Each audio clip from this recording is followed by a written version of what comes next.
This is true, and I'm only saying that because Yeah. I would have thought like that, right? If this was my first time seeing you, Hmm. if that is true, I would like to know what he said that made you change your mind. It was a compound of factors.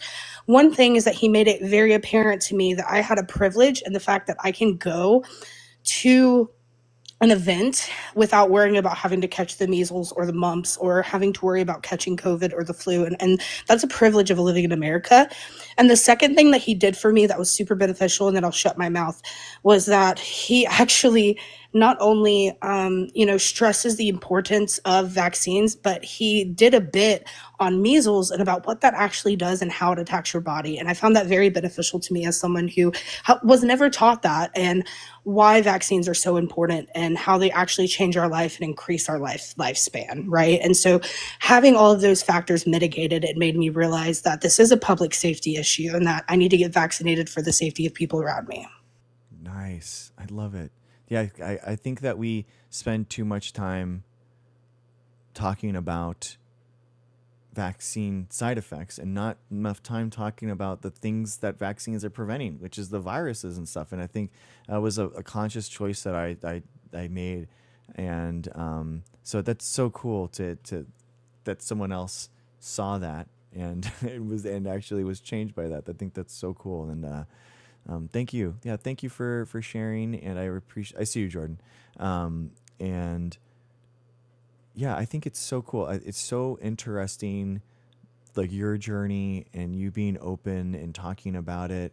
It's so cool because I relate um, so much, like with my trans friends, on that it's like it's not a destination that they're headed to. It's just a journey that they are on.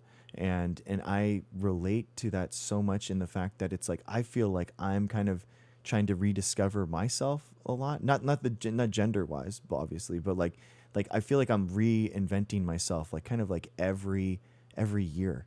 Who am I? What am I doing here? What am I and it's so I really I learn a lot from people like listening to people like you because I figure how what I can do, how can I get better connected with myself, and I think it's just really awesome to hear so from people like you. Thanks, Dr. Greg. I really appreciate that. That means a lot, especially coming for you. Yeah, And it's really great to hear from people like you too. So the sentiment is shared. So thank you. cool. Thank you, MB. We'll follow MB Human guys. They're really doing something really special, genuinely. I'm your scientist friends, and MB can be your MB friend. Awesome. Well, have a good night, and I'll stick around. Thank you so All much. right. Bye now. Thanks, MB. Bye. Have a good one. All right, guys. Cool. That's so, man. That's so cool. I agree, Wild. I agree. I agree, actually.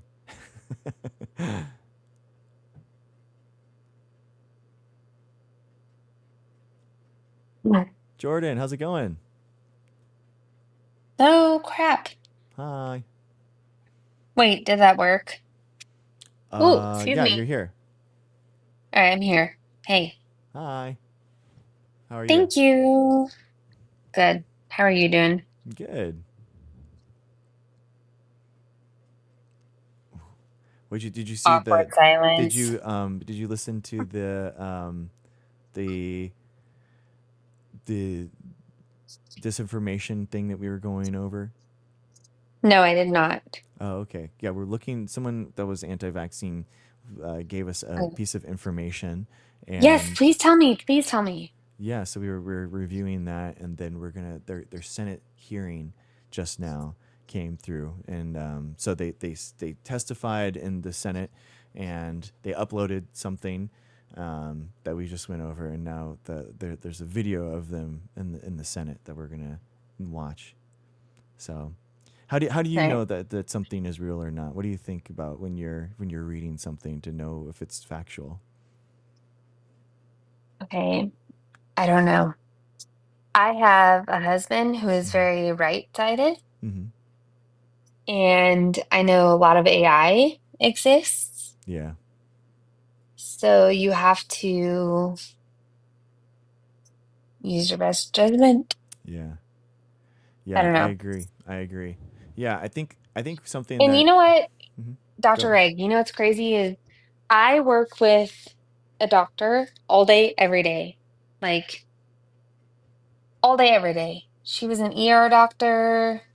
Like we do doctor stuff. I know Mhm. it sounds, just laugh. It's okay. You can laugh. I don't know what Loosen doctor stuff is. I up. don't know what that means. No, no, no. She is okay. So she was an ER doctor, right? Hmm. And now she's not in the ER like anymore, but we still like help people, if that makes sense. Hmm. Maybe a little bit. Um, I don't know. I don't know where I was going with this. Is it? Go. You take over. You take over. No, that's all good. Yeah. I mean, yeah. So I think that like the big thing for disinformation for me is like where are they getting their sources from? And if you don't like have any type and you're trying to disrupt something scientific, you should have like scientific sources in order to Like proof. You need yeah. data. Yeah, exactly. And this guy was Absolutely. is basically he had his whole thing was that he had here I can bring it up right now. Yeah. He was Go trying ahead. to he had his I mean you have to imagine this guy's going through dismantling all of Oh, you microbiology. are ready. Look at you. Yeah, all of Yes. microbiology, all of immunology, everything, and he's coming in with this document. So you would expect him to have some sources. You would have him expecting a long list of literature cited, all that kind of stuff. But Yep. instead, it's literally just a let's see here. Whoop. So he's a lawyer. So he's a lawyer, Oh, and it's a this is his lawyer.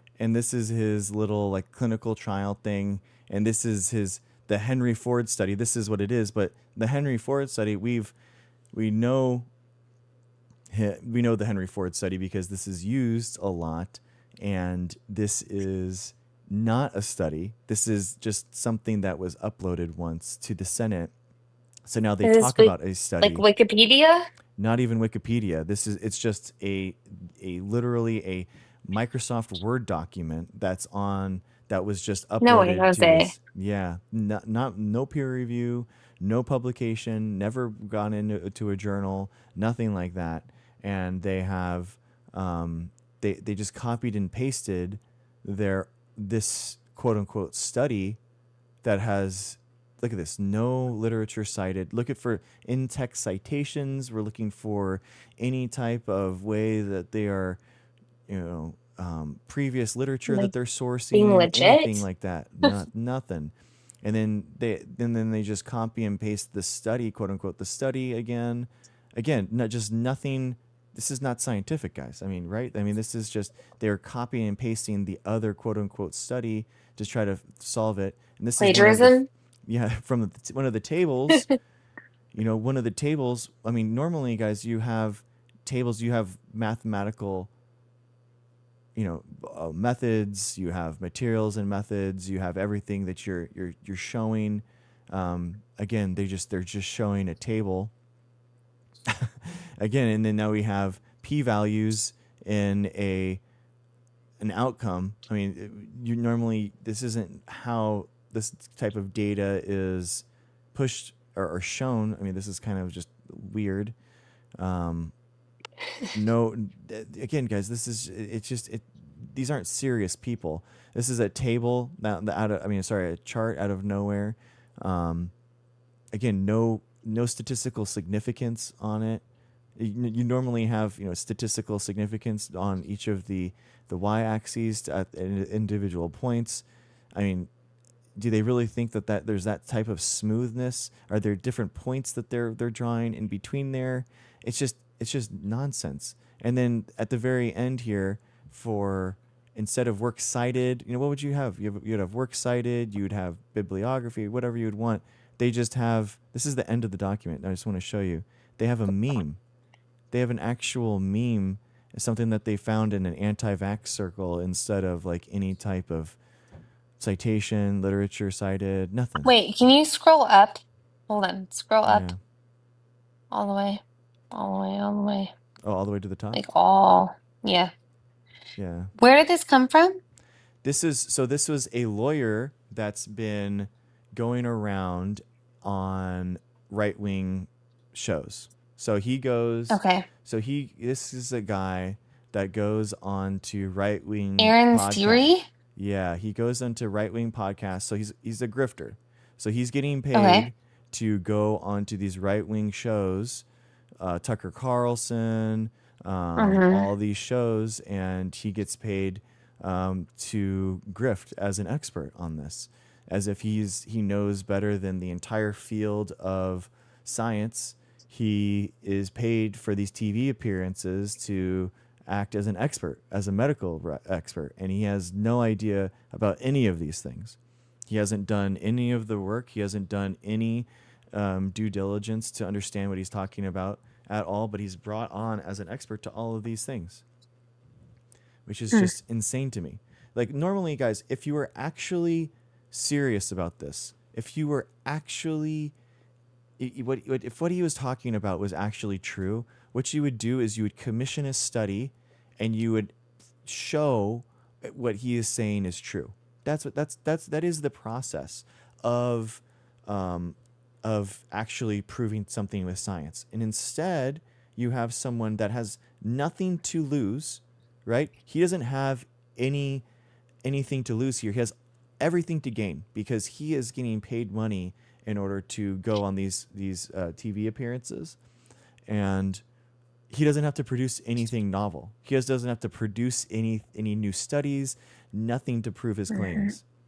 But he's just paid. But Okay, isn't go that ahead. kind of how like the world is right now? I think everyone. I mean, sure. I mean, I think that's bad. I think that's Right, really bad. hey, no, absolutely, Yeah. 100% it's bad. hmm I'm just saying like that's sad, you know? Yeah, it is. But Like science you don't know what's does have to. AI. You don't know hmm it's like real. Exactly. You have to. Science has to prove it, right? We have to prove Hmm. vaccines are safe. We have to prove that they aren't causing insane side effects. That they aren't killing a lot of people.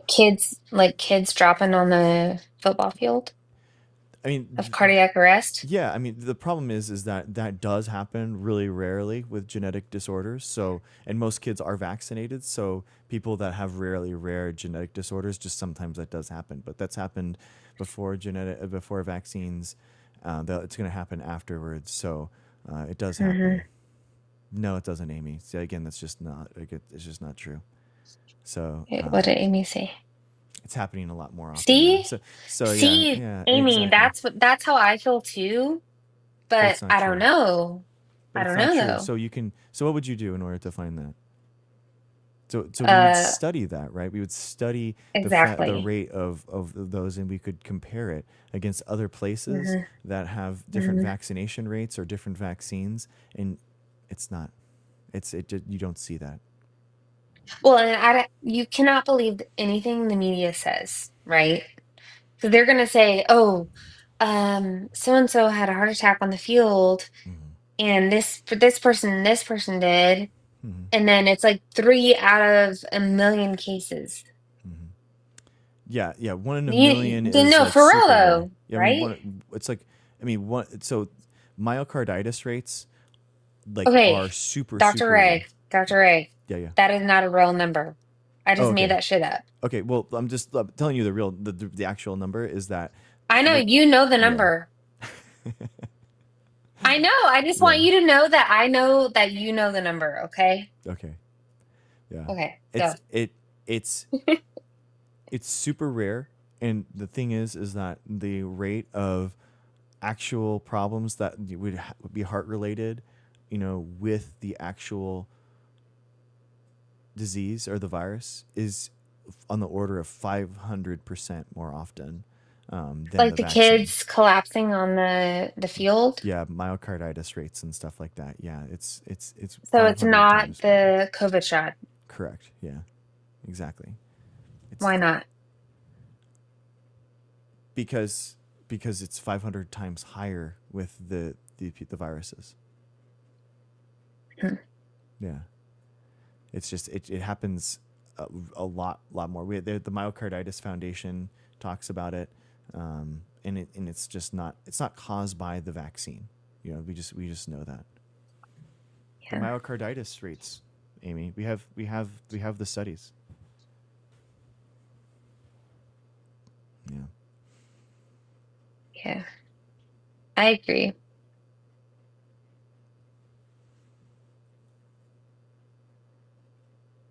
Anyway. All right. Well, Jordan, thank you so much for coming in. I appreciate you. I'm going to watch the Yes. Senate, the committee thing. So I All appreciate right. you Thank you, joining. Dr. Rick. Thank you. Bye, Jordan. Have a good Yep. one. Bye. All right. Carrie Bird, real quick.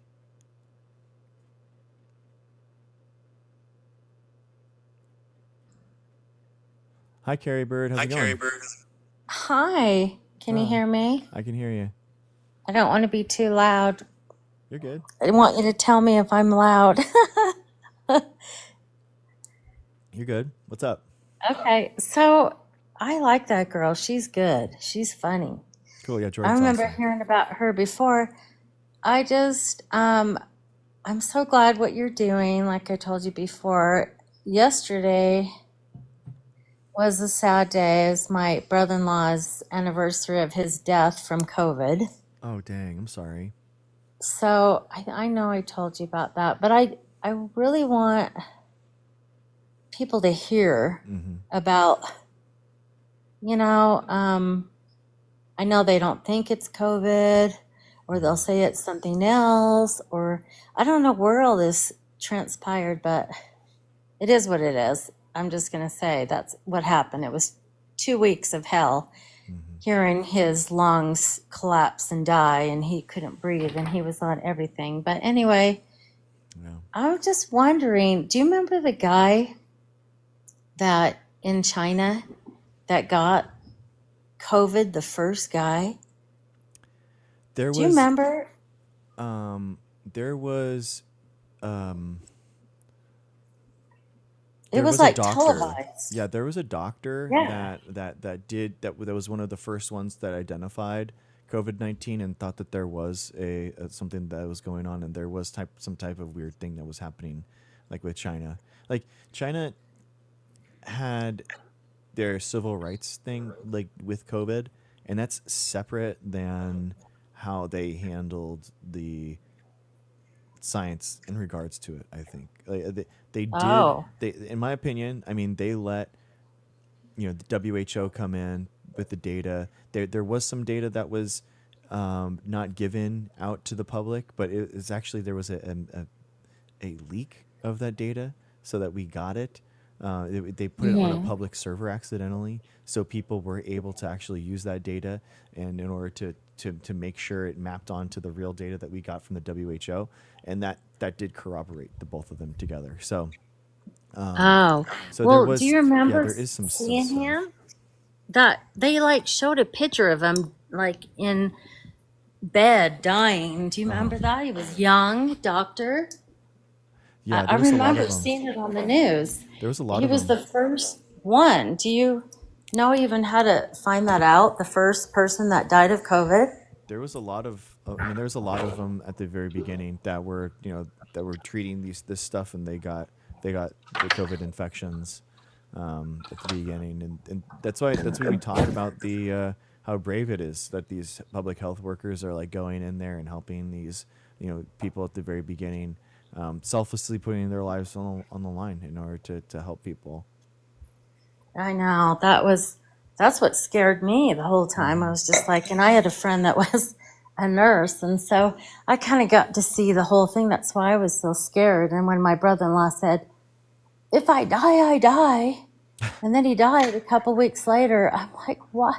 Why are you so afraid of taking a shot? We stood in line when I was I was 6 years old in California. I remember when I lived there, and I still have that thing on my arm from, I don't know what that was. Do you know what that was? Back in I'm 60 now, so it was that big shot in your arm, and then you got like a round circle of like it's almost like a scar that they gave you, and we all waited in line to get it. Do you know what that was? Oh, the smallpox vaccine? That must have been it. Yeah. Do you have that? No, I don't. No? It was pretty gnarly. Yeah.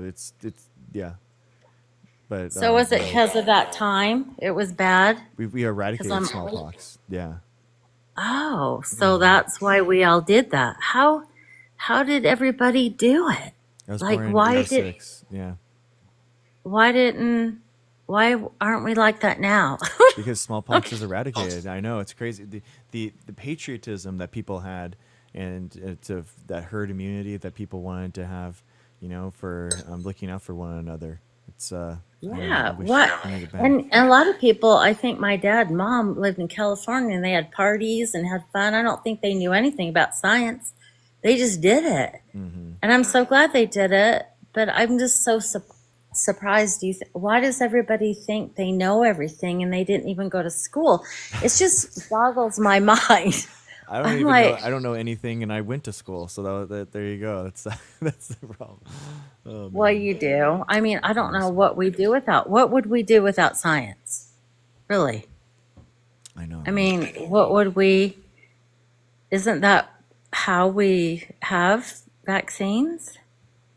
Is that right? Yeah, 1796, the first vaccine, and there's a lot. Yeah. There's over 150 million people in the last 50 years that their lives have been saved through vaccines.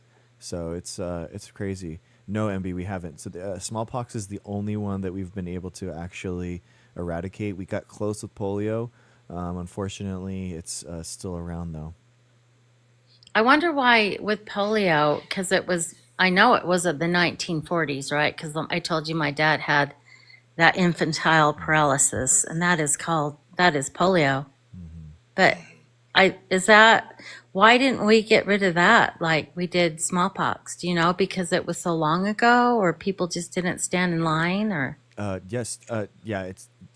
People did stand in line for polio, the vaccine. It was really important, and it's just there was pockets in, I think, some continent that it still existed, and so polio does still exist. Smallpox was eradicated. That's the only one. So okay, it's eradicated in the public, but there is smallpox does exist in freezers in the CDC in Georgia. And there's actually a huge debate on whether or not they should be destroyed. So the argument, That's scary. yeah, the argument is that scientists they've successfully, because they actually wanted to genetically engineer smallpox, that one to have a green fluorescent protein in it, so that if it has a green fluorescent protein, it's going to be easier to track, and it would be easier to do science with it, because they think that having it and doing science with it would help us have vaccines for other diseases. So Really? yeah. Huh. What happened with smallpox? Do you know, like the effects? Was it like COVID with respiratory? I mean, I know it was a skin lesion based thing. We did. I went over it on stream like a couple weeks ago, but you basically it has it's so pretty people gnarly. were dying from it. Yeah, it's one of the worst ones. It was one of the worst things that people died from constantly. So the fact that we actually were able to eradicate it is actually a pretty big thing. That's great. Yeah, it's pretty morbid. I can't believe how great and cool we were back then. I mean, right? Seriously, Gen X. I mean, sorry, yeah, exactly, but I'm yeah, proud. 1796, exactly. The first vaccine for was the smallpox vaccine in 1796. Yeah. Wow. Well, I'm so glad that you are trying to figure out how to reach people in what way, not just scared of the vaccine, because I don't know what it is. I think a lot of people are scared of needles nowadays. Like, I mean, I don't get Yeah, it. it's not. But It's not that. It's they're not needles. shoot It's up so for that's other what a lot of people drugs. think is that they think it's like a general distrust of science because of the of the pandemic, but it's not that. It's it's people. I have it right here. So it's basically it's just Republicans. So this is the Republicans versus Democrats diverge on whether vaccines are more dangerous than the diseases that they're designed to prevent. And this is Yeah. right. This is germ theory, right? This is the fact that the viruses cause disease, and Democrats versus Republicans. It's just Republicans, guys. I mean, that's the problem is that they've gone from virtually similar It's in not- 2015 to jumping up there 30%. It's like being in a group. They're like Yeah. that group. And if they do get, you know what? So when I was talking to my sister, she came to visit, and I was telling her, I go, hey, Dad and I have probably had, I don't know how many boosters now. Because, and you need to add us to there. Because he got 2, and then I got the COVID. I know you got my one for shingles, but so you need to add 3 to your list if you don't mind. Let's do that. Let's do that right now. Yeah. 628. Let's go. Yeah, everything counts. I love it. I was so glad I Yeah, got the let's do it. COVID, and then I was a badass. I was like, okay, I know I'm going to get sick for a day, Nice. but I'm like happy about it. I'm like, I'm so thankful, and I can handle this. I was like, okay, I'm achy. Okay. I'm like an old lady for a day. That's fine.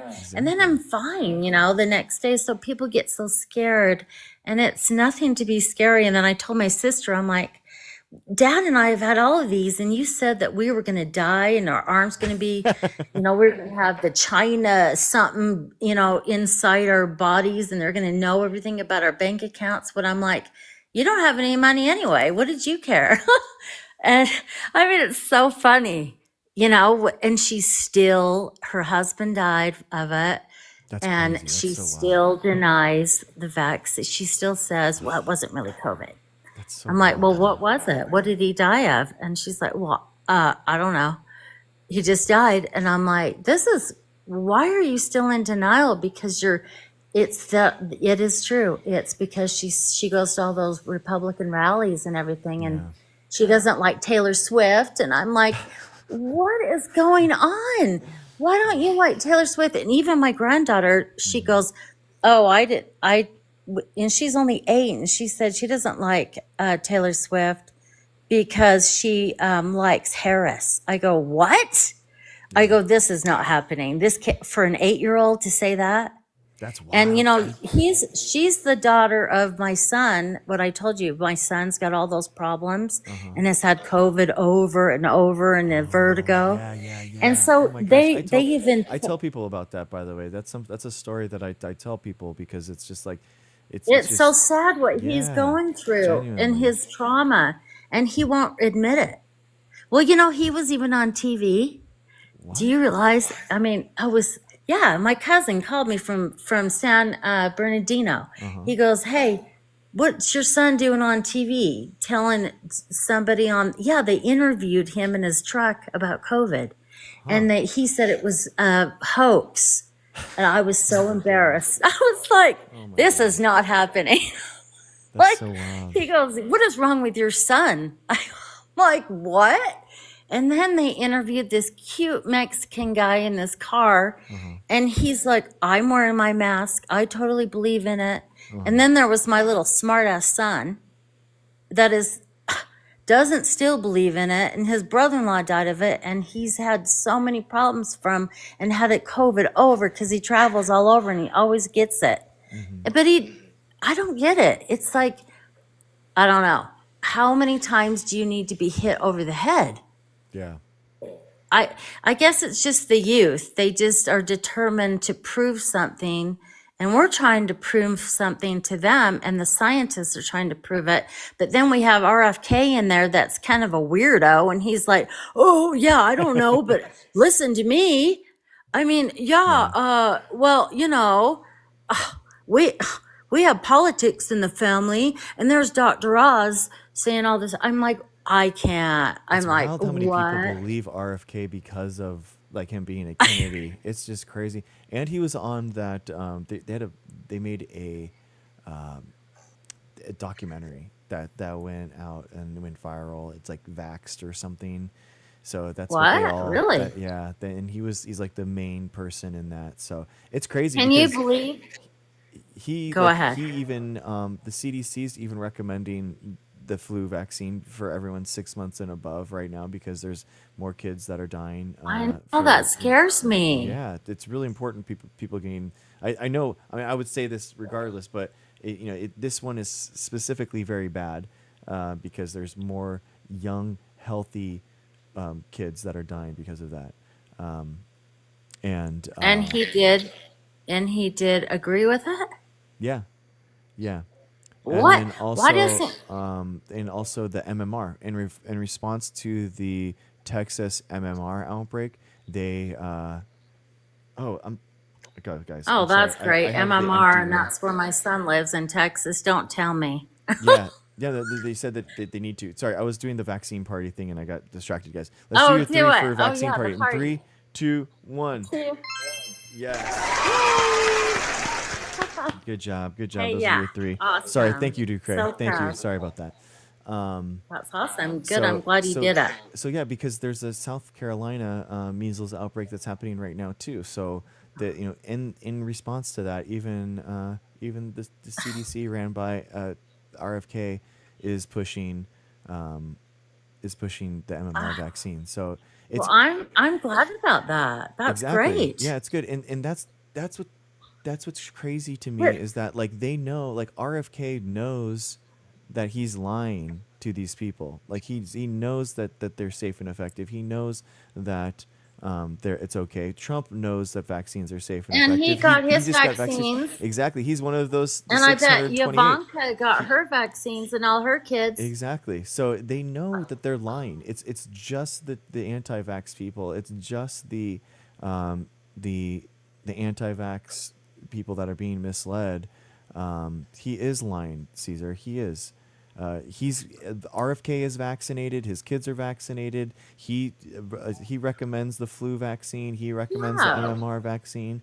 Like RFK knows that he's lying and that he but grifted to people, but the only people that don't are the anti-vax people. They think that they're well, spearheading it. everybody they won't do the research though. Like me, I've been home eating, caring for my dad for a few years, and so I can research and read on everything and listen to the scientists and listen to my doctor. And but a lot of people don't do the research. They don't want to read.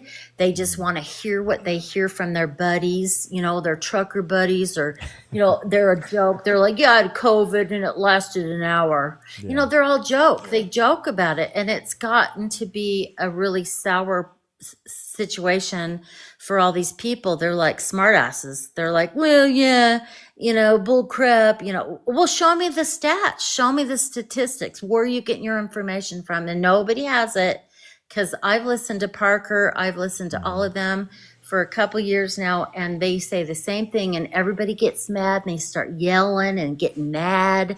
It's the same thing. And Yeah. they can't prove it, but they want to be right because they like to be right. And we all like to be right, but I'm telling you, just show us the proof. And Yeah. nobody's like, well, the proof, no matter what, even if you know everything and you're a doctor, you don't know either. I'm like, huh? Wait, who knows then? Who do Yeah. you listen to? And it's just like, it drives me crazy. I'm just like, come on. Can't you just, even with politics, I'm like, just read a little bit.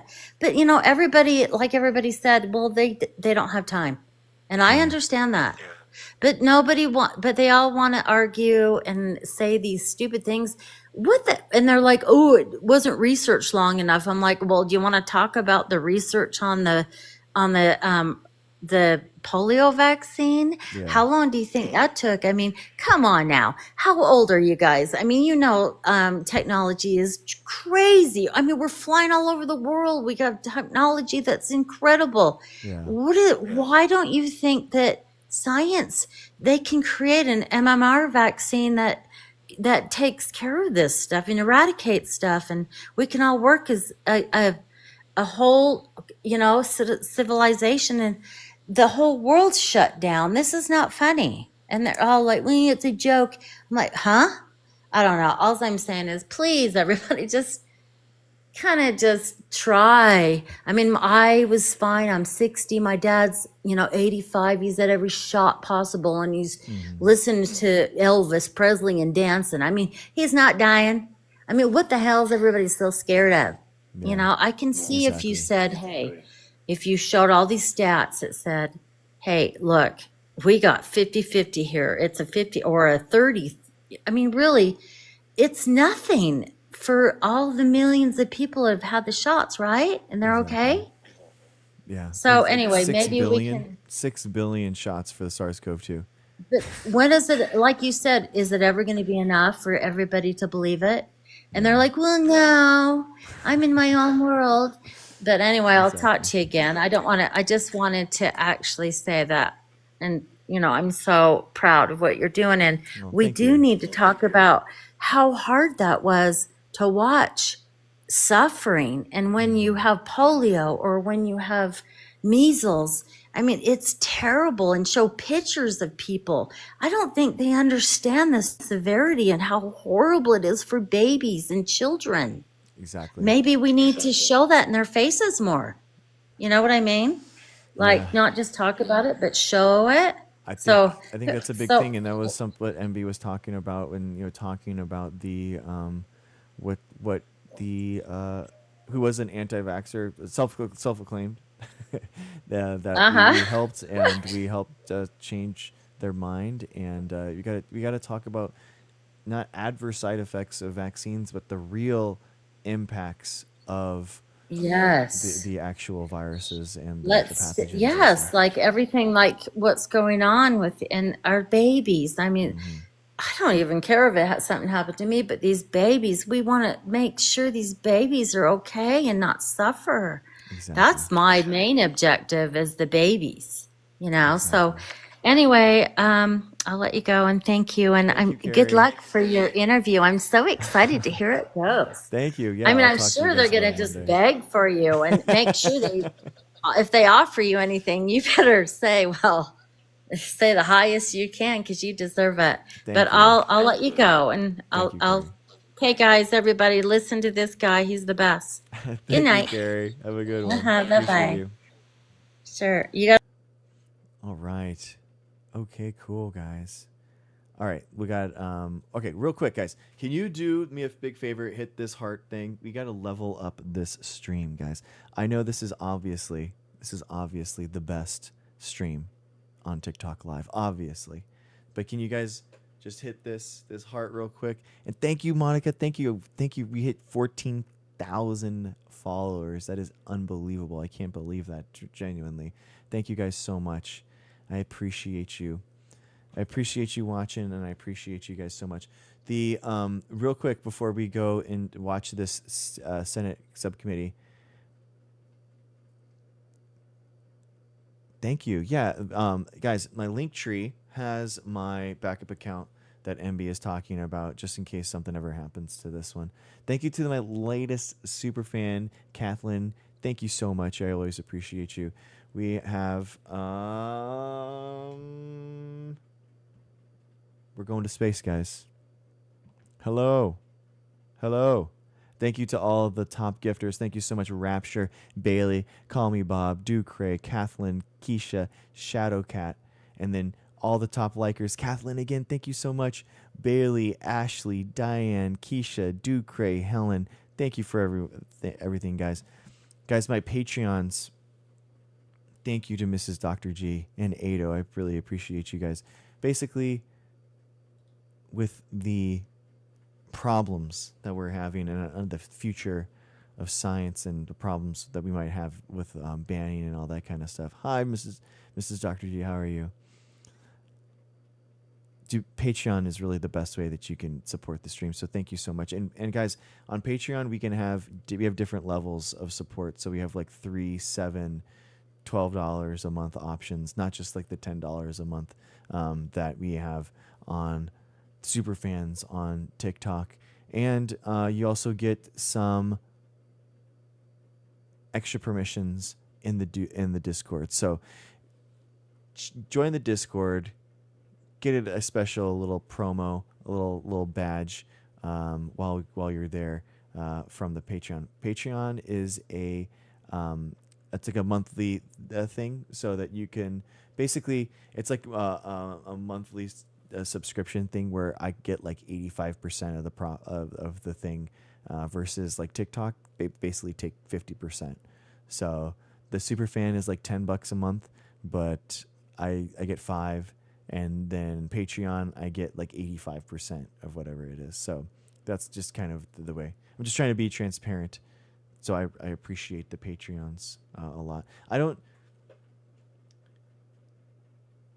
do this for money, guys. Like I did this for years for free, with Twitch and YouTube, and I don't want you guys to think that I'm never going anywhere, right? I love this stuff. I love talking to you guys. I love meeting you guys. I love making the impact through science, and but I do spend about 3 or 4 hours a day doing this stuff now, and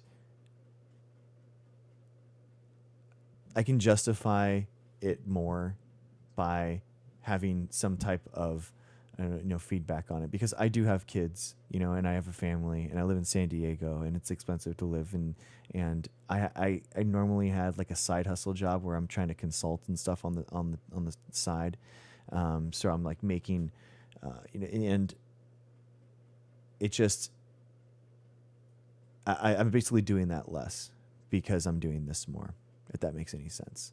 So anyway, I'm just trying to be transparent with you guys. When all the anti-vaxxers are here, they're always talking about their don't envy, don't worry about it. If you guys are hard pressed financially, you guys never have to join. It's I never I want you guys to always feel welcome here. I've been pressed. I had negative in my checking account, for a long time. So I don't want anyone to ever feel like they're squeezed out or they have to. But I'm just trying to be honest with you guys. Okay, thank you, Envy. I appreciate you. Call me Bob. How's it going, Call me Bob? Well, hi there. Hi. We're inventing lore about you as you go along tonight. Oh, what do you mean? We think that maybe there's a time of night when ladies who've been in the wine box like to come on and flirt with you. Maybe. So we're calling them your Franzia ladies now. Okay. I think we're Gotcha. already working on merch. Gotcha. And I like it.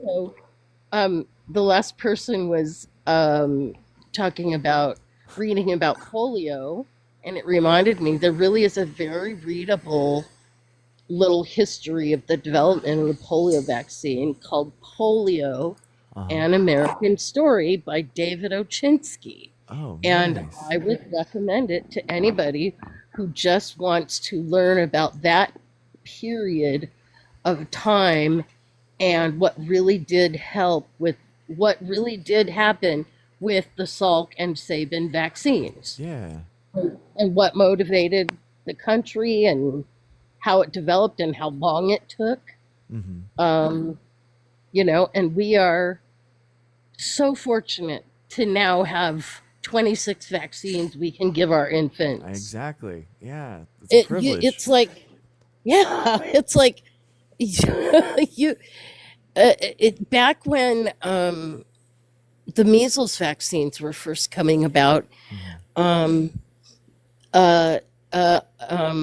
writer Roald Dahl, who wrote Charlie and the Chocolate Factory, wrote the story about his little daughter, 6 years old, died of measles. And he was like, do anything that you can to get that vaccine because you'll be, it's important. It's your baby. Of course you want your baby to survive. Exactly. Anyway, that's all I have. They're uniquely susceptible, guys. It's really important. Yeah. Yeah. A But we million just children wanted, every year are survive. No, 4 million children every year are alive because of vaccines. 1 million adults every year. I mean, there, it's there are crazy. two things in the 20th century that virtually doubled the population of the planet. Hmm. One is that we learned how to pull free nitrogen out of the air to fertilize Yeah, crops it's that the were green never been revolution. fertilized Yeah. before. And two, vaccines. Those are Hmm. like the two most population building things we've ever done in the history of man. Exactly. So, like to have people putting down vaccines, it's kind of like, how stupid can you be? Yeah, it's very frustrating. I totally agree. Like, I bought a Totally agree. car, but I'm damn well not going to use a seatbelt because I don't plan to get in an accident. Exactly. Okay. Alrighty. Well, Thanks a lot. thanks for hopping in. I appreciate it. Have a good one. All right, guys. All right, always fun. Okay, guys. Cool. All right. All right, guys. Well, y'all, anyone is welcome to watch the stream in any state of mind that they want. I'm a firm believer in having your time be your time, guys. You have whatever you want to do. It's all good. It's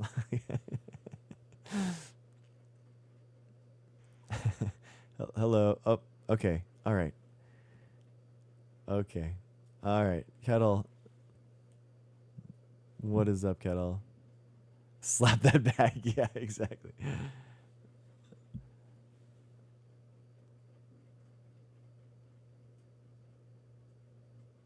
Kettle. Kettle, how's it going? Hello? Kettle, you're on. How's it going? Okay. All right. Robin. Robin, how's it going? Hi. Hello. I promised myself I would have joined yesterday if it was like less than 200 people because I get really, really like nervous when it comes to like speaking. It's just me and you. We're all good. So, my question for you is how do you address people who are selectively anti vax? Meaning they'll get, the major vaccines, but when it Mhm. comes to like flu or COVID, they're like, nah, we're not doing that. Or for whatever stigma that they have against it. Because I have family members like that. And even my last video on my account, I've had a lot of people, I have a genetic condition. And I had a lot of people, like I used to do a lot of videos educating and going on live. And then I'll have people in my comments saying, oh, did you get the jab? Hmm. And I'm like, when my symptoms started to get real bad, it wasn't even offered at my college. Like my GI issues started in 2020. I was already seeing a GI, already getting colonoscopies, and the vaccine was even offered to me. It was even That's right. available at that time. So that's very annoying. But outside of just people saying that, even going to doctor's appointments, I was getting a pain management appointment and I was kind of talking about my medical history. And the doctor was like, did the shot trigger it? I'm like, Wow. what do you mean? Like, That's crazy. it's genetic. Like, I literally have a genetic marker. Wow. It's a known genetic disease. And he's asking me, he's like, yeah, I have patients with, EDS and they think it's triggered by, the shot. And that was kind of confusing to me because I've never had, like, seeing a medical professional question me like that is really, really confusing. And I don't really know how to respond to that. Yeah, you're right. And not only upon that, like, my mom has, some outlook. She blames the shot for making me sicker. And I'm like, but mom, I was getting colonoscopies in 2020. The shot was even offered at my college until 2021. I couldn't use the bathroom all of 2020. Like, I was losing weight all that time. And the shot was even available until April and May. Um, Jeez, man. but I still have to deal with it, and I don't know, it's nerve wracking, especially because um, I feel like something for the autoimmune component of what I've gotten. I think it was actually triggered from the flu, and I was unvaccinated in college, and I got the flu, um, and it was really really hard on me, and basically my GI told me that he feels that instead of my body attacking the flu, it decided to attack my autonomic nervous system, and it created AAG for me. Um, but yet people are like, oh, the COVID made it worse. The COVID, whatever else. I never had COVID, by the way, but they're blaming the Interesting. vaccine upon that. And outside of that, there is a book that we kind of use. It's called Disjointed. And in the book, I was like reading it, and it was talking about, dysautonomia. And as you know, that's, a long COVID symptom, but it's also with genetic conditions and connective tissue disorders. In the book, they brought up, what is it? The one for cervical cancer that shot the HPV vaccine. Yeah, yeah, yeah. Um, and basically, the doctor who wrote this chapter was like, there's really not, enough scientific evidence to prove that this is a causation. But if you have a patient that's hypermobile or has symptoms like that, and they start to get, quote unquote, worse after the first shot, avoid the second and third shot. And as you know, there's like three shots that you need to have it to be completely vaccinated for the Gardasil vaccine.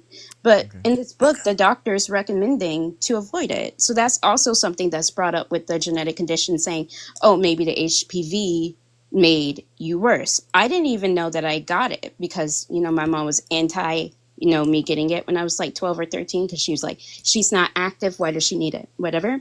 Huh. But apparently, I was going through my history list, and I got one shot. So I'm not completely vaccinated with the HPV. And I got it when I was like 14 or 15. I don't even remember getting it. I probably went with my dad and got it, and it wasn't with my mom. Yeah. But also, like, how do you feel about that? Medical professionals kind of stating, trying to avoid this, like telling a large group of these people like me, Mm-hmm. or young girls like me, I'm turning 27, to try to avoid the HPV vaccine or don't get the full thing because they think it can make our, genetic conditions worse or be like a major trigger. Um, do you think that's more harmful than it is? Because there's not really science saying that, it does do this, but just because of the correlation, this doctor is stating that maybe this whole group of people like me should avoid the vaccine in general. So that's going to cause, mothers to try to avoid it for their daughters who may have this genetic condition. Dang. Well, thanks for sharing. I mean, I'm not a physician, so it's hard for me to make any like I'm not giving any medical advice, but I mean, from what I've understand, that basically a lot of times people that do have immune compromised that are immune compromised, they're even if they can withstand the vaccine, they're even more inclined to get vaccinated, or sometimes they'll even get an extra shot of a vaccine just because they have more of a need to stay defensive against vaccine to get against viruses.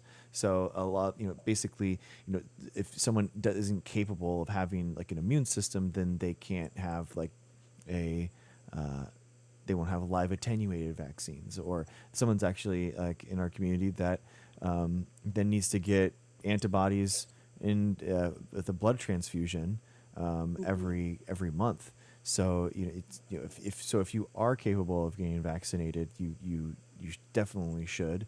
And people, it's for yourself, for those people, because not everyone has a fully functioning immune system, or yeah, exactly. Like Linda, is a great example of someone that's like that.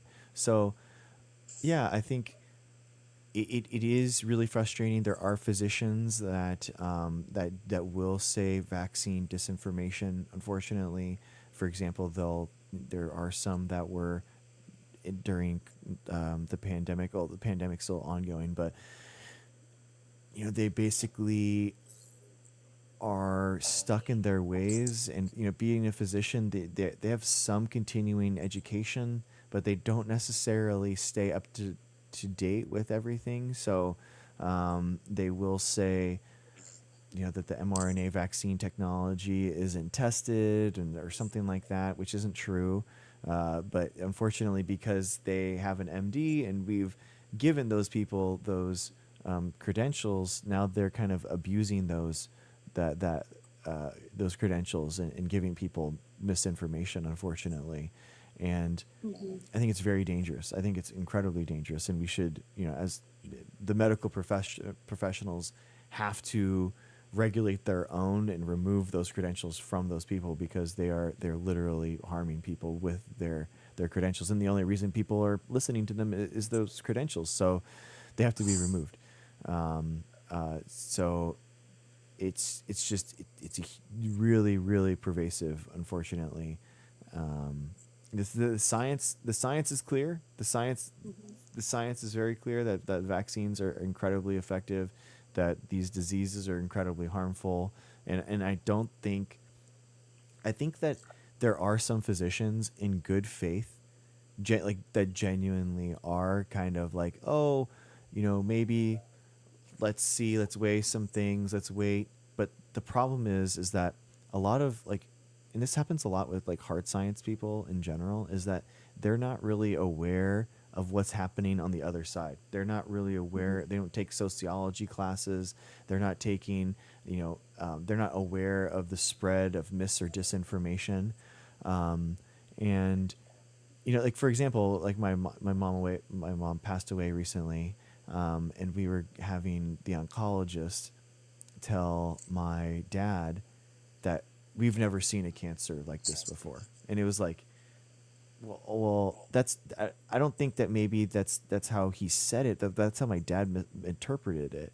And I'm already thinking dude, does this oncologist realize the amount of conspiracies that are happening right now because of RFK and because of Maha about super cancers like that? And now my dad is basically on this pipeline, where he's, Googling, cancers that have spread faster than anyone has ever seen before. And guess what? That's super cancer is now going to pop up on his list. And now I'm going to have to fight that. I already know. Yeah. I'm already teaming myself for that, because it's so I gotta I'm going to message that oncologist to be like, dude, you need to be aware how you are being interpreted. And what I think he meant in that was that we hadn't seen what my dad was saying, that she's in full remission to this type of cancer at this level. We've never seen something like that before, meaning that, well, she wasn't in full remission. That's what the oncologist was saying. We haven't seen it as someone that's gone from that level to this level. So obviously she was at a higher level, and now she's more where we think that she's is. But my dad interpreted that as we've never seen a cancer like this that spread like this before. So it's unfortunate. A lot of people, a lot of hard science people, a lot of MDs. It's a really hard job, man. They're not on social media in the know, kind of seeing what conspiracy circles are saying about their stuff. It's kind of like it being in the book is a big thing, because once you get diagnosed with these conditions, they're like, oh, this is the book, this is the guidebook to the rest of your life. And I'm getting the book and I'm reading it, and I don't have this specific type. I have a known genetic type, but then I see the stuff that I'm going through, and then I see HPV. I'm like, okay. So then I go and I look up all my vaccine lists, and I'm like, oh, when I was 14, 15, I got this, but I didn't get the other 3. And then I start asking my friends. I was like, did y'all get this? And then I look it up on TikTok, and then people are like, yeah, this made me worse. This made me worse. And it's like, what the world is going on? what? And then it's to the point of where, like, at this point, like, I mean, I'm educated. I've done all the sciences. I know how this stuff works. Like, I'm pre-PT. I'm trying to go to physical therapy school, and I'm looking at this stuff, and I'm like, what? But I only got one. I'm not even fully vaccinated for HPV. I only got one when I was 15. Mm-hmm. I didn't even know I got it. But they, of course, my doctor didn't tell me, oh, to get the next two. So I was like, I'm not even fully, vaccinated. And I never, really got the flu shot, probably once when I was younger. But other than that, it just, yeah. I really do think the flu was a big trigger for me. Again, I never got COVID.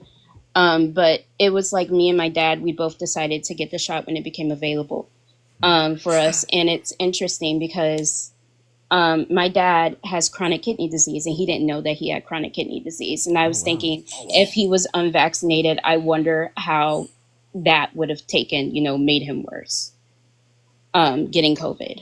Yeah, exactly. And that's a thing that, people say, "Hey, I got vaccinated," and then 6 months later, this thing popped up.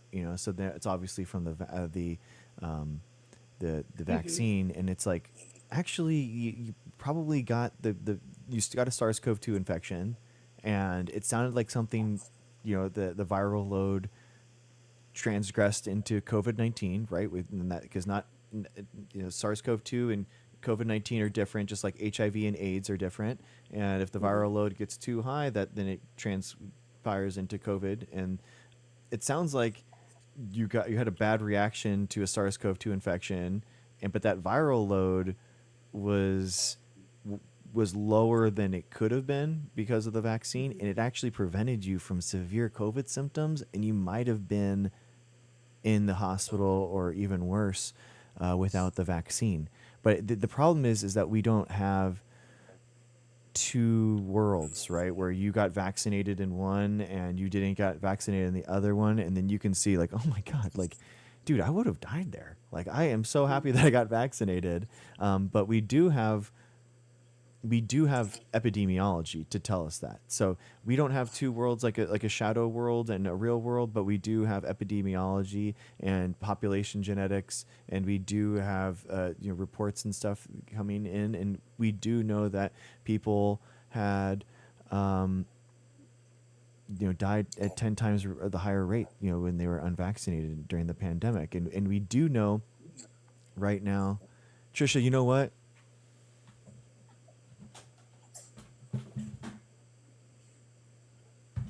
You know what?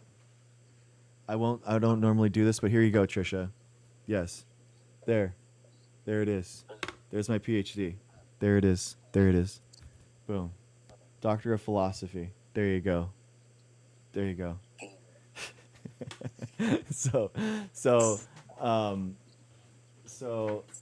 it is really frustrating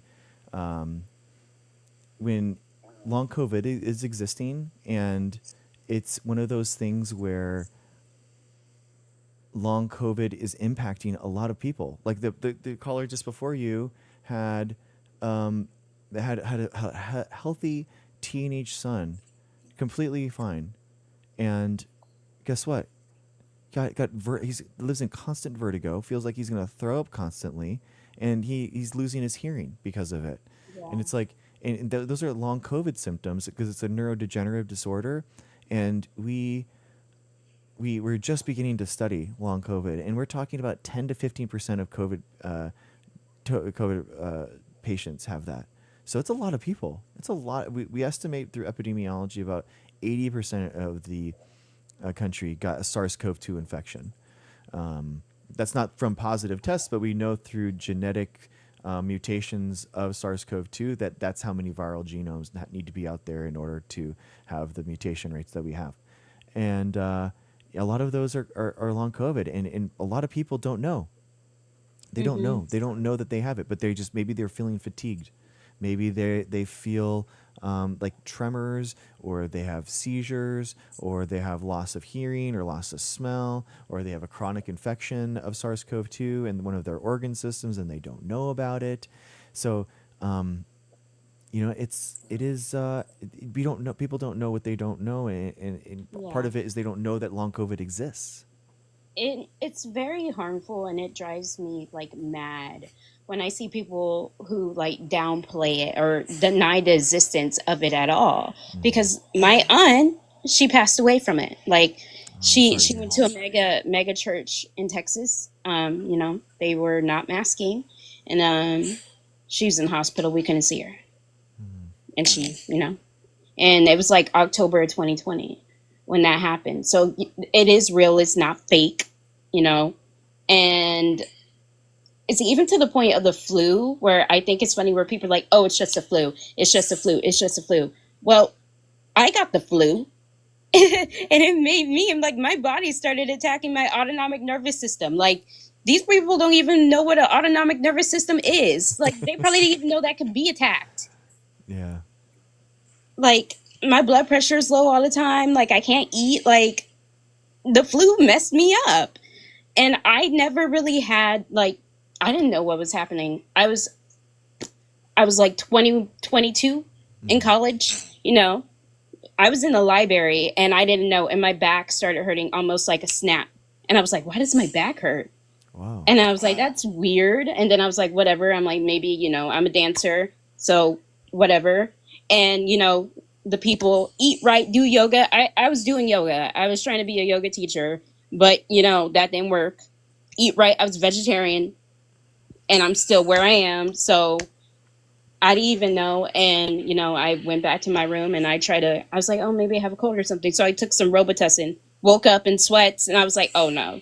Oh I no. had to call my parents and they had to come and pick me up and take me back home. And I don't know. It's just my immune system. It started attacking my autonomic nervous system, and I needed IVIG infusions too, And imagine if I got COVID on top of that, Yeah. unvaccinated, I don't know where I would have been. Um, and it's bad. I was like 92 pounds. Yeah. And I had to come back from that twice. Wow. Wow. I read in a comment, somebody said that if you don't get all your HPV shots, you have to start all over again. So I would need the first one again Yeah, I at don't know. 27. Yeah, I I don't took it when know. I was 15. I could have been done at 18, so I had to start over. Oh my gosh. Oh man, that's hard. I don't know. I didn't even know that. I didn't even know that. I mean, my doctors also really never really brought it up. I guess they don't consider it to be emergent for me because I have other stuff that's going on. It has to be done in a window. Yeah, I didn't even know that. I mean, I have friends, and I don't think my friends, completed theirs. But I do think because this book is out and there's more education, that I unfortunately think some moms are gonna, completely bypass it for their daughters in general. Yeah. But I don't know if you know any information on if you're not, sexually active, you don't need it at all. Do you believe that to be true? No, because it helps you. It helps you to prevent cancer. HPV is an incredibly good vaccine. It's really good. Yeah, that was the reason why my mom didn't want me to get it when I was like 12 or 13. She was Yeah. like, well, she's not active. She doesn't need it. She's not active. So No, you she was definitely really do. against that for me. Yeah, you definitely do. It's again with Hep B is the same thing. People talk about it like, oh, I'm not. Why would you give it to an infant? If you don't have it, you don't need it, and it's the same thing. Like basically, you can get it through a chronic infection through the birth canal, and it has a huge problem. The HPV is a cervical cancer thing, but it actually increases to not have it increases the cancer rate of guys as well. So even guys need it. Yeah, I'm gonna ask my doctors about that. Yeah, I think it's unfortunate, like that I had to really go back in my medical records to even realized that I had this anyway. And the thing is like, even throughout that time, nobody told me. My PCP didn't tell my parents, or, oh, do you want to take the second or third? And it's not like we actively avoided it. I didn't even know I took it, and my doctors didn't remind me of it. So they probably didn't think it was necessary. Um, but yeah, I hope, I mean, I'm going to have to deal with a lot of medical professionals throughout my lifetime. But that was dealing with the question of, oh, did you get your genetic condition from the jab, has been really, really uncomfortable, because, you know, that's a hard thing to talk about, because it's almost like they're saying, oh, well, you chose to do it, so that's why you're sick. Almost like they're trying to blame me for my genetic condition, even though I've had symptoms since childhood. They didn't even know about my specific condition until 2017, where they met the criteria and they said, hey, this is the name. By 2017, I was 18 years old, just out of high school. So they couldn't diagnose me when I was a kid having these issues.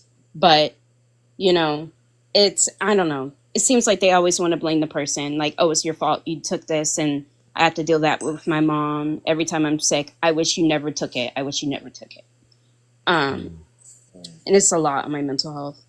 So It's always good to get vaccinated. It's always the right move. If you're capable of doing it, it always is. And it's especially as a parent, it can be hard to know what to do, but it's always always the right move to get vaccinated.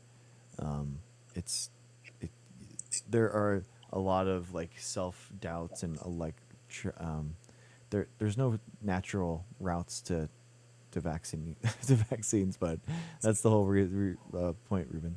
Um, it's yeah, it's tough. There's a lot of like good natured parents that do wonder how they can be a better parent, and unfortunately, that is exploited by a lot of these anti-vaccine people, and they're taking advantage of people that are trying to be good parents, and they're turning people on to something that's only going to hurt other people. And that's what's so frustrating about this, is that I genuinely do think a lot of the anti-vaccine people,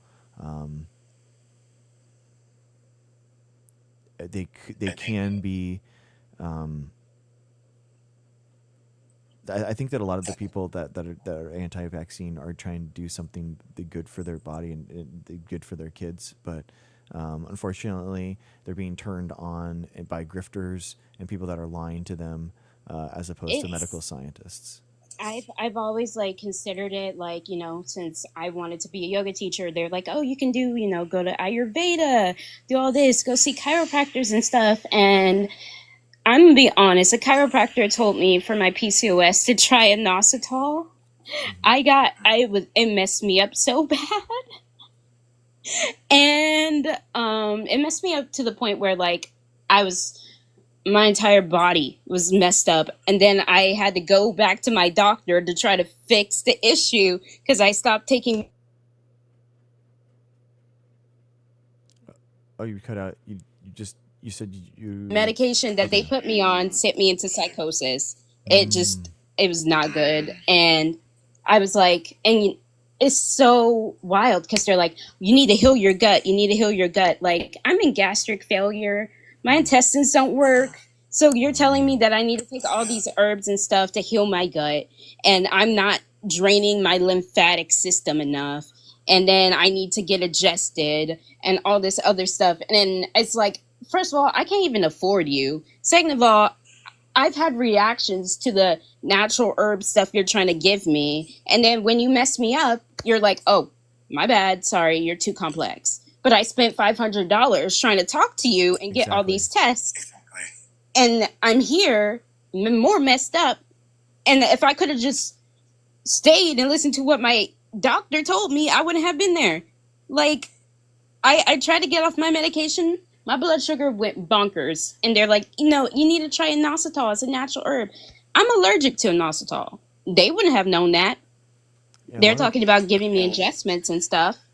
A lot of these... I can't get my neck adjusted. The natural path is not FDA approved a lot of times. So it's actually way, way more experimental and way, way more dangerous than people realize. And these they're making a lot of money. These naturopaths and stuff. The profit motive is insanely high. So they're actually making way more money than the pharmaceutical companies that they're trying to prove. And I just had to respond to something real quick. KT Clock, there is no natural path to immunization that is more safe and effective than a vaccine. That's the whole point. The natural path that you get antibodies from is an infection from a virus that could kill you. And that is why it is dangerous to go through the natural path of immunization versus a vaccine, which is safer and an effective way of getting the antibodies. So that's why they're safe and effective. That's what we're talking about there. Yeah, so like Catherine said, only listen to your doctor's common sense. Yeah, but sometimes a lot of us, we do get desperate. A lot of us, we do fall through the cracks. And, I mean, I never stopped listening to my doctors, but I was told that this is almost like a dupe to the medication that I was on, just as good. It's just natural, right? So they make it seem like, oh, it's natural, so, no harm. But there is, with the supplements and anything like that, there are side effects to supplements, and they're not even approved. Like, they just be selling you stuff. You don't even know where it comes from. They're talking about like, oh, well, inositol from where? What lab? You just slap your name on it, and then you give it to people who are like me, who are sick, who are dealing with a lot, or you give it to the parents. Parents will do anything for their children. They will do anything. They prey on vulnerable people, very much so. Yeah, exactly. And it's people that are in the most desperate part of their life that need or are clinging on any type of hope. So they will pay whatever they need to in order to give a marginal chance. Are you saying that there's a chance kind of thing? And they're willing to pay exorbitant amounts in that moment, and they're taking advantage of people. It's like, it's so gross, and it's so. But the idea that like someone that's in stage 4 cancer just needs some red light therapy, I mean, it's insane. It's not true. There is. And then apple cider vinegar. They love the Yeah, apple cider vinegar, exactly. and it's like a hole that is really hard. Like, for me, it's like, so I try inositol. That evidently didn't work. So then they're like, it doesn't work because your gut is messed up. You need to go heal your SIBO. Yeah, I don't have SIBO. yeah. And then like the tests and stuff that they run, just me being me and knowing like science, I'm like, what are the validity of these tests? I'm trying to research these tests. I was like, are these tests even valid? Like, what are we, what tests are these? Their tests aren't the same as, tests that you get at your doctors, or blood tests or stuff like that.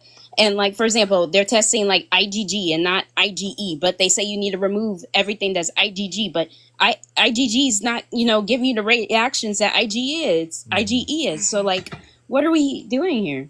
Like, I don't understand. And I'm constantly trying to figure out the validity of the test or whatever they run. And like, I can't find any, answers to, if these tests are even valid. Like, where do they get this from? Like, why do they say that their quote unquote test is better than what we're getting from our doctors, or saying, oh, the doctors aren't testing this? Well, that's because the doctors don't need to test that.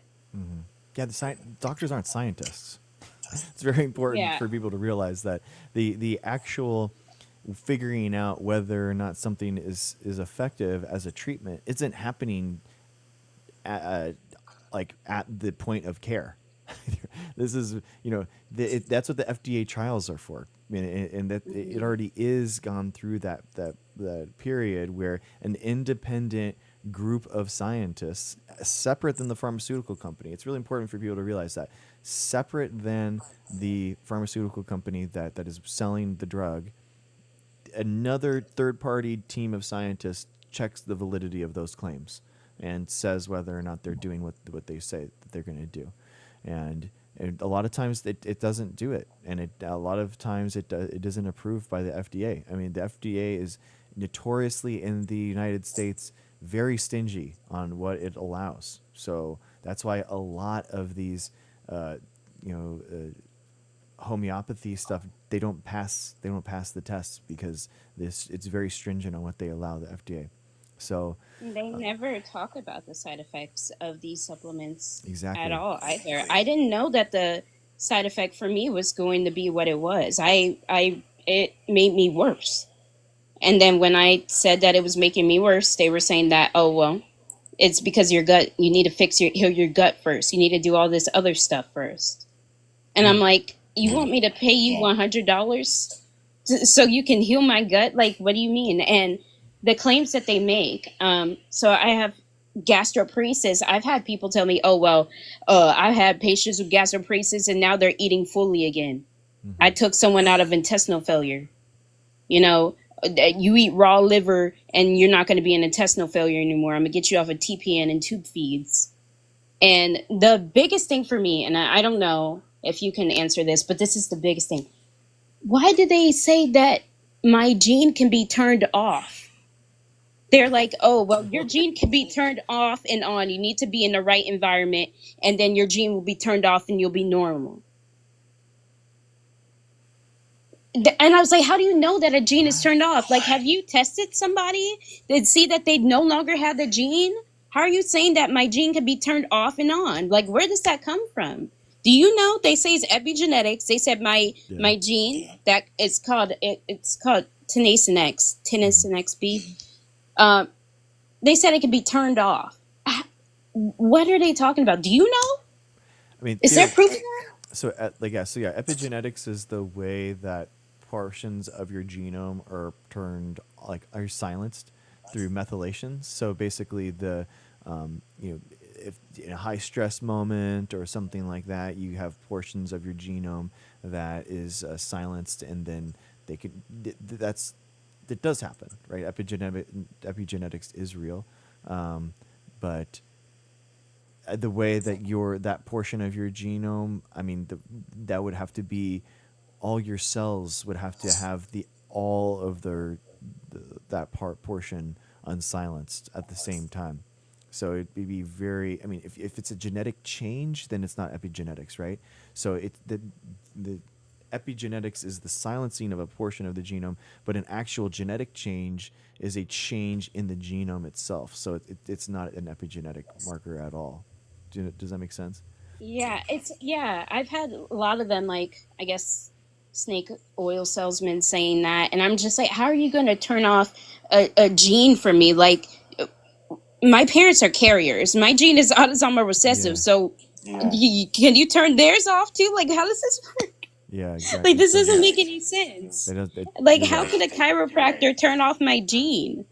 So you'd have to turn it on. You'd have to basically do the nucleotide change for all your genomes in all your cells at once. Or as a baby, as a zygote, you could have had to, like, change that nucleotide and change that on.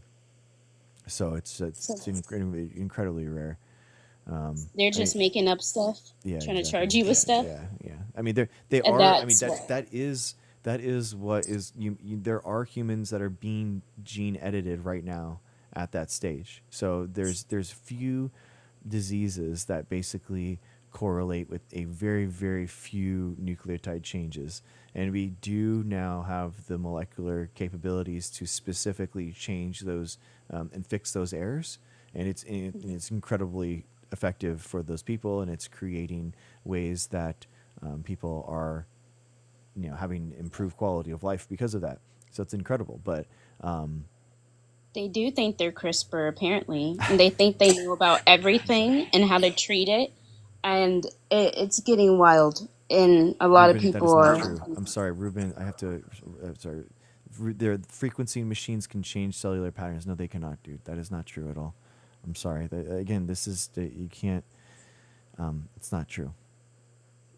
I've been having to block them Yeah. because they go on my account and they I don't know, their buzzwords are gut healing, mold toxicity. They think I've like swallowed mold or something. Yeah. And then Caesar Marines. I've done molecular biology for 16 years in the lab, but my job is changing genomes. I genetically modify things for a living. That is what I do. That is my specialty. And so I wish I was making it up, man. But this is all true. It's all true. Yeah, it's wild. Yeah, It's wild. and it really is wild.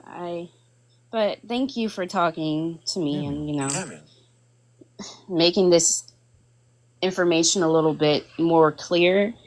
I'm gonna look into the HPV vaccination. I don't care if I have to start over again. I mean, I'm a Black woman in America. I do not need cervical cancer because we're dying from childbirth. So I want to avoid anything. Whatever health I do have left, I want to keep it. Yeah. Yeah. Thank you but for thank sharing. you. It was Envy Human actually did share one of your videos with me today. So I was actually like looking at your account. So it's actually wild to be able to talk to you right now. It's so small world kind of thing. So thank you so much for joining and requesting. I appreciate it. Thank you. Bye. Awesome. Bye. Have a good one. All right, guys. Thank you so much. Thank you for joining. That was really cool. Thank you for sharing. Thank you, Robin. All right, guys. Yeah, Diamond. Yes, exactly. In vitro, Gibson assembly. Incredible. I love the lab rats. Give it up for the lab rats in chat. They're using the lingo. I love it. Thank you so. So cool. Diamond, what kind of lab rat are you? What are you up to? Are you doing mobile? Let's go. Oh my gosh, I love it. All right. That's cool. All right, Shadowcat. Shadowcat, what's up? Hi, Dr. Greg. Thanks for letting me up. How's it going? I hope Robin's still here. I need to correct myself. I gave some false information earlier. You do not have to restart HPV anymore. You used to have to several years ago, but now you can just continue on. So if she got the first one, it's very likely she'll just be able to go back in and finish the other ones because that rule has changed. Okay, I just cool. didn't want her to leave and not know that after I told her the wrong thing. Gotcha. Also, I work in public health. We talked about that a little bit the other day. I am not a doctor. However, I have a master's in public health, and I've seen some people in the comments. And I think what people are not understanding is, yes, vaccine injuries are real. Sometimes people do die from vaccines and stuff like that. However, everything in science and everything being a doctor and in public health is all risk analysis based, right? Is this vaccine saving more lives or is it hurting more people? Which is exactly why the Johnson & Johnson COVID shot is no longer available, because it was hurting more people than it was helping. Yeah. And, with the blood clots and things like that. And so I want to be very clear, like when somebody says, the vaccines, are helpful or whatever, we're not invalidating that vaccine injuries happen or that people don't die from them or anything like that. It's just that if we didn't have them, a lot more people would die, and a lot more people, I'm sorry, I can't say that word on here, can I? I'm sorry, Dr. Greg. A lot more people would, would be injured because they would get sick and deal with permanent illnesses or not be here with us anymore. And that's what it's really about. And when you choose not to get a vaccine when you can, you are putting other people at risk. You're putting infants who can't be vaccinated at risk. You're putting people who legitimately can't get vaccinated at risk.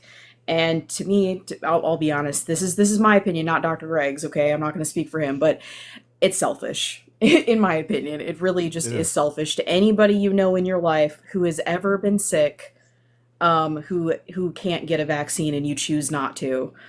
And I've been around, I've had family members who don't want to talk to me anymore because I don't let them around my baby. I got 3 kids. If you're not vaccinated, you're not coming around my kid. Like, it's simple as, if they're not old enough for the vaccine, you don't have it, you're not coming around my kid.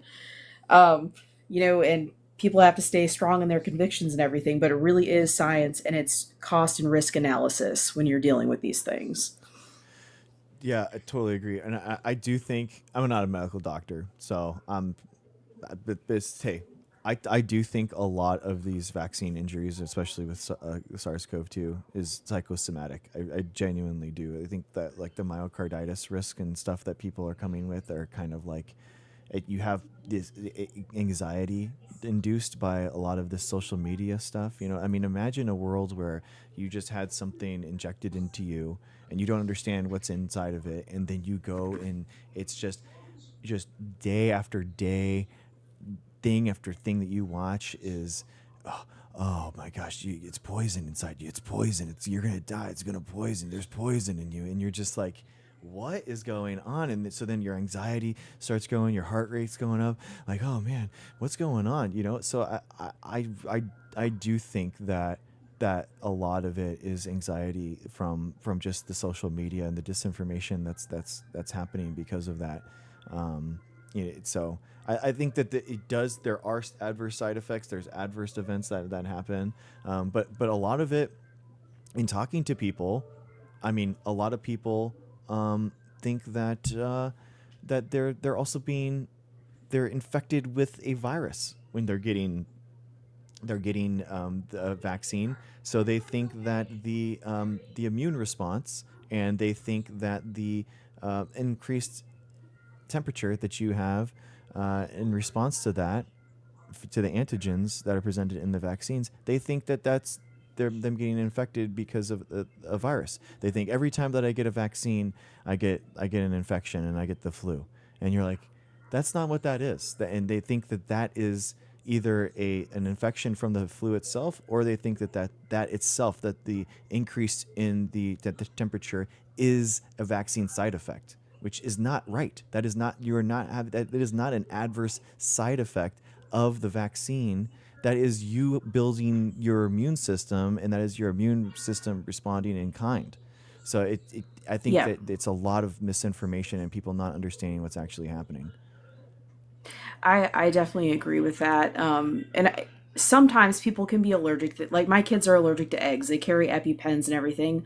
When we get their vaccines, all that means is that we have to sit there for an extra 15 minutes to make sure that they're okay before we leave.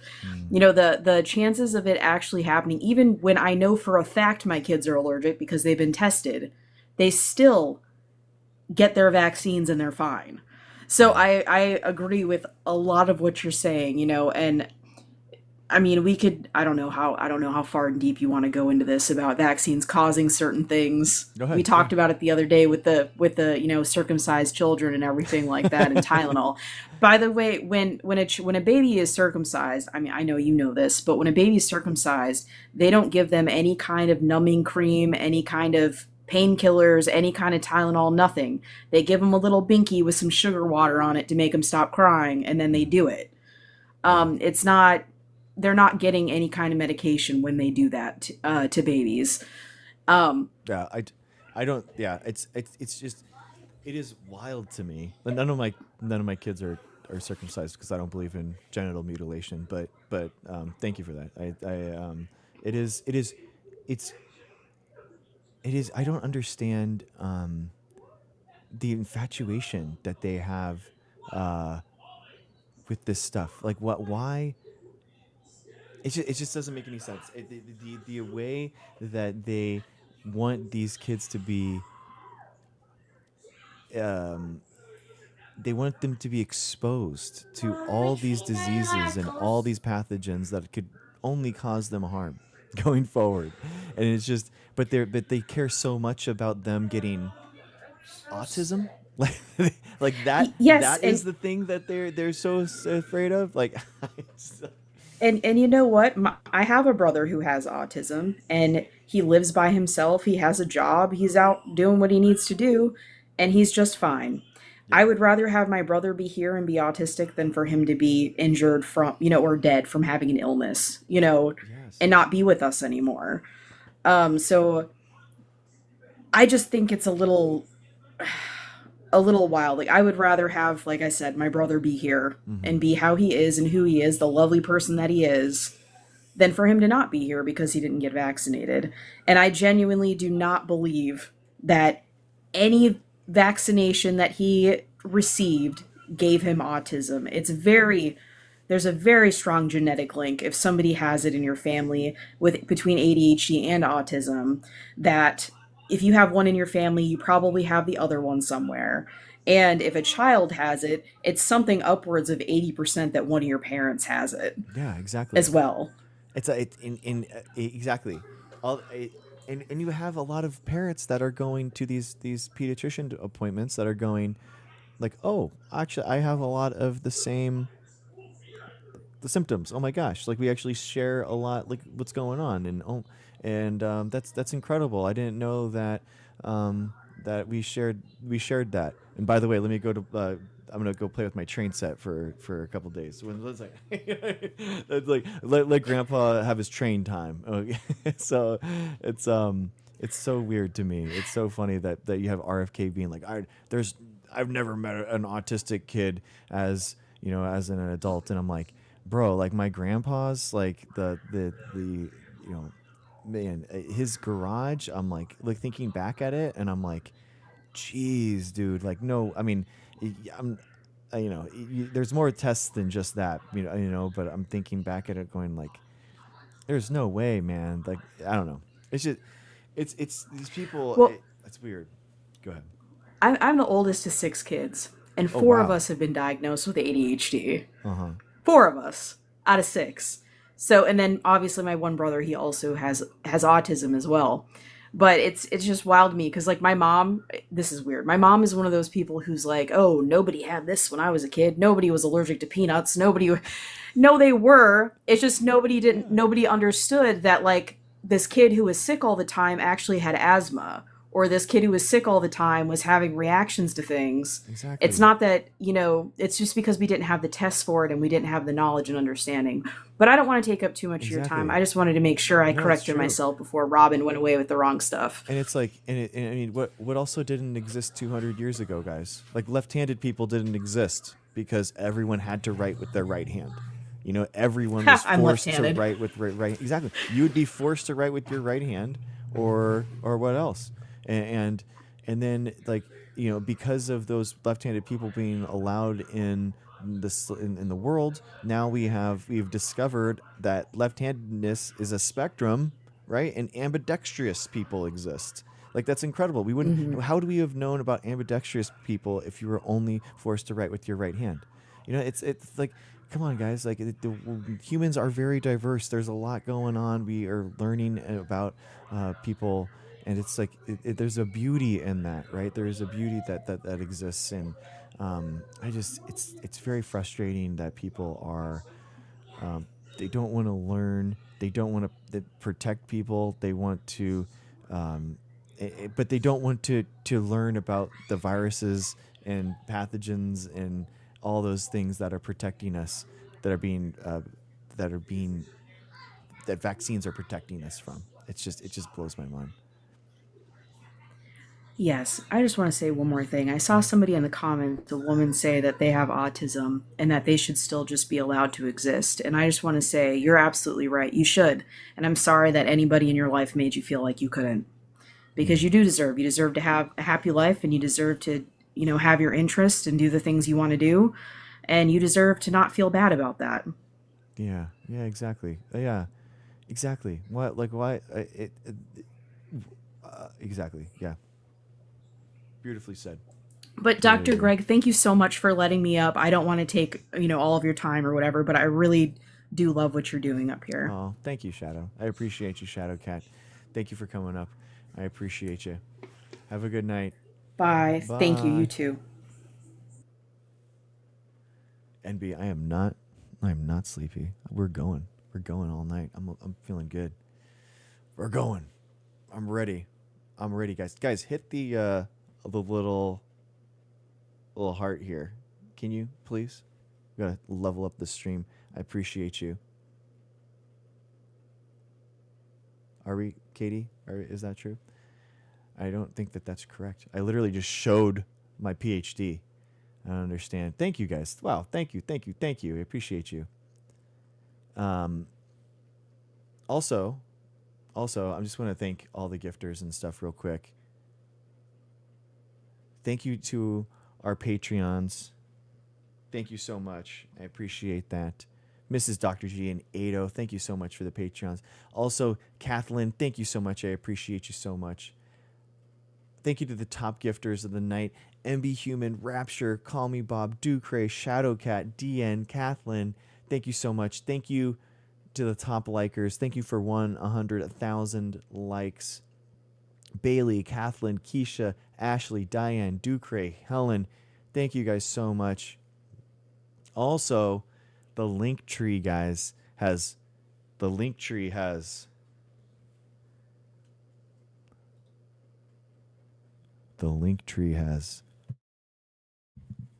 links. The link tree has all my links. I'm just kidding. God, you gross.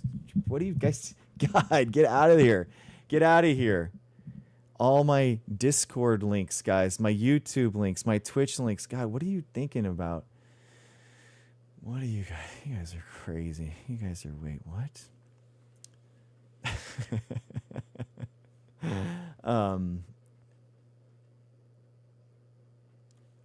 Just checking it out. Patreons, 3, 7, all that kind of stuff.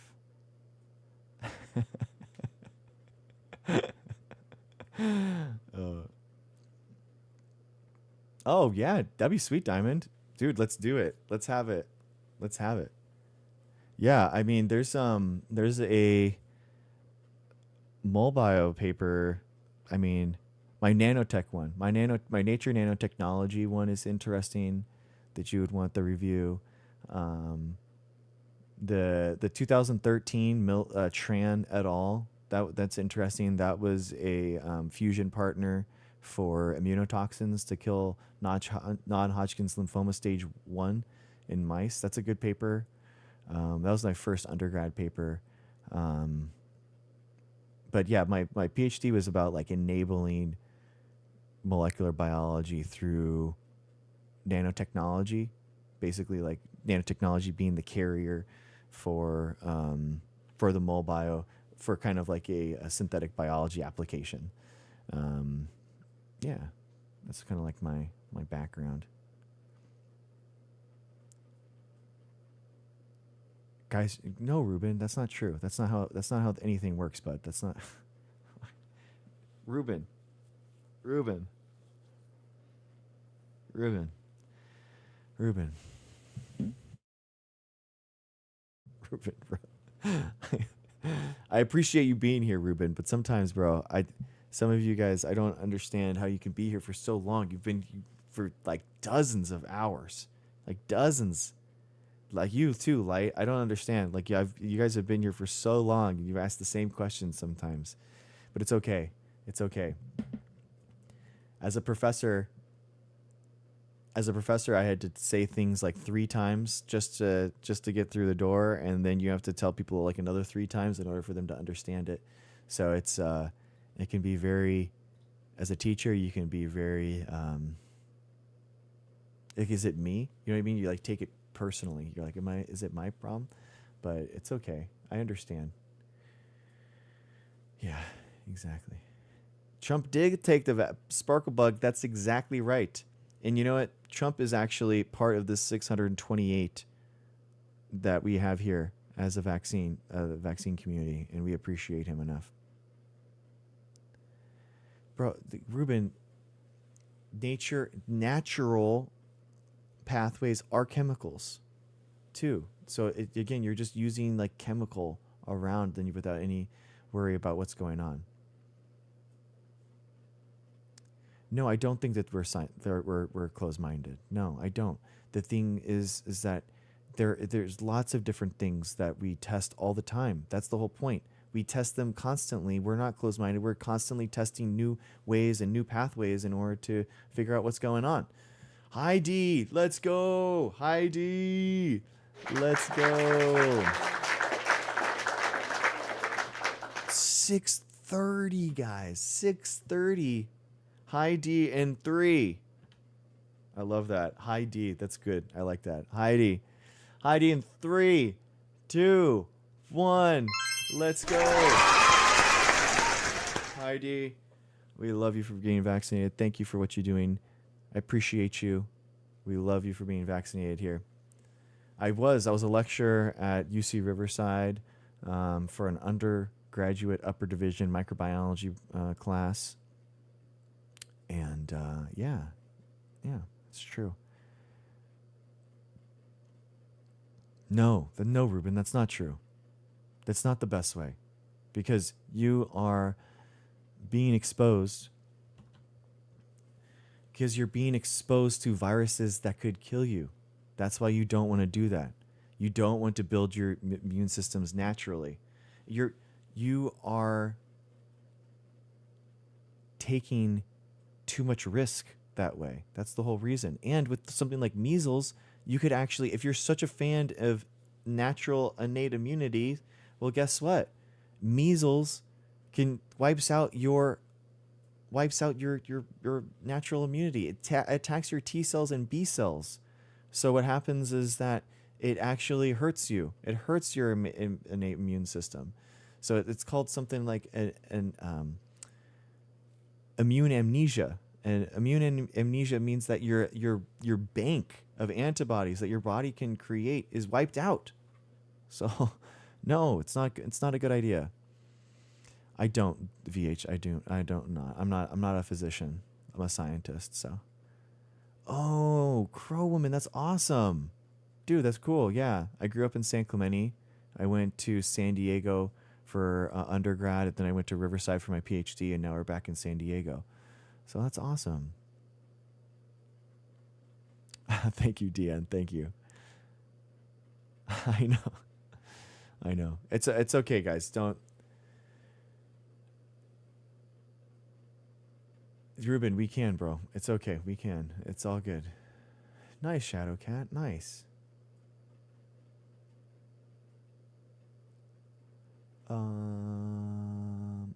Luis, you can request up. You can talk about you if you want. We can talk about it.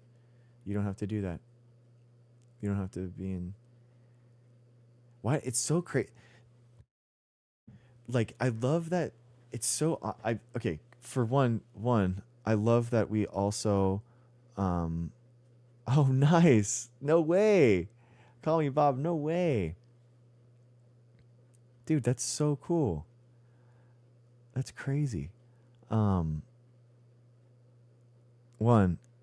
guys, I love that people are here that don't believe in diverse opinion is important.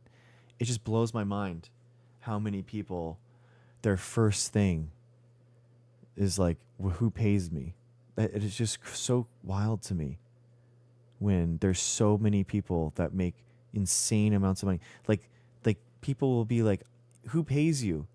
And then people on their side, like the ivermectin people, will literally be selling boxes of ivermectin through text message. You know what? I haven't. You guys, you know what? I'm actually. You know what? I'll link it. I'll link it right now. I've been working on a sting operation privately, and I'm gonna release it. I'm gonna make a note of it. I'm just gonna release it. I've been working on it.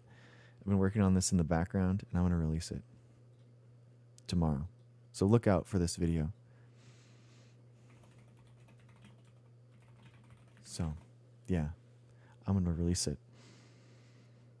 I have.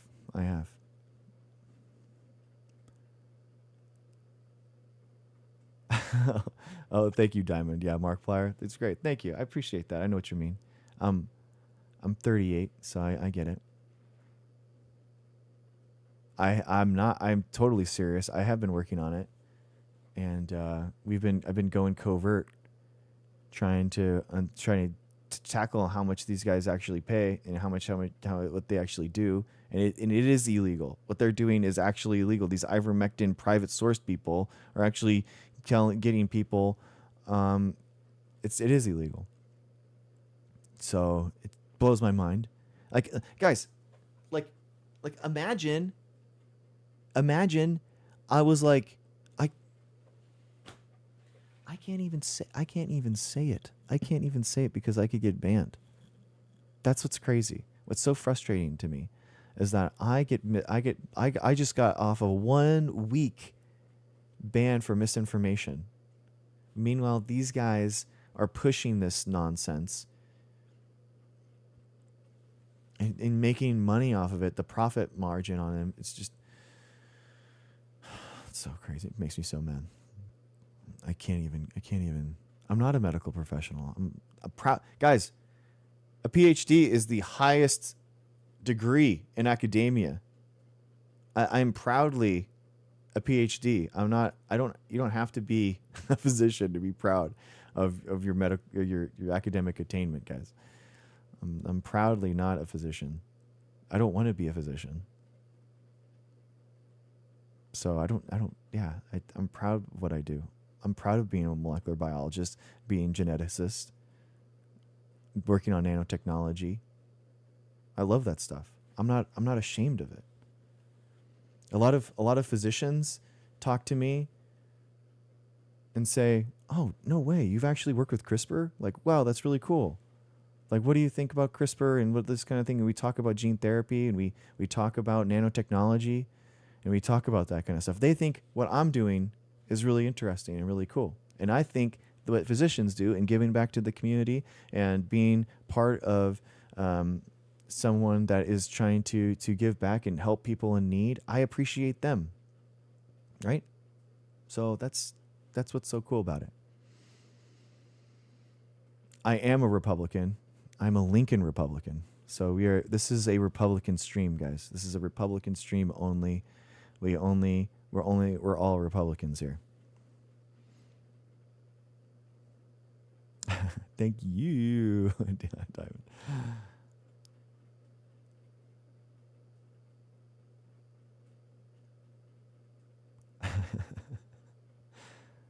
Exactly, guys. Well, what do you mean? There's no laughing emojis here, guys. Exactly. We're all Republicans. Exactly. Phrase. We think unironically, guys. It is okay. So, if you're in the Discord, you should be in the Discord. I don't know why you're not in the Discord. Where I was talking today. I made 2 thank you Trump videos. Genuinely, I made 2 thank you Trump videos thanking him for getting vaccinated from the bottom of my heart. And they both got shadow banned. I'm like, what is going on? Why can't I make a thank you Trump video that is not being shadow banned? I don't get it. I am so frustrated. I'm literally just trying to thank him. I genuinely trying to thank him for being vaccinated because it's important that the president of the United States, 1, gets vaccinated in order to stay safe from communicable diseases. And then 2, it's good that he's getting vaccinated because it shows that it's important. That, so I'm genuinely happy that he is being vaccinated. And I'm making a video about it. And I'm getting shadow banned on it. It's not okay. So I just want to thank Trump.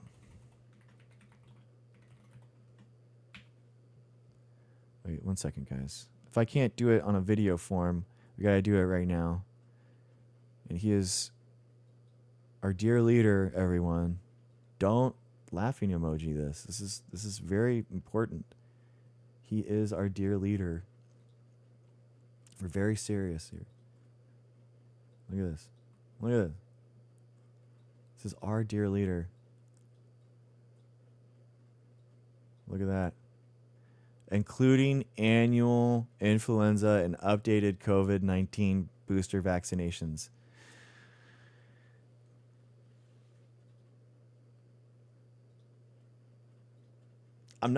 Guys, I'm genuinely, it is good that he is being vaccinated, and it is good. And the point is, and what I'm saying is, it's saying here.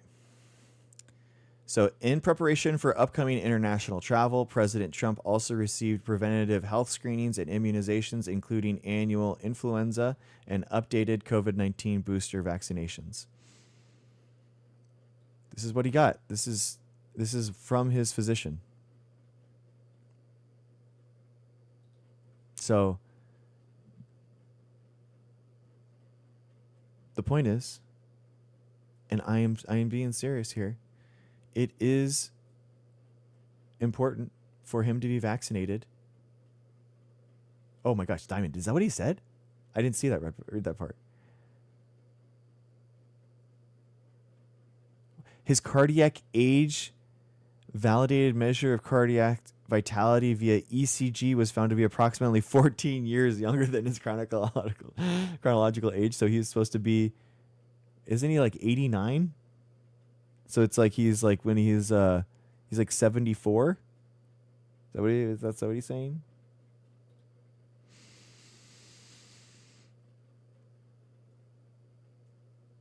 He's 84. He's 84. He's 80. He's not 70. He's not. He's 100 and 100. He's 70. He's 90.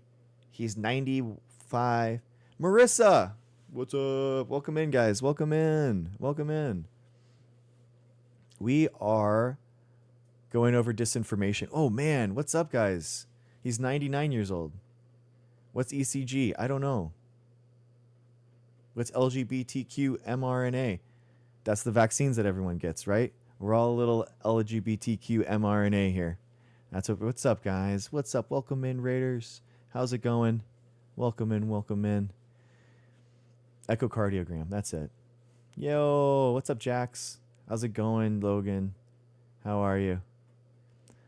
Good to see you guys. We're talking about disinformation that was from. Hey, Missa. Hey, Kathleen. What's up? Heather, how's it going? We're talking about, and we're going to re-talk about a disinformation that's it's coming from inside the House, from the Senate committee. Thoughts and Tylenol, that's good. Thoughts and Tylenol. Okay, we're getting to it, guys. We're getting to it. Oh, yeah. Yeah, guys, that'd be awesome. Thank you, guys. If you could put this heart, that'd be so awesome. We're trying to level up. Don't tell GT, but we're obviously the best stream on TikTok Live. We come on, guys. You know what I mean? We know. Oh, thank you, Noble Sharon. Thank you guys so much. Thank you guys. We're obviously the best. So we're gonna hit. Thank you guys. Thank you so much. I know it's okay. We're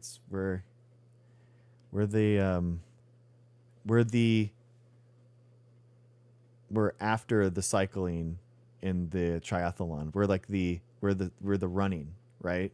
Because in the triathlon it goes swimming, then cycling, then the running. So we are the running in your marathon TikTok journey tonight. So we are the final running leg of your triathlon. What's your favorite medicine? I mean, it'd have to be vaccines, man. I don't know. For sure. It would definitely have to be the vaccines. I mean, because I'm a molecular biologist myself. So I'm like, I love the idea of like delivering nucleotides to someone and DNA and a little cassette. I mean, that's what I normally do. That is my job. So it is really cool to do that. And yeah, I love molecular biology, man. So yeah, molecular biology is really cool, man. Okay. So we went through this guy's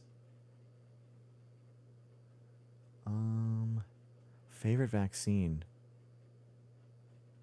Dude, I mean, I genuinely do really think that the mRNA technology is really cool, and it uses nanotechnology delivery, which is what I got my PhD in. So I'd probably have to go with the COVID vaccine, man. It's pretty cool. Ooh, the mosquito vaccine. Oh, that's a good one. That is a good one too. Or the I like the CRISPR knockout ones, the knockout mosquito ones. Yeah, for sure, Christy. You got me there. You got it. The Zika one's pretty cool. What are the chances? Well, Italian Stallion, the chances are, if you don't give your kids any vaccines, the chances are that you are a bad parent. That is what it is. So if you don't vaccinate your children, you're a bad parent because you're exposing them to diseases that are easily preventable. So therefore, you are exposing your child to more harm, and therefore you're a bad parent. So anyone that exposes their child to undue suffering is a bad parent, and I think that you are a bad parent if you don't do that. What do you think about the anthrax vaccine? I thought that it only is given to people in the military, so they have a lot of people.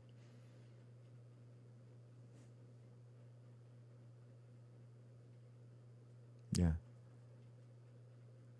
Yeah. I didn't stutter like it. You heard me. So. What have we learned? Narcolepsy and H1N1 influenza immunology. Huh. I don't know. I don't know about the anthrax. I don't know how it works.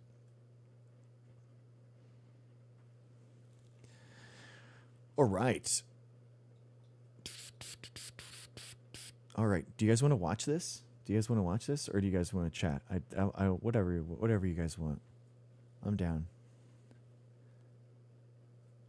Oh yeah. Oh my gosh. Envy. Guys, we track everyone who's vaccinated in this community. We track your vaccines because we love people that get vaccinated in this community. We appreciate you and we love it. So if you have been vaccinated in the last 2 weeks, and you have gotten vaccinated, say something, and we will throw you a vaccine party. That's what we do here. So we talk about science, we debunk science myths, we talk about science news, we talk about cool things that are happening in science that nobody else is talking about, and then we also track any vaccine, Fade, anything. Is the increased risk of narcolepsy from this particular vaccine legit? Seems like it.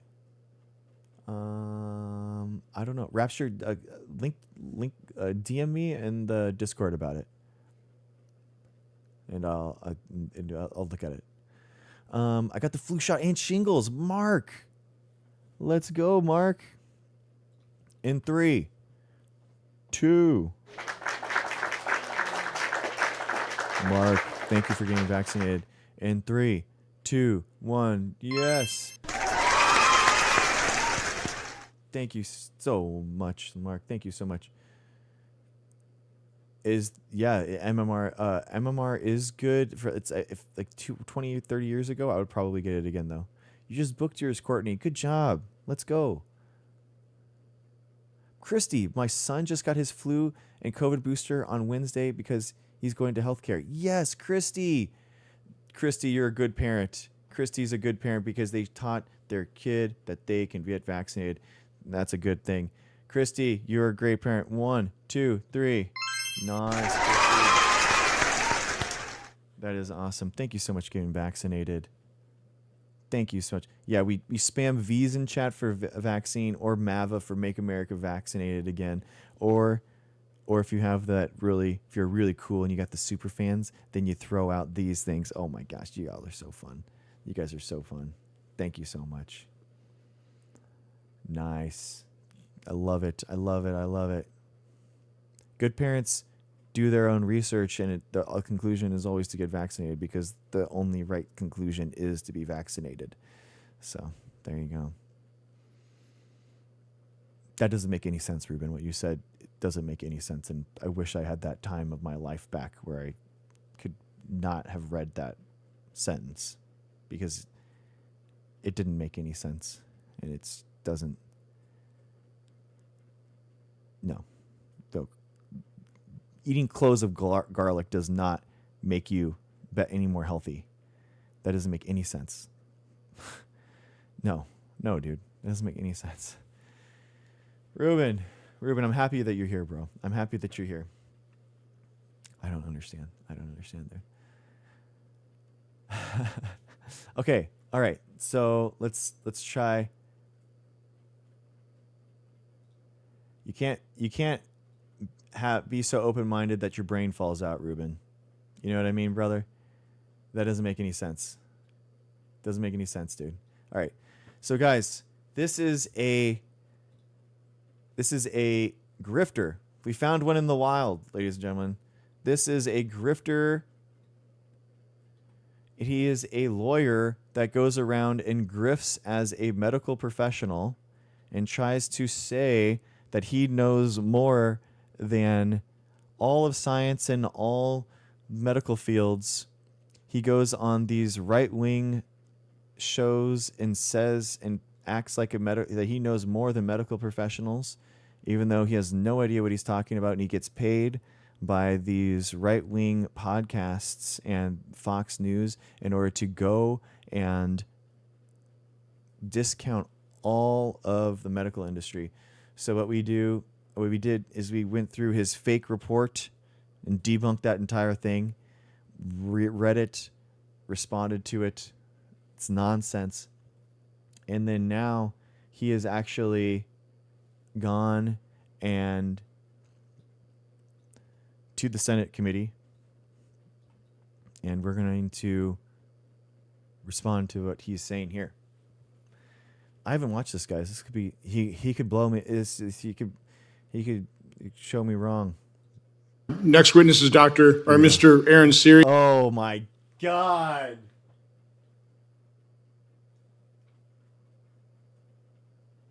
Oh, I can't. Did you see what that is? Amanda GG. I've made $2.17 on this live for over 3.5 hours. Like, what are you talking about, dude? In the future, a little weird. I'm trying. Exactly, Ducray. Exactly. And in their mind, this guy's a doctor. This guy is a medical professional. All you people coming in here saying that I'm not a real doctor, this is someone that you think. This is a lawyer.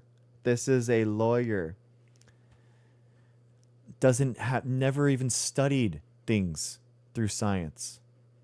And now he's being the Freudian slip of, oh, he's a doctor. Ms. Siri is the managing partner of Siri and Glimstad. Call me next. It's on Monday. Thank you so much. I appreciate you. Thank you, Maleficent Swan. Yeah, thank you. That's a red boutonniere tonight. It's actually really cool. I really like it. Guys, I'm actually going to try out, maybe I could try out the new boutonniere right now. I got a boutonniere that I want to try.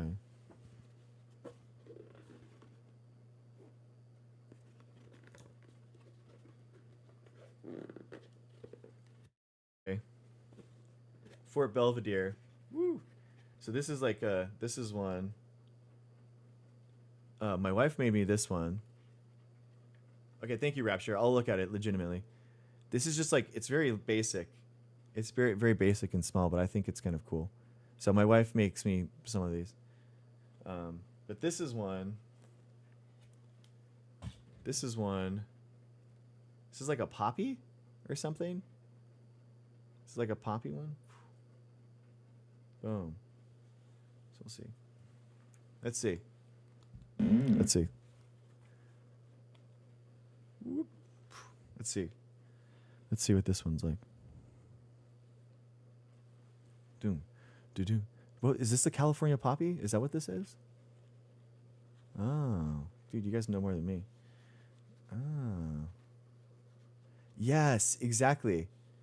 Yeah, I thought that's what it felt like. Remembrance Day or something. The California poppy. Okay. Interesting. Oh. Interesting. This pedal is messed up. Ah, there we go. Boom. Okay, cool. What do you guys think? New boutonniere check. I don't know. Boom. Cool. Thanks, guys. We'll see how it looks. Oh, cool nuance. Ah. Okay, I gotta stop playing with it. Oh, it's an ornamental one. There. There we go. All right. Okay. All right. Sweet, guys. Oh my gosh. Doing a boutonniere swap live on. This is my first boutonniere I've ever done.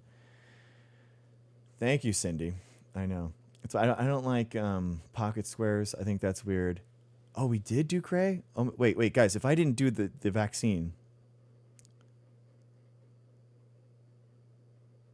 if I didn't do your vaccine on the board, say it again right now, so we can get you. Please. If we didn't put you on the vaccine board, please, you have to say it again. I didn't mean to not get it. Vaccinated all my family. Nuance. Nunya, what? How many? How many? Who got me into boutonnieres? Oh, that's a good question, R.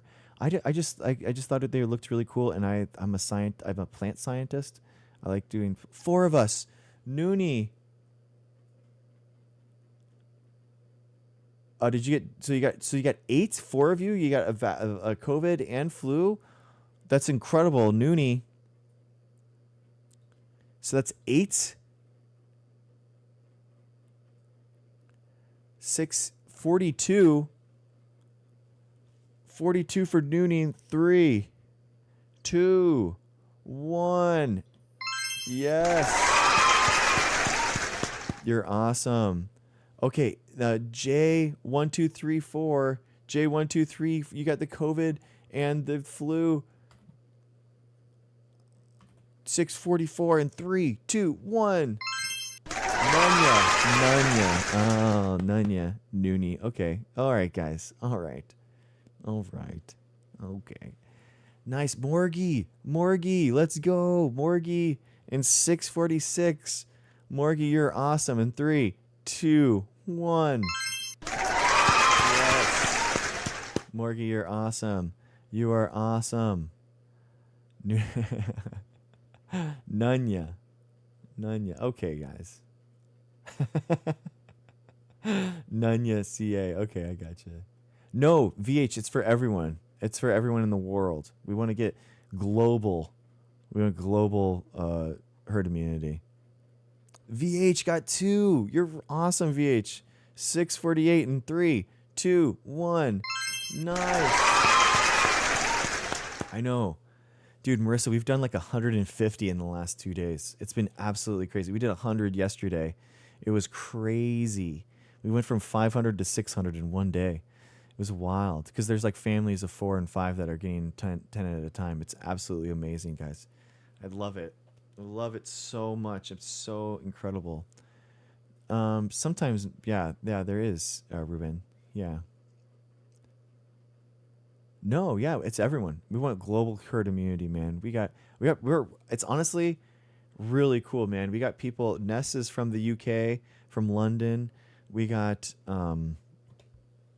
people in Australia because of how what time we do it. We have people that are in the UK and Australia at the same time watching us.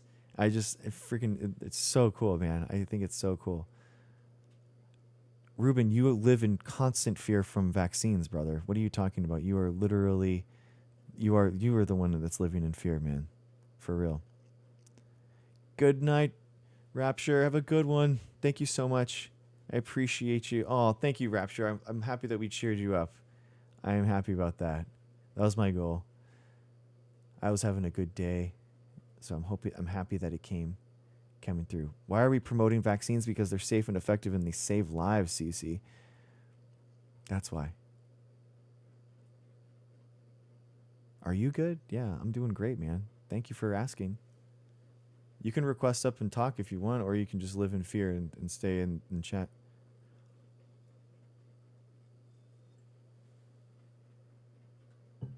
All right. Or you can... It's true. We like books and learning and stuff. It's true. Happy Canadian Thanksgiving to you.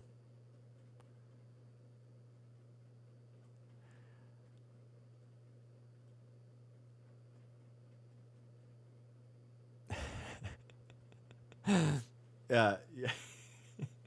MB Ruben's been here for since the first week, man. He's one of the originals. He's been here for so much. He's been here for so much. Oh, we like trains. We like trains. We like science. We like science. Science is good. Learn about natural health. I'm pretty sure, guys, aren't viruses natural? Asking for a friend. Aren't viruses natural? And don't viruses cause disease? And viruses cause disease and kill people? So I think wouldn't viruses be something you want to protect yourself from? Asking for a friend. I don't know. What? Viruses cause disease? The body was designed to heal itself. CC, I don't know how to tell you this, but people die. People, they do at the end of their life, they go to sleep and they don't wake up. But wouldn't they be healing themselves? I think that's the problem, buddy. People eventually can't heal themselves. That's the whole point, dude. That's the whole point, dude. Man.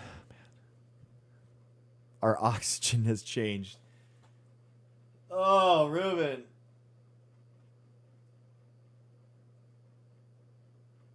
Oh.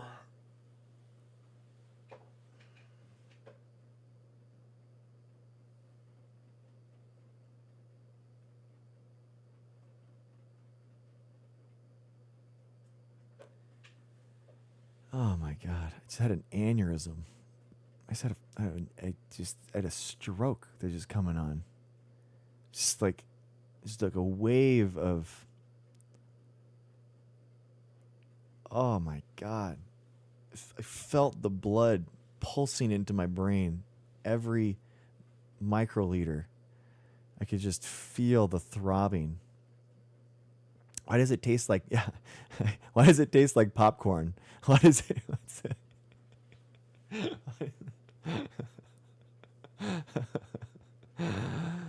Oh my God.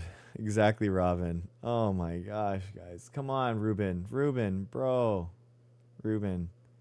I love you, man. Thank you but it makes me reconsider. Hablo español. Escuela de español todos los días. Soy Gregorio. Hablamos español todos los días. Buenas noches, mis amigos y niños y niñas y vaccino. ¿Cómo se dice vaccine en español? Todos vaccines. Muchas gracias. Are we speaking the right language? Explain the COVID deaths and injuries. SARS-CoV-2. Vaccinaciones? Vaccinaciones?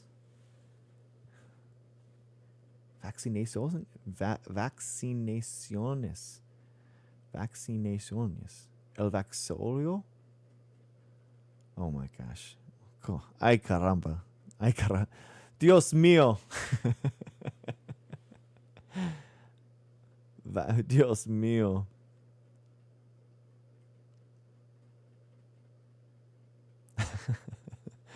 Shadow Cat. Vacunas. Oh my gosh, what are you guys doing? Hi. How's it going? So How's it going, dude? it's gone.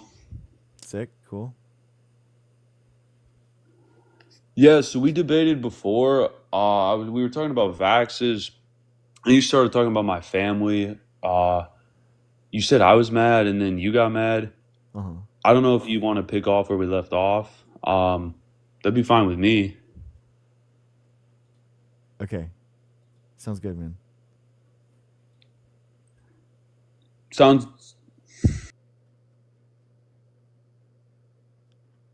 Yeah, he got me banned last time, so I'm glad that he thanks for requesting it, bro.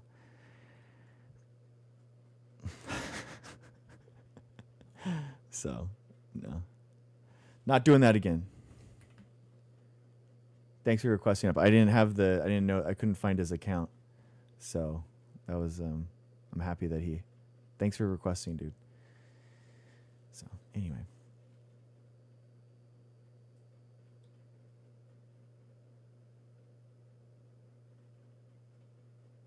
Oh, vacunas.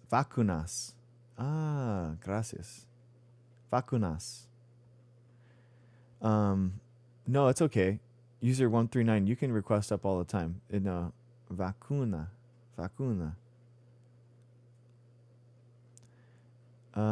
CC, you can just request, dude. Yeah, we can just talk. I'm not gonna do the chat thing. You know what I mean? It's better if we just have a conversation, as opposed to just like us misinterpreting each other through text. So.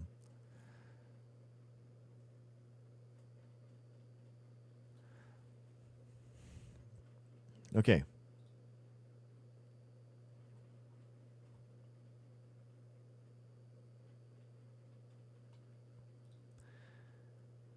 Lemon pepper. That's all you need. That's all you need, actually. Get some lemon pepper in there. Some lemon sauce. That's all you need. You don't even need brain surgery. You just put some lemon juice in there.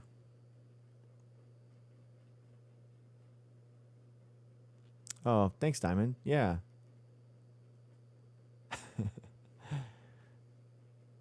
Nice. Thank you, Diamond. Yeah, welcome in.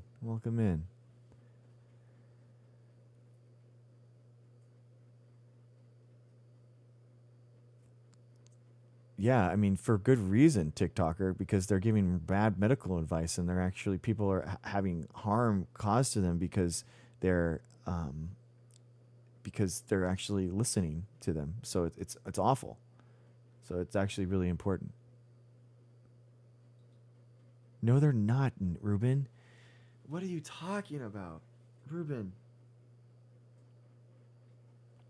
what are you think a naturopathic? What? How could that possibly be true?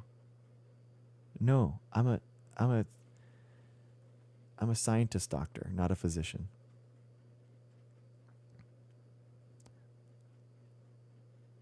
Bro, they're like, dude, like naturopathic remedies, medicine recipes are basically them picking things out at random at a grocery store and putting it into a jar and then drinking it and charging you $100 a month.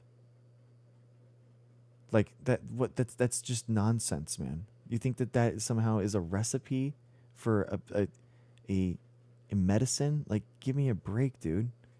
Like, give me a break, man. It's nonsense, dude. With over 85 professionals. Oh my gosh, Art, I've heard a lot of things. Guys, I've done a lot, probably 1,000 hours now.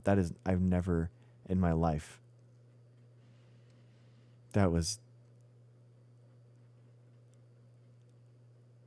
I can't even,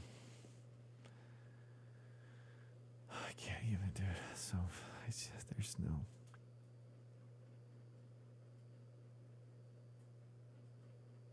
Natural has been around longer than science. Yeah, that's why people lived until they're 30 to 35 until medicine came around, and then we have medicine, and that's how people live until they're 80 or 90. So, yeah. What are you talking about? He has handled numerous high-profile cases involving challenges to medical mandates, restoring exemptions, agency transparency, including forcing FDA to release the COVID-19 vaccine licensure documents, Wow, and how brave. deposing immunologists, infectious disease doctors, and Wow. vaccinologists. Mr. Siri. Good afternoon. Thank you. Wow, how brave, guys. He is doing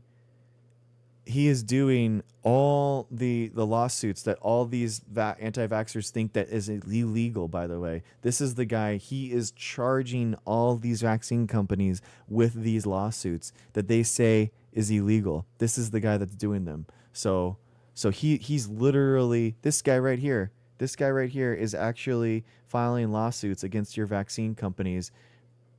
So, but user, you said that that's not possible. So, but this guy's doing it. So, Yeah, our vaccine practice, I believe, which has over 40 professionals, wow, it doesn't represent pharmaceutical companies. I believe is the largest vaccine practice in the world. there you go. Wow, incredible. So this is the guy.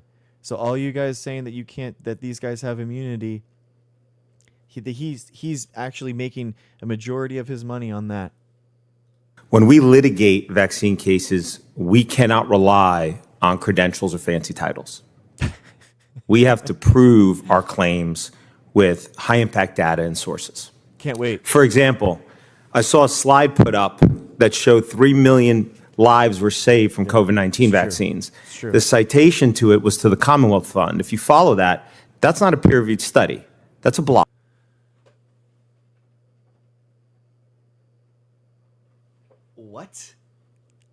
What? The dude, his intro didn't have a single work cited or a single peer-reviewed literature put on it at all, guys.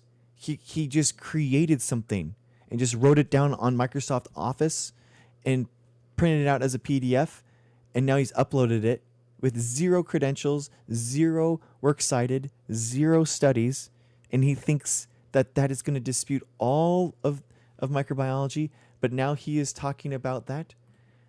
The Commonwealth Fund is referencing a New England Journal Medicine or Lancet article or something like that that's talking about how the COVID vaccine has saved lives. That's what it is. It's not, trust me, bro. We actually have epidemiologists that are actually working on this to actually do this. It's a blog that used No. a mathematical model to calculate that 3 million lives were saved. So I agree with the senator. Okay, so no, that's not true. At the very beginning, there was mathematical modeling on what and how many people actually had their lives had. There was a projected amount and an actual amount. And so, yeah, we do know that what it is based off of epidemiology and everything like that. We know what it is now. Blumenthal, who said, quote, claims made, I think you meant regarding vaccines, we need to examine the evidence. And that's an example of that. We need to look carefully at the evidence we are relying upon when we are making claims about vaccines. Oh, okay. Says the guy that has no credentials on anything that he's talking about and no actual any articles. So this is going to be a long one, guys. This is going to be a long one. We're going to be here for a really long time. But this is what we're actually talking about. Ionitis 2025. This is the latest one, the global estimates of lives and life years saved by the vaccine. So we've averted 2.5 million worldwide. Okay, this is what an actual real study looks like, by the way. As opposed to whatever his nonsense is. If you're a doctor, then so is a lawyer. I don't think that that's how it works, bud. I don't think that that's how it works. Again, it's not my PhD that you should listen to, man. It's not my PhD that I am saying listen to, bro. I'm saying that look at the studies that I'm sourcing. That is what actually makes my claims true. Or that's what it is. He is literally just saying that isn't true, and he's backing it up with none. So this is estimated life years here. This is lives saved, right? This is where we get that total lives saved. See at the bottom here? At the bottom here? 2,532,869. You guys see that? This is an actual data table from an actual publication that's peer reviewed. So that's what this is. Okay? So this is a 2025. This isn't just a statistical model, right? This is there was one done in 2021, right? There is one that's in 2021, but this isn't that. So this is a comparative effectiveness study. So this is actual looking at retrospectively. This is 2025 done retrospectively to look at from 2020 to 2024 to figure that out.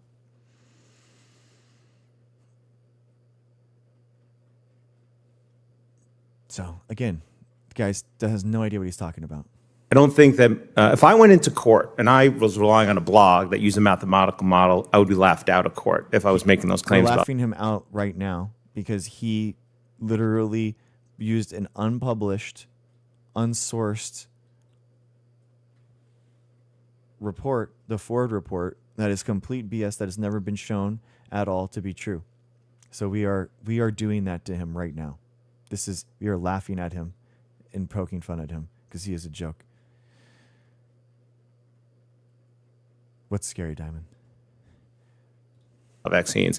But unfortunately, when it comes to promoting vaccines, well, that's what we often see. The underlying data is not typically really carefully evaluated. Claims about what vaccines do when they're positive, because our health agencies are responsible for promoting them, easily made. Claims that vaccines cause any harms or injuries often get ignored no matter how good the underlying data. I also heard that deaths sharply declined in 2021. Well, when you look at all-cause mortality in the United States, deaths in 2021 went up compared to 2020, and presumably most of the most frail, the weak. Yeah, because we're in the middle of a pandemic. So yeah, it's going to be they're going to go up. That's the whole point. This is again, guys, this is the life expectancy graph right here. So this is what we expect to happen. The squiggly line in the center is the deaths that we have. This is from the CDC itself. So the squiggly line at the center is the expected death rate that we have. And then these big jumps up right here, this is the weekly number of deaths from all causes goes up because we're in the middle of a pandemic. So it's going to go up. That's the whole point. That's like what explains the increase in expected deaths during this time that distinctly and very obviously goes up right after 2020, guys? What could possibly be the cause? What do you think? Why could... Are you serious? Pikachu. The vaccine didn't come out until 2021, bro. Like, what are you talking about? The vaccine came out in 2021, so there's huge spikes before that. Like, what are you it's exactly, the vaccine's retroactive, exactly, bro. Among us died in 2020 from COVID. We should have had a reduction in all-cause mortality in the United States. We did not. Because more people were dying. We have the expected amount of people that died, and more people died than that expected rate. It's genuinely not hard, guys. It's genuinely not hard. What is this guy? And those numbers you can't argue with. They're binary. You're either dead or you're alive. You can argue whether the vaccine killed This guy is brain dead. This guy is brain dead. you or didn't kill you, whether COVID killed you or didn't kill you.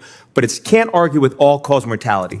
And we did not have a reduction in all-cause mortality in 2021. We had... Why would you? Why would you? Think about that. Why would you? You would have an expected death rate And if there was something happening, you would have more people than expected dying. That would be what you're doing. We're watching someone pushing disinformation in our Senate, guys. Our tax money is funding disinformation being put out, and we have to respond to it. That is what's going on. It's disgusting. It's unbelievable. Inside the Senate, yeah, Maria, this is someone, he's testifying in the Senate, and now he is a lawyer that goes around masquerading at these right-wing podcasts and shows and Fox News, and he gets paid to discredit medical professionals, but he doesn't have any idea what he's talking about, and he's talking about disinformation that is easily disproven. No, Cece, the COVID vaccine was tested just like any of the other ones. It went through all 4 stages. It was completely tested, if not more tested than other vaccines. An increase. And we really need to answer that question. We have sent many letters to our federal health officials trying to get an answer to that. With that said, not only do we need to carefully study the data and science before we He does need to, because he has no idea what he's talking about. go and litigate our vaccine cases, because again, I don't have a MD or a PhD or an MPH. That's true. He doesn't. He has no idea what he's talking about. We also need to understand the economic and regulatory framework around vaccines. And COVID-19. It didn't kill so many people, CC. It didn't. The COVID vaccine did not kill a lot of people. That's complete nonsense. He's a civil litigation lawyer. So he has no idea what he's talking about. He hasn't studied this at all. Vaccines did not just fall into a vacuum. They fell into a very well-developed regulatory and economic framework for vaccines that has developed over the last 40 years. Nonsense. Again, more nonsense, guys. No. The vaccine data exists outside of the for-profit motive that these pharmaceutical companies have. Okay? And we know this because they are independently tested at the FDA, and they're independently tested another time by countries that have their own sources of funding. They have their own sources of scientists that all confirm independently outside of the FDA, outside of the pharmaceutical companies. And they would have every intention and every profit motive and every scientific purpose to push it. No, they're not funded by Bill Gates. No, that's the whole point. They're not funded. Like the Denmark study in Denmark is funded by the taxpayers in Denmark. They're not funded by the FDA. They're not funded by the pharmaceutical companies, guys. They're independently verifying if this is actually legit. Every product on the market, you can sue the manufacturer for harm, for design defect claims, meaning the claim that the product could have made safer. I mean, literally, look around this room, planes, cars, pharmaceutical drugs, every one. There's only one product in America. You cannot sue the manufacturer for design defect claim to claim that it could have been made safer, and that are vaccines. That's not true. That's not true. You can absolutely sue vaccine companies for gross negligence in the manufacturing. So he's lying here. Like, he actually is lying. So we know, like, this is crazy to me that this guy. So this is the vaccine 1987 lawsuit act.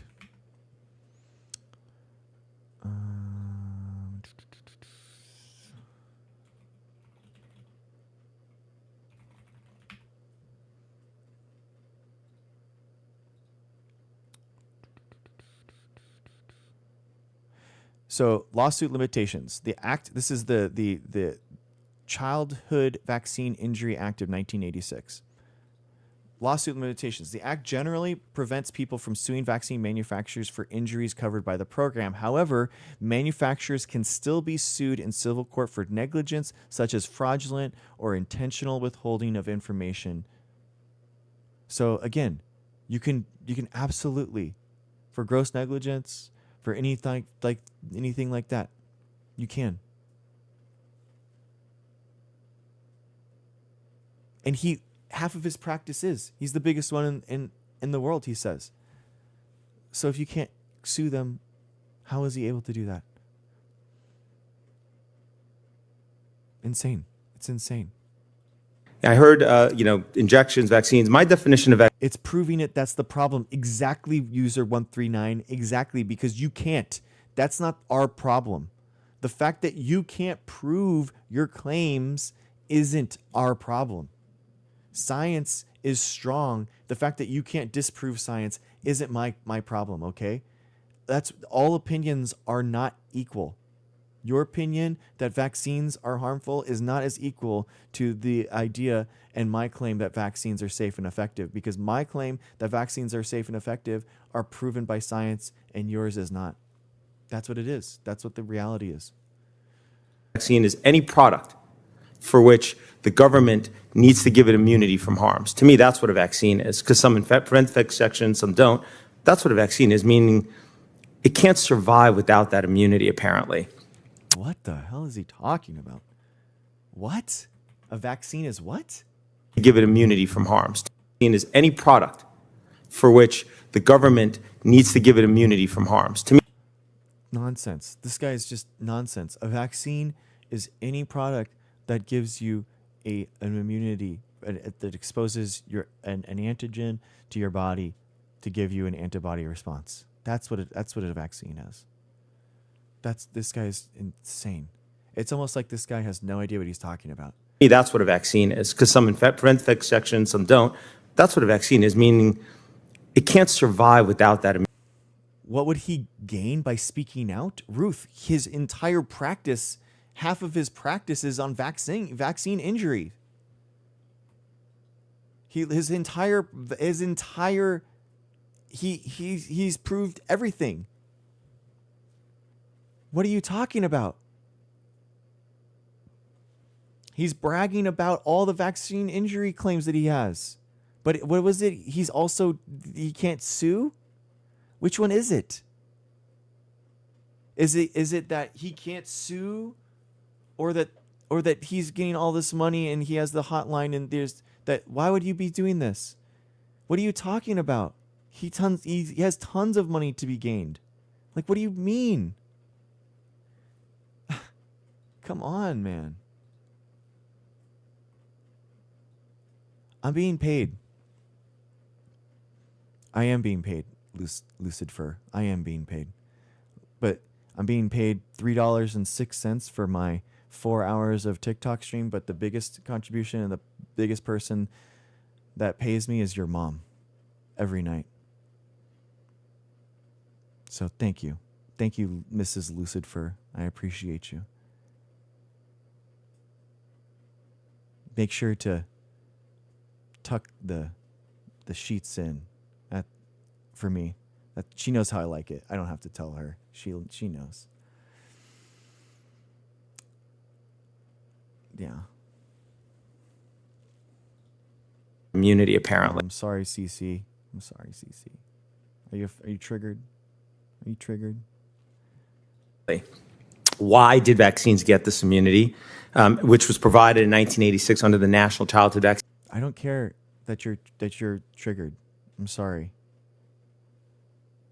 Facts don't care about your opinions. Sorry. Vaccine Injury Act, because leading up to 86, there were only 3 routine. You obviously care a lot, and you're triggered, and you're running away. You do care. That's why you're leaving. Or you can request up, and you can be a man. Childhood vaccines, MMR, OPV, and DTP, and they were causing so much harm and causing so much liability that I know exactly, Helen. Like, you think that I would be at a 200 person? Like, if I was being paid by pharmaceutical companies, you think that I would be here with 200 people? You don't think that we would be able to, like, view bot something? Cece, I'll invite you.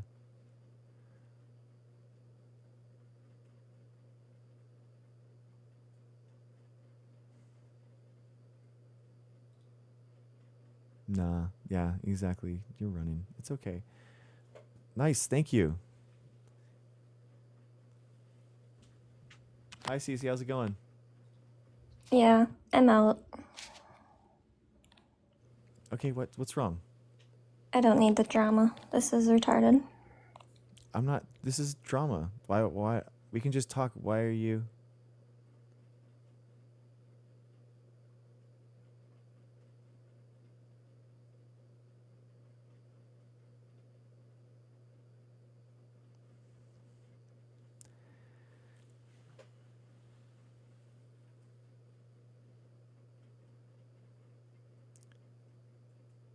True, that is true. But also,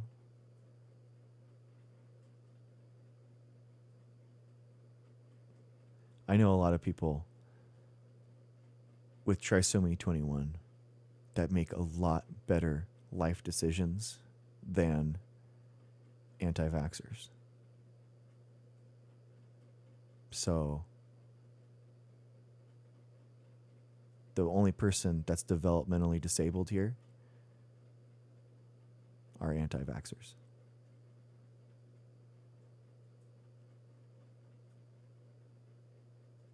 That's all I'm going to say. It's true. And that's true.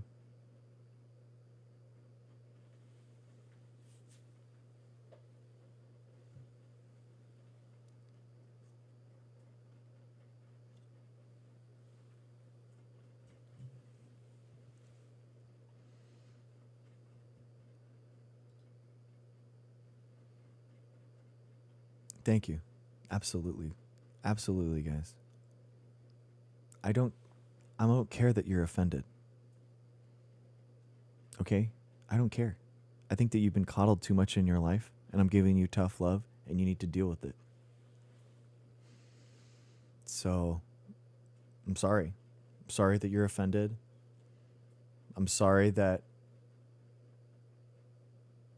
people haven't been telling you the truth, but it's not okay what you're doing to people.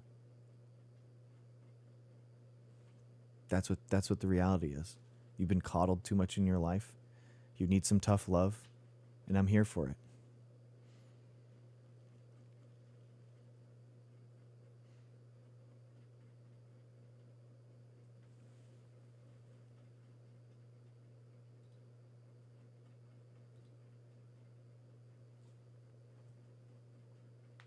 So, that's what it is. Oh, I'm sorry, Lauren. Sorry, Lauren. I think I'm sorry, what was that? What was that? I can't hear you. Lauren, what'd you say? I can't hear you. Is that you? Is that you, Lauren? I'm sorry, what was that? Lauren, was that you? What was that? Huh? What was that? What was that? Huh? What'd you say? Huh? Was that you? I know, Lauren. I know. Was that you? So, I'm sorry, Lauren. I couldn't respond to anything that you said there. I'm sorry. If you want to request up, you can.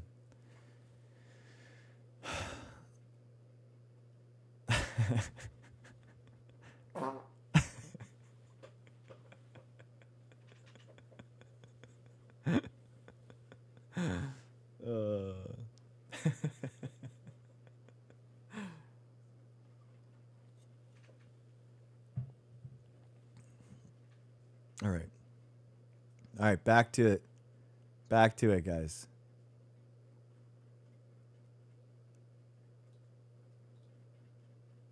Yeah, I didn't say it. I thought that was clear. Yeah, I didn't. All the manufacturers were going out of business to stop making them. And Congress, instead of forcing those manufacturers to do what every other product manufacturer needs to do in that situation, which is what? Make a better, safer product. Instead said, you know what? We're just going to give you immunity. That's not what We're going to happened. make it so nobody can sue you for those.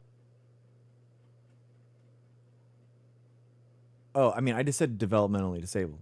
Guys, I have friends that have trisomy 21.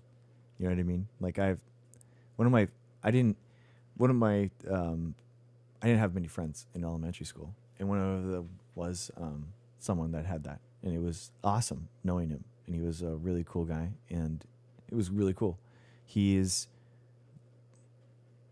Everyone loved him at school, and yeah, it was a really cool experience knowing him. I'm really happy that I was friends with him.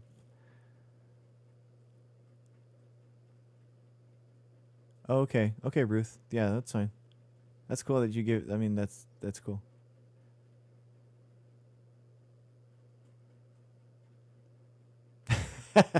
Monica. Yeah. Okay, Rising. That's true.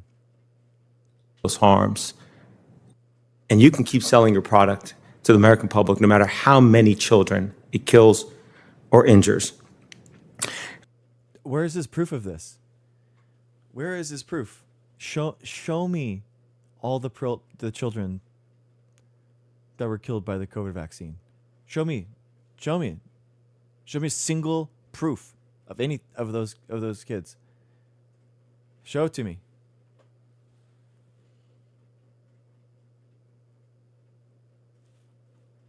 Show me. They didn't.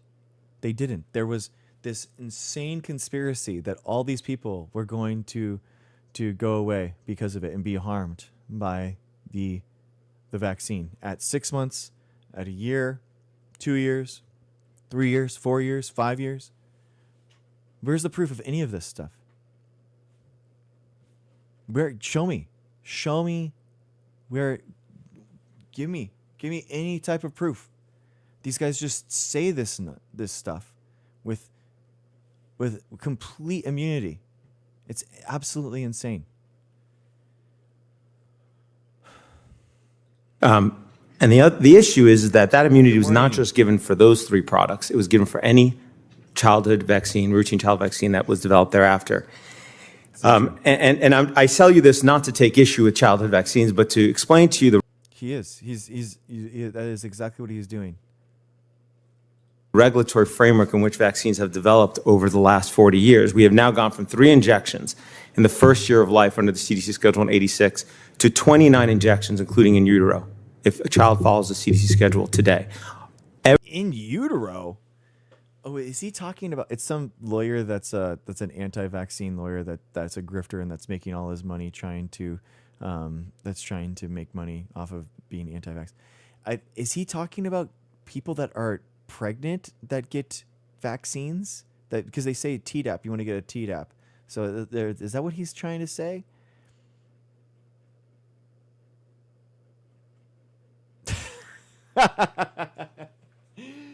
Apple, no, you have not.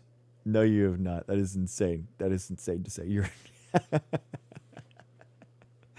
Apple user. That is not true at all. That is not true. That is crazy. Yeah, exactly. I think that this again, man, these guys are just wildly uneducated about it. Exactly, Amanda. Amanita. It doesn't make any sense. Every one of those vaccines, save one, was developed by a pharmaceutical company knowing they would not be responsible for the... Oh my God. Guys, the explosion of vaccines since 1983 was because of the invention of molecular biology, not because of pharmaceutical profits. I mean, how many times do we have to go through this? Absolutely wild to me. It's so embarrassing.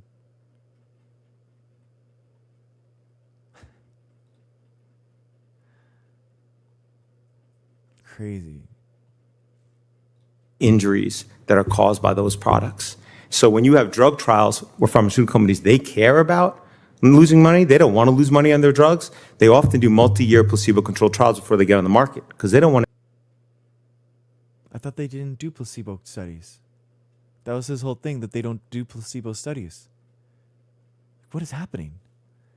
What is going on?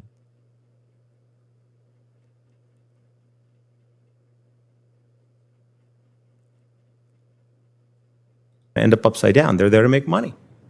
But with vaccine, Vaccines are not the most profitable way that these people make money, guys. Vaccines are a great way to save money by governments. That's what happens. So it's an 11-to-1 savings economically. That's why governments pay for vaccines in bulk, because it is a huge healthcare savings to have vaccines. The real conspiracy, and the actual conspiracy, would be anti-vax groups that are actually funded by pharmaceutical companies, because pharmaceutical companies make way more money when people are in the hospital for a month for measles outbreaks versus getting a $100 vaccine. That, like, come on, guys, think about it. It's the cost of, what was it? Cost of measles per person in an outbreak.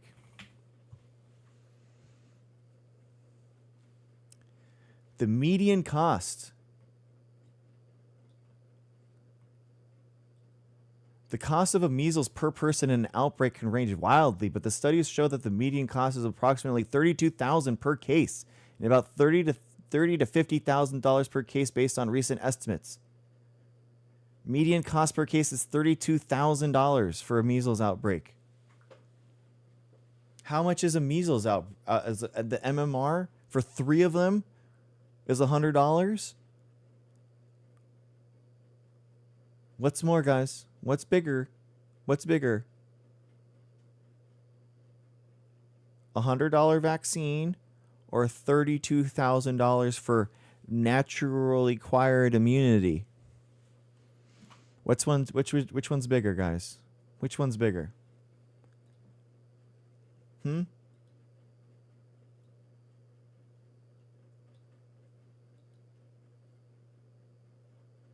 What's bigger? Oh, thank you, guys. Thank you for the follow on Twitch. I appreciate you.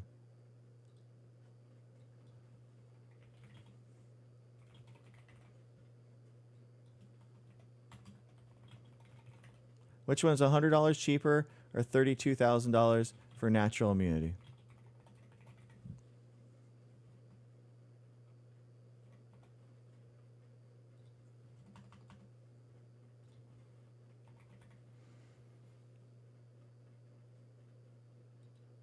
Here we go. Let's see.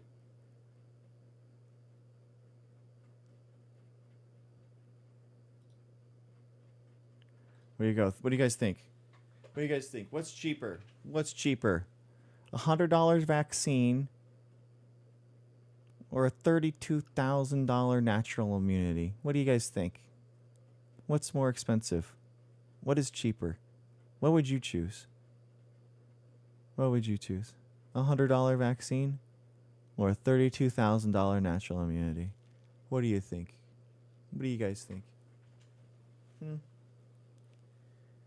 What do you think?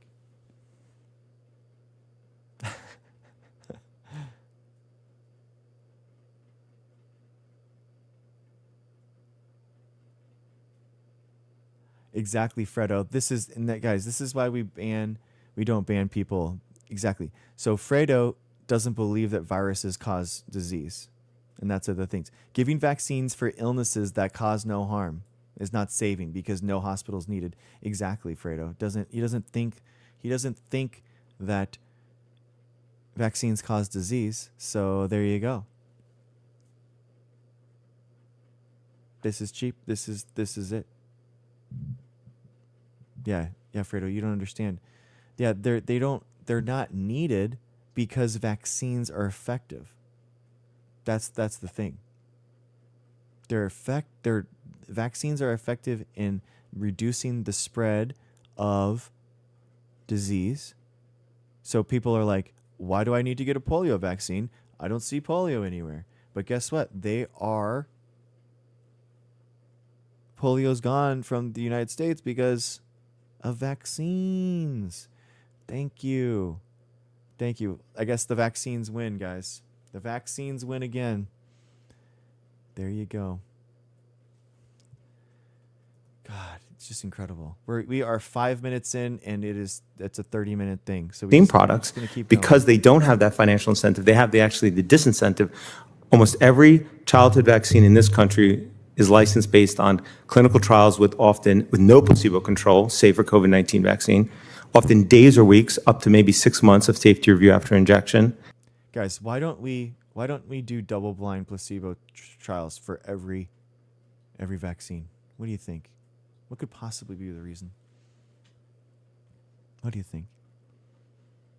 Exactly, Jared. Exactly. In order to do a double-blind placebo study, you would have to take two groups of people, one no vaccine, one with the vaccine, and then you would have to what's the next thing? You have the two groups of vaccinated and unvaccinated people, and what would be the thing that you'd have to do? You'd have to expose them both to viruses that could possibly end their life. Kind of unethical. We've tried this. The Tuskegee experiments is usually something we don't want to. We actually think back and we're ashamed of, but anti-vaxxers that are really that are actually just they just want to do better science apparently, but they don't care about the unethical ways of how science is done in the past. It's kind of bad to harm people. Rising Spirit, nature gave us immunity from the start, not a product to sell. Rising Spirit, literally people are selling green tea rosemary tinctures for 200% profit margins. The profit margin on a vaccine is like 10 to 15%. The ones from the COVID vaccines, because they were bought in such a large amount, it was near cost. So again, you're just wildly inaccurate. Exactly, divine intervention. Exactly. Yeah, immune amnesia. You remove your body's natural immunity entirely with measles. So if you're a huge natural immunity proponent, the MMR vaccine is actually the one that you should be pushing, because you actually remove your natural immunity from the measles infection. So it's crazy. Man. Wild. And are often extremely underpowered. Those trials could never have really confirmed the safety of this product. And guys, and also, who is this guy? Who is this guy? He's never run he's never run any type of experiment in his life. Thank you, Arus. Yes, I know. 14,000. Wild. He's never run an experiment in his entire life. And he's going to tell us, scientists, how to actually run an experiment? This guy's a lawyer that thinks that he's parading around as a medical expert, even though he has no idea what he's talking about, and he's peddling dangerous disinformation in a Senate committee, and we are reacting to it and dismantling everything that he's talking about. Submission to this committee laid out unless an anti-vaxxer jumps in the box and wants to actually have the discussion, which anyone is welcome to join if anyone wants to. Don't be afraid, guys. Genuinely. Don't be afraid. Single vaccine and put them. Let's talk about the other vaccines. Why don't you want to talk about that one, Fredo? What are you talking about? Pretty much, Janina. Pretty much, he's a grifter.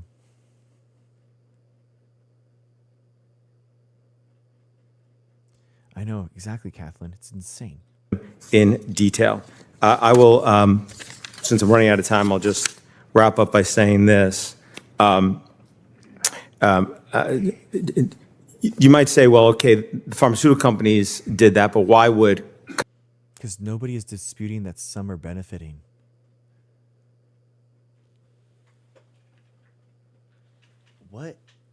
What possible disease do people benefit from? What are you talking about, bro?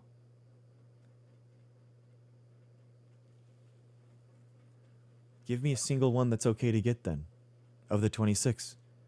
Give me one that's okay to get, that you would want to have yourself. Give me one. Why would the FDA allow it? It's because, unfortunately, our federal health authorities are hopelessly conflicted. Congress gave them conflicting structural duties. They're responsible for promoting vaccines and for defending them in the Vaccine Compensation Program. And you also ask them to be responsible for safety. Those conflict. One has overtaken the other. And for the most part, Guys, he's talking about Congress. Who regulates it? Come on, dude. Congress doesn't regulate what's in food and drugs. What does? The Food and Drug Administration. I mean, this is like, guys, I mean, come on, man. This is ridiculous.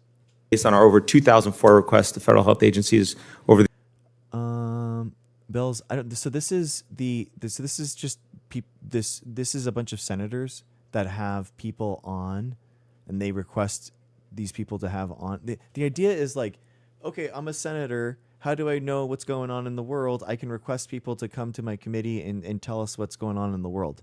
So what happens is that, you know, in a normal world, you would have experts that come on that actually know what they're talking about, that they can actually educate the senators on what actually is happening.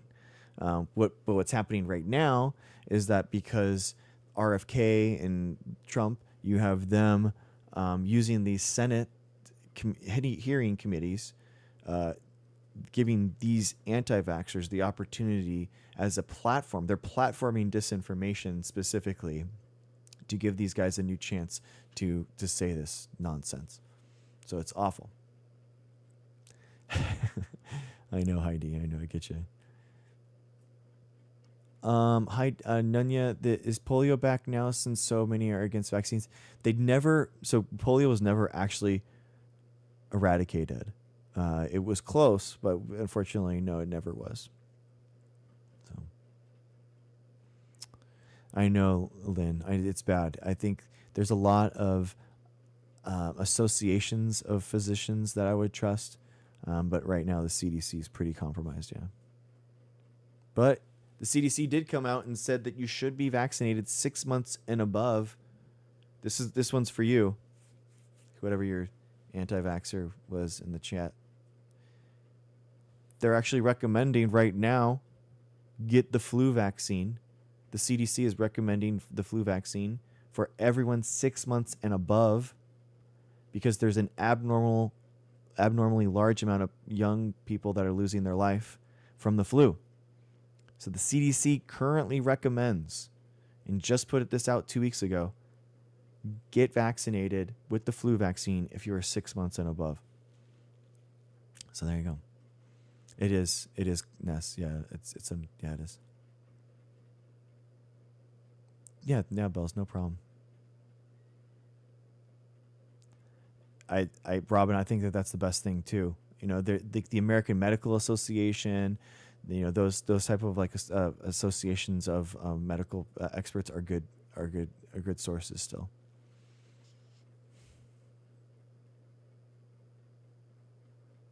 Yeah. No, flu's really good to get, guys. the years on behalf of our client, I could tell you, our federal health agencies act like partners with pharma. They encourage their inroads. They act basically in the shoes of pharma, because when the immunity to liability was given to the pharmaceutical companies, Congress recognized that apparently and transferred all the safety functions to HHS and the mandate for safer childhood vaccines. And by doing so, it's made them hopelessly conflicted.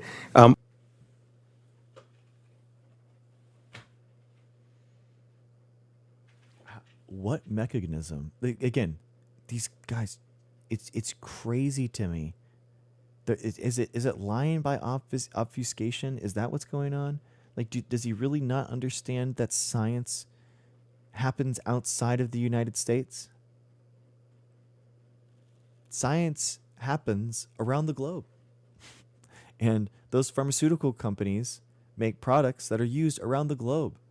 So Denmark and other countries, I'm just saying Denmark, because that's where the largest vaccine safety study has just been done. 1.2 million kids over 20 years, completely safe, no adverse neurological defects at all, completely safe. They're not in bed with the HHS. They're not in bed with the FDA. They're not in bed with the pharmaceutical companies. It's just ridiculous, man. That was a very, very quick way to try and convey the... Jack Cruz. No. I see Jack Cruz.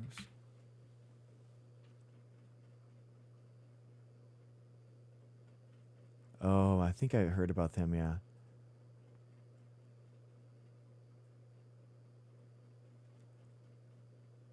It is lying, I think. Lying by omission. Yeah. Exactly, Shadow. They don't understand, like, the global conspiracy that this guy is alluding to right now. Every single scientist that has worked on this, every single immunologist, epidemiologist, virologist, they're all in cahoots together, and they are all being paid off by these pharmaceutical companies. That's what they're alleging to right now.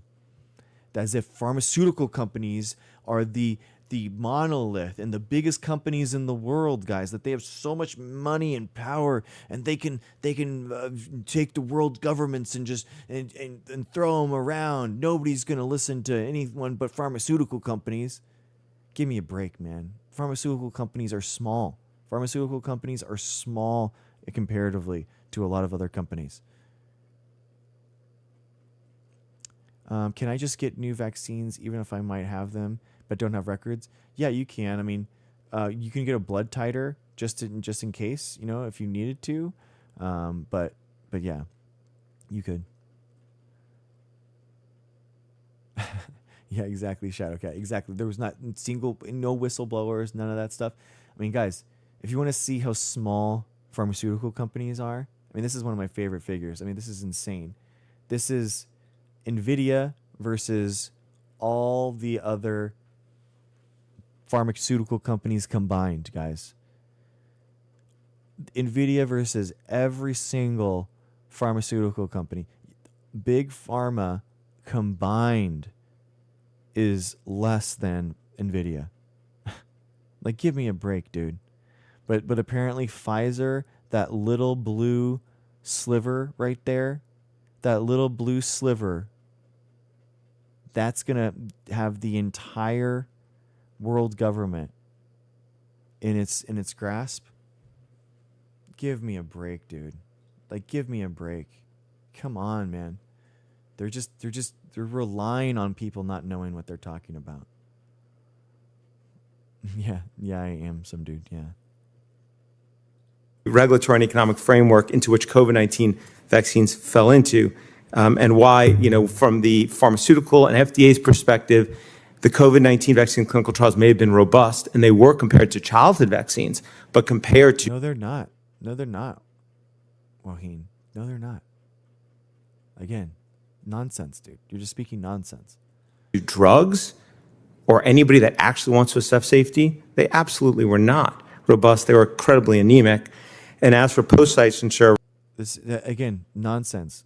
COVID vaccines, one of the highest efficacy vaccines we've ever developed, 94% efficacious. Normal flu vaccines are between 60 and 70% on a good year. This is 94.1%.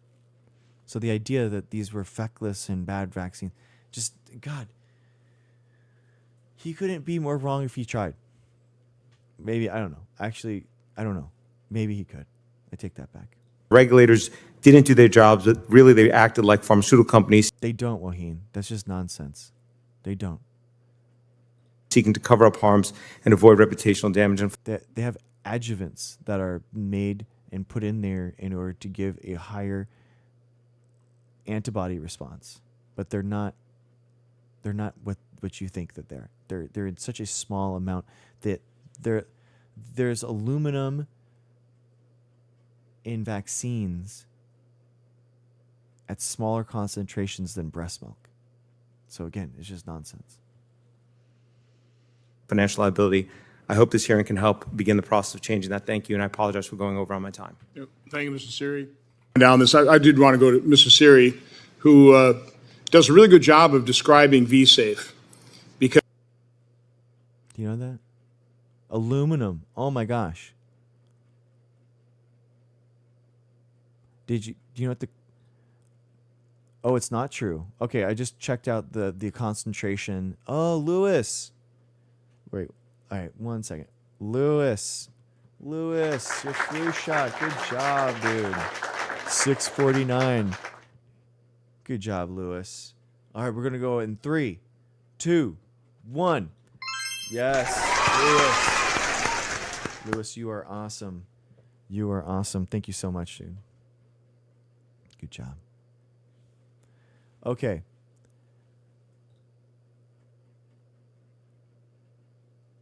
Waheen. Okay, that's crazy.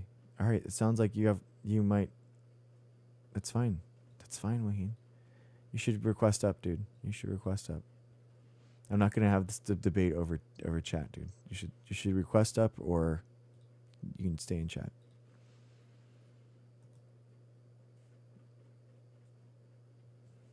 Okay. Again, this guy's speaking nonsense. Because you actually had to sue. You shouldn't have had to sue, by the way, right? First of all, okay, so first of all, I thought you couldn't sue these guys. I guess they can. I'm so confused. Which one is it? health agencies who set up this vSafe, voluntary online report on specifically the COVID-19 injection. They already have VAERS, the vaccine adverse effects, side effects. They already have VAERS, so it's insane.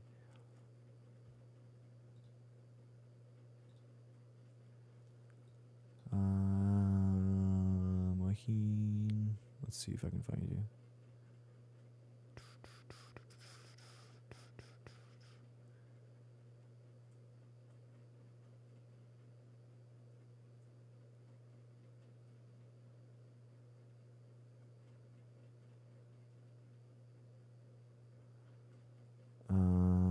I can't find you, dude.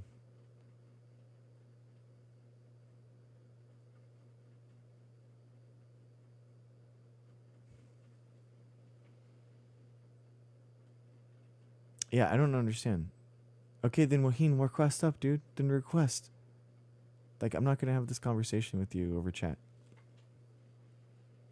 If you tell me wrong by requesting up, and we can talk about it. Safety surveillance, right? Yeah, vSafe. 10 million people signed up voluntarily. You would think the federal health agencies would make that information just available anyway, but at a minimum, when you FOIA'd it, Freedom of Information Act, you think they would have just handed it over to you, right? They didn't do that, did they? You had to sue them. How long did it take you to actually get that vSafe data? And then why don't you describe what you've got and why they were probably trying to hide it? Talking about? Sure, it took over 2 years, and you'd also think with a name like vSafe, it would have been designed to actually assess safety with regards to the COVID-19 vaccine. So vSafe is a program that the CDC rolled out in December of 2020, along with the first rollout of the first COVID-19 vaccines. And as you just pointed out, Senator, the point was to ask people to sign up. 10 million Americans signed up, almost all of them in the first 6 months. This was when there were no mandates. These were folks. Rising Spirit, again, get request up and like have a conversation, or just stay in chat forever. I don't know. Who are enthusiastic about getting the vaccine. These are the folks who probably who felt it was their civic duty. In fact, that's part of what they checked of why they signed up for vSafe.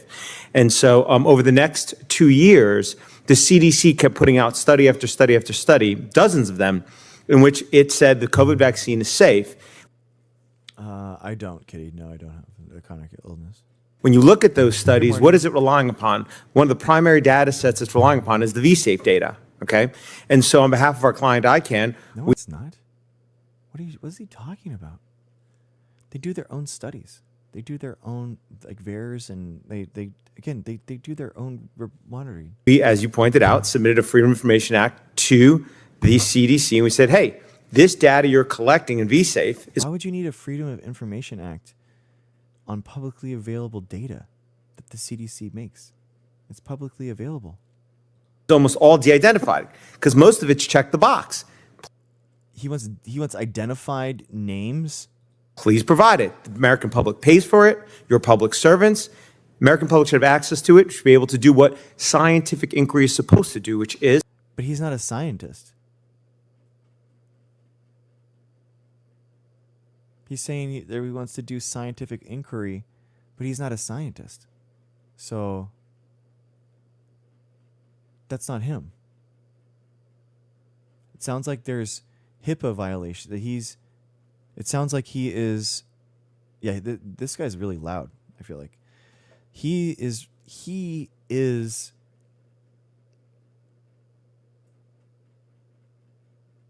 trying to violate HIPAA violations because he doesn't want anonymized data. He wants the actual data, the de-anonymized data. So that's what's crazy. Replication. By the way, Yes. quickly, what did they ask and what didn't they ask on the vSafe? Yeah. I mean, talk how grossly inadequate it was. Yeah.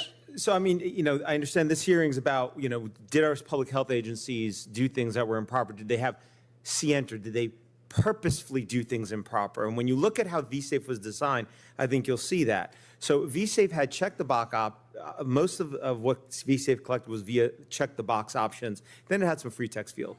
There were two categories of check the box options. The first category were symptoms. So you could check the box for various symptoms, right? And the Like, maybe give us an example. fever, local, little pain. The standard minor things, right? Right. And so those symptoms, the vSafe system only asked you for the first 7 days after injection. And as Dr. Shimabukuro even said in an email that we obtained via FOIA, those are the expected reactions. It's what they call almost immunogenicity. It shows the vaccine is working. And so the symptoms that they picked were totally useless for assessing the safety of the COVID-19 vaccines. And in fact, when you look at the studies that the CDC published, people were reporting those symptoms at 40, 50, 60% of them. Yeah, they reported, pain in the arm, of course. But they were viewed as normal to have a little chill, have a little fevers. And so that part of vSafe was totally useless for assessing safety. So that wasn't useful. Okay. Oh, awesome, Maria. What did they ask you then? Okay, did they ask you anything else?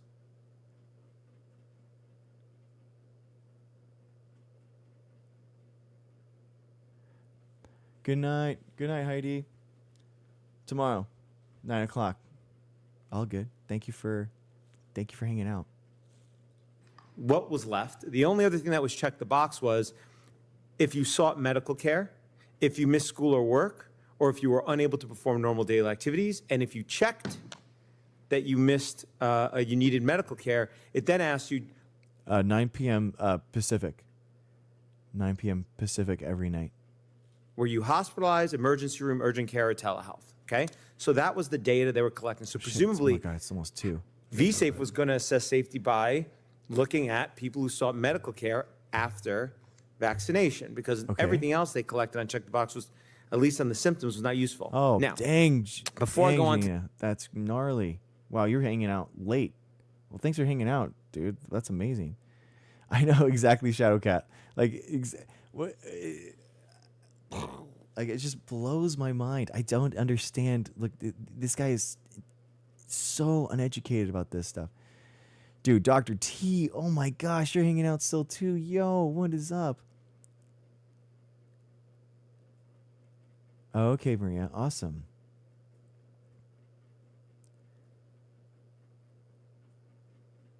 My routine? I mean, I go to bed around 1 or 2, and then I get up around 8.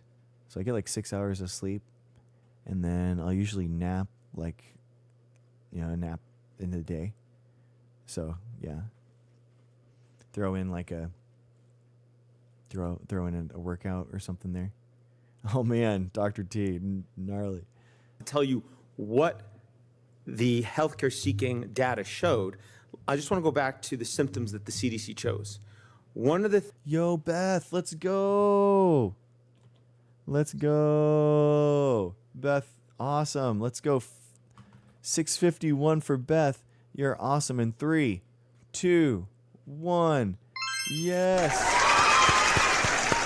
Beth, you are all-star. Thank you so much for getting vaccinated. We appreciate you. We love you for getting vaccinated in this community. Thank you so much. I'll spam your V's in chat. Thank you so much. All right. Things that we obtained was a copy of the very first version of the design documents for creating vSafe. And when you go to the last page of that design document, it's in my 66-page submission. Everything I'm saying is in the 66-page position with citations and support. It's not. We have it. We literally. It's. He's so like. Oh, okay. This is separate. I mean, this is a separate one. Because we literally have it. It's like 5 pages. It's not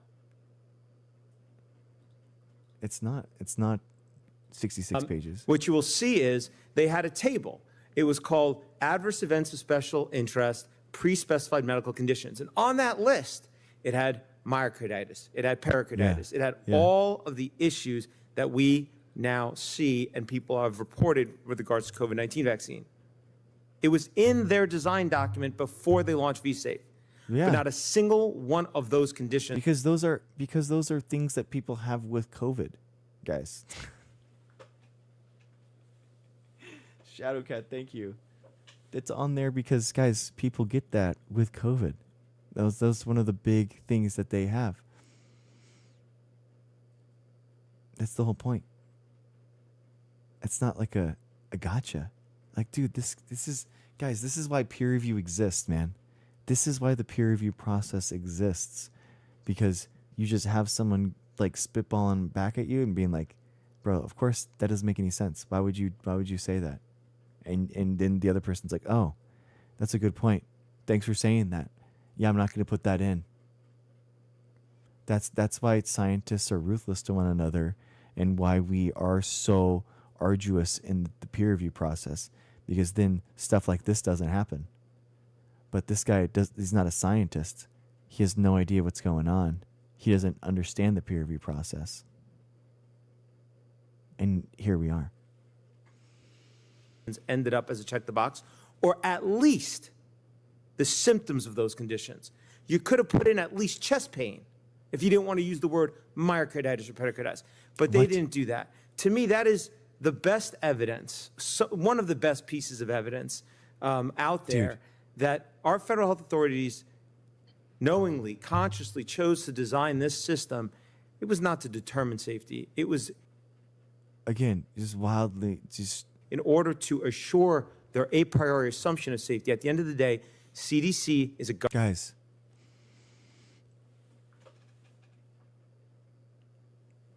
The pharmaceutical companies didn't. The claims were tested not by the pharmaceutical company. It's insane to me that people actually think that the companies are doing their own safety tests. How hard is it for people to understand? It's a third party that is doing this.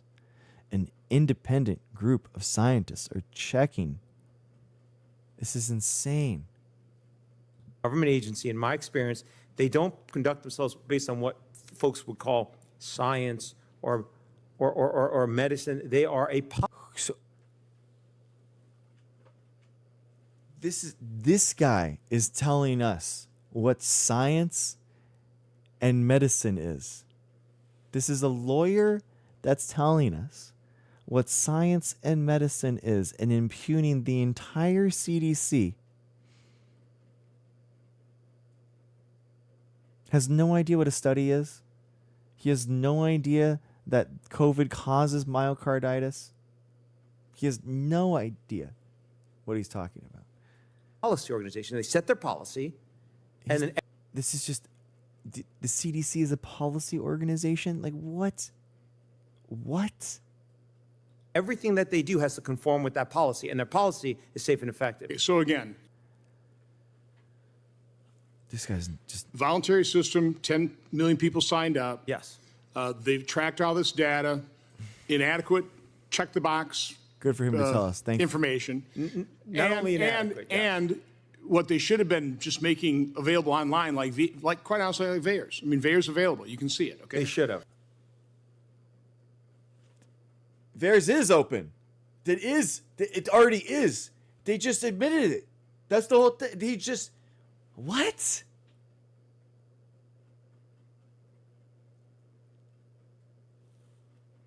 What? That's like saying, well, yeah, Dr. Greg, you should stream on TikTok. Make the TikTok stream free and available to everyone.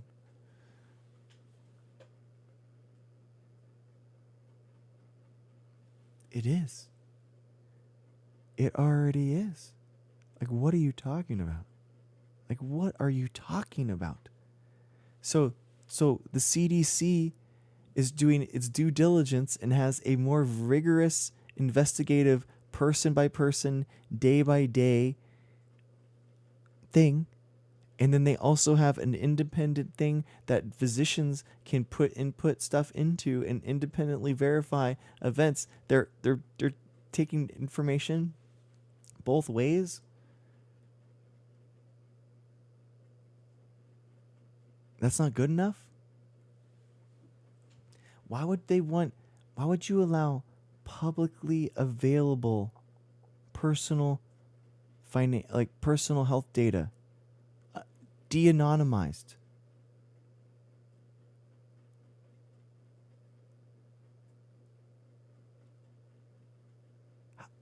Think of what he's asking. And they should have made that available as well. They didn't. And so you had to sue. When did you sue them? Sued them.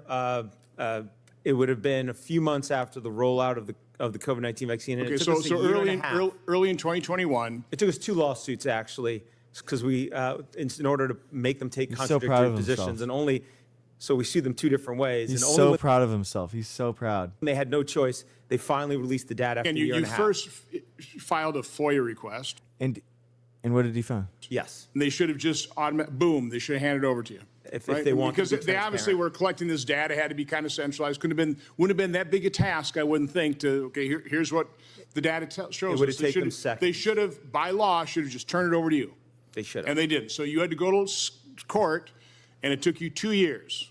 It took it. Okay, and then so now, I love the idea that you have a bunch of lawyer politicians that have their own superhero that's going to wrangle in a bunch of like physicians and scientists. Their truth sayer is another lawyer to tell the lawyers how to do better science. Is it magically a lawyer? Like, so funny. It's so funny to me. It's like they couldn't just get a scientist on here to say something. Well, they do. They have Robert Malone, which is, so honestly, we should look at Robert Malone's one too. Again, we should do I'm going to write that down. Robert Malone's this senator. Yeah. Robert Malone, Senate testimony.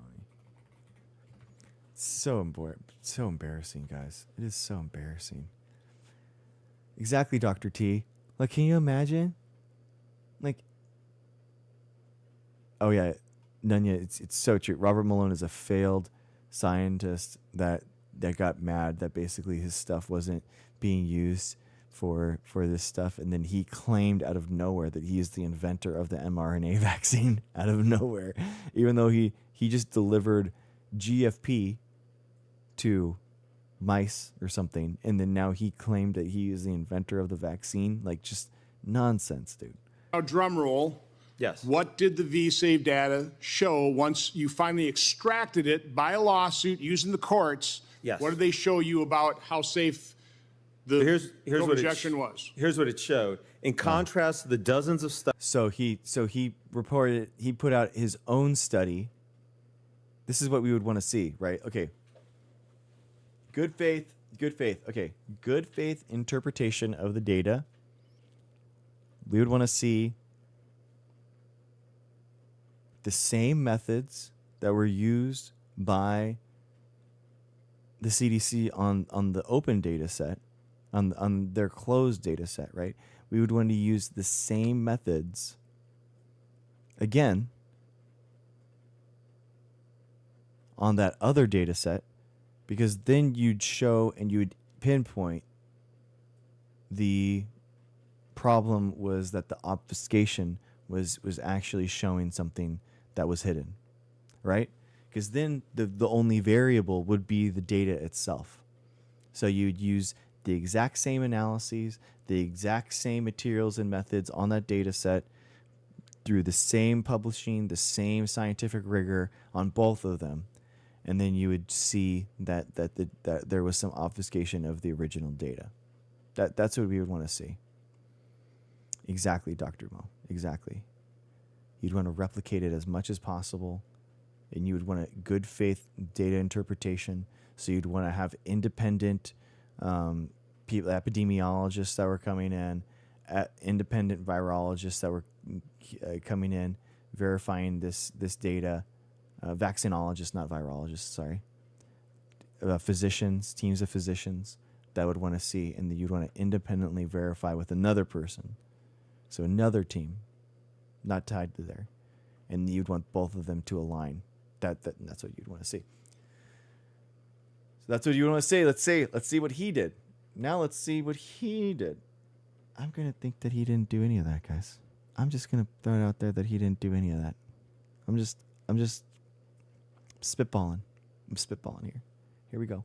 Study that the CDC relied upon to say that COVID-19 vaccines were safe using vSafe data, where they only reported the first week of what people reported after the injection seek medical care, even though they know that injuries from COVID vaccine can happen well after the first week. But they only reported the first week to make the number look low. So now guys, he's completely changing the data. So he's saying, no, the original wasn't even right. So they're going out, having a brand new data set, changing the methodology entirely. Why would you only have the first week, guys? Because that's when vaccine side effects happen, right? Adverse effects of vaccines that do happen, Guillain-Barré's disease, all that kind of stuff, super, super rare, does happen. We know that they're real. We know that GBS, Guillain-Barré syndrome, happens within the first week because it's an immune or an allergic reaction from the vaccine itself.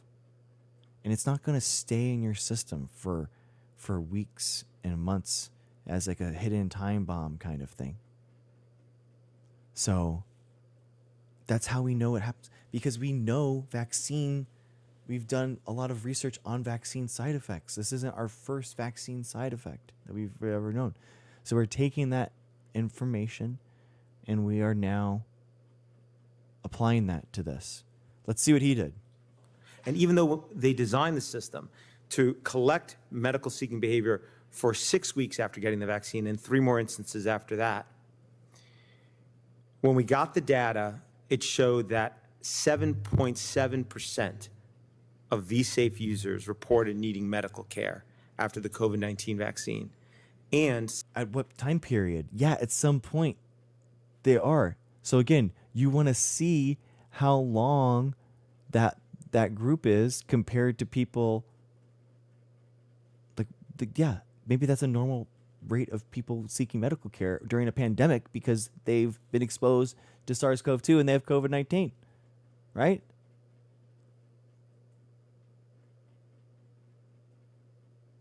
%75% of those reported they were hospitalized, emergency room, or urgent care, and on average, they sought medical care 2 to 3 times each.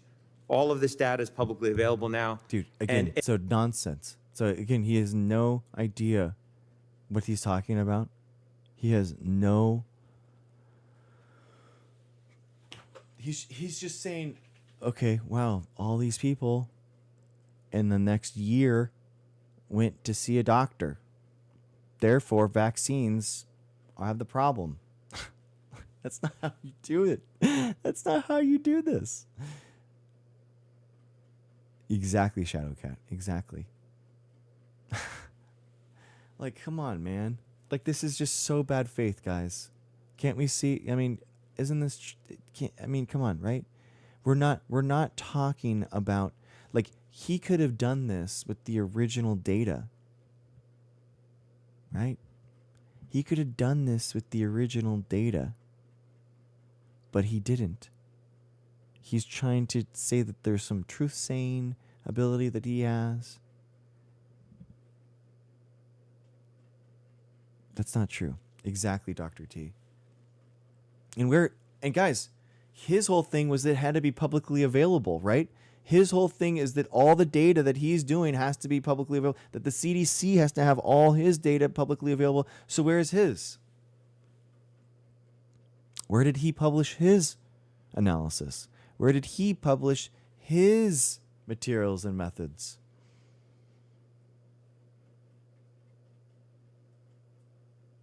Where could we peer review his methodology? His whole thing was that the CDC is obfuscating it.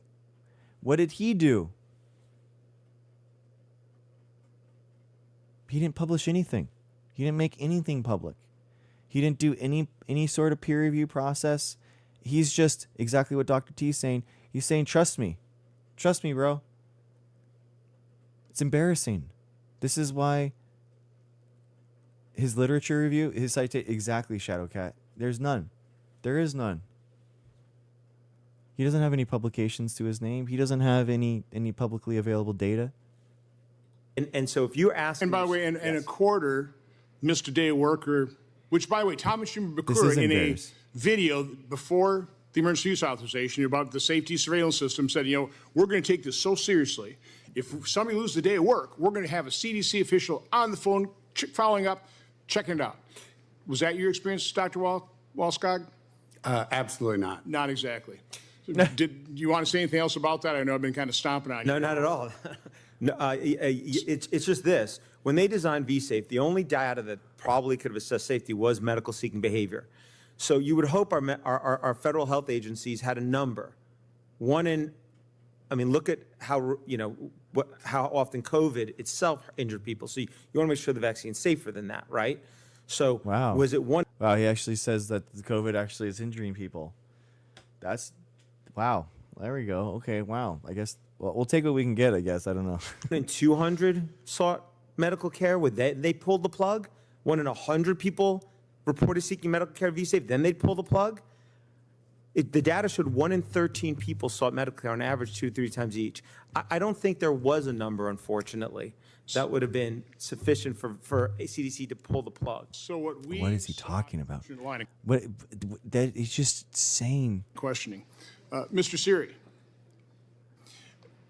do you want to describe why it's appropriate for HHS Secretary Kennedy to actually do some research on vaccines? I'm quite sure, tell me if I'm wrong here, but when Mr. Kennedy pressed Fauci for the random control blind placebo trials on childhood vaccines, no, he's not. Oh yeah, we've done. No, he's not. He has no idea what he's talking about. All kinds of them. Couldn't produce one. I know in testimony we've had other officials of the CDC or FDA ask us. Wait. Yeah. What is the government came from? Are they trying to?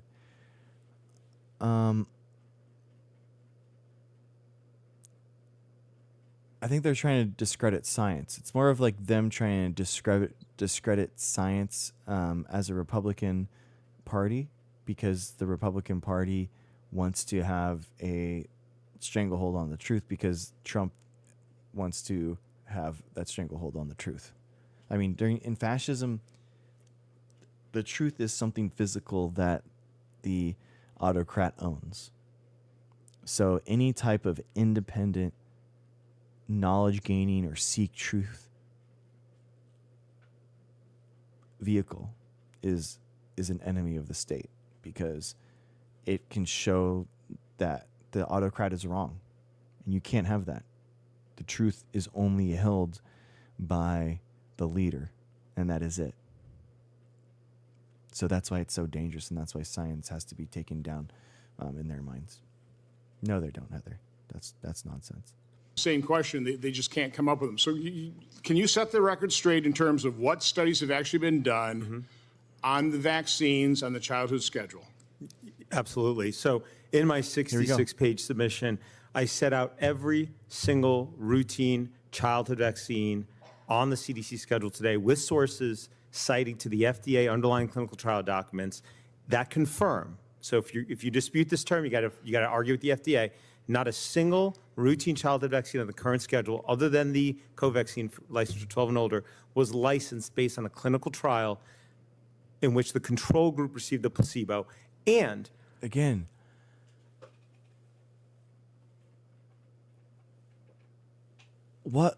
in what world would you have two groups that you have children that are being exposed to vaccines, get one giving vaccines and one giving the placebo, and then exposing them to viruses?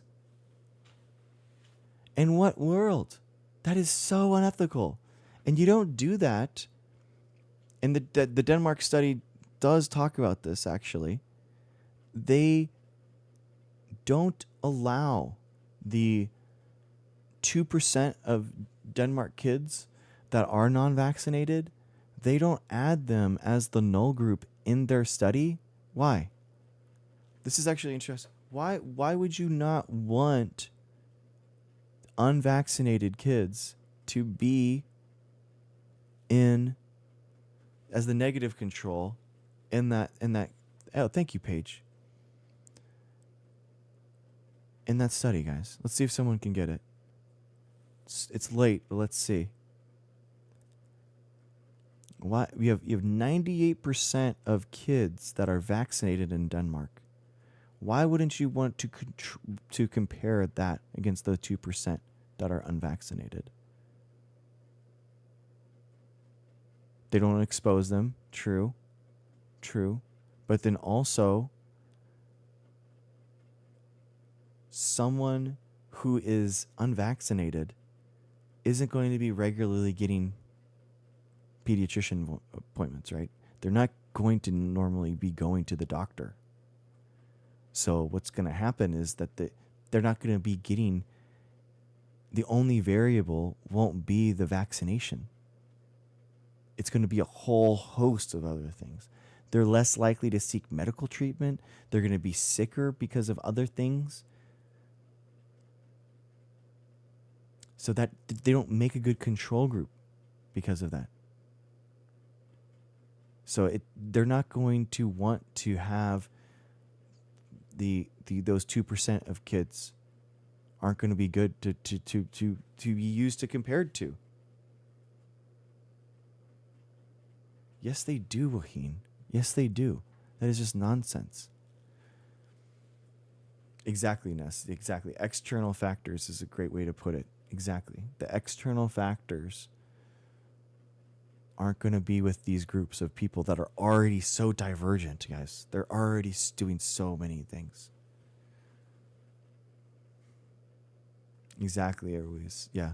if the control group received another vaccine, that vaccine was also not licensed based on a placebo-controlled trial. That is all set forth in here. It is categorically accurate. A placebo. Of course they have diseases. The Amish. Waheen, of course they do. People died of diseases constantly before we had vaccines 1,000 years ago. Like, what are you talking about? Meaning an inert By the way, substance. do you want to just talk about some of those? Waheen, there is no agreement that you can have. You don't know what you're talking about. So you can either like talk to me in voice chat or not. No, you haven't. No, you haven't done any research. You don't know what you're talking about. Egregious examples. One I found, and this is off of a blog, or I mean off of a podcast. So, but I'm assuming it's true because it hasn't been disputed. Oh, wait, did he just say I got this off of a blog or of a podcast? What? No, you haven't. Just talk about some of the most egregious examples. One I found, and this is off of a blog, or I mean off of a podcast, so.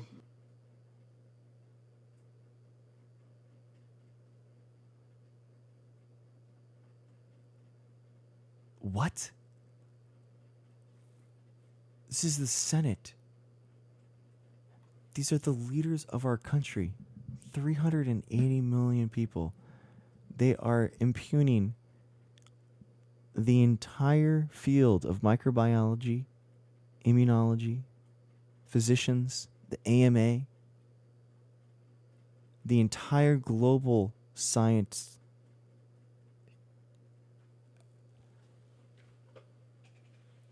And the dude is literally just spitballing from a bro podcast that he listened to while he was on the plane getting here.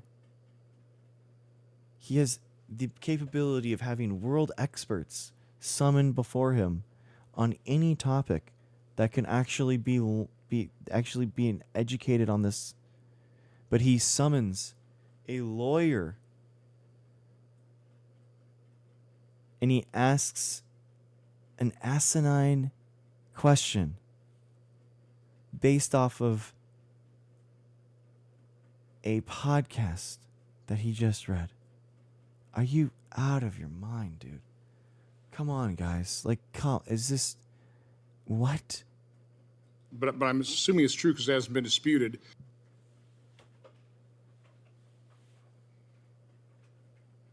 I am assuming it's true because it hasn't been disputed. This is the best and the top TikTok stream in the world. No. We are the number one podcast in the world. I am assuming that's true because it hasn't been disputed.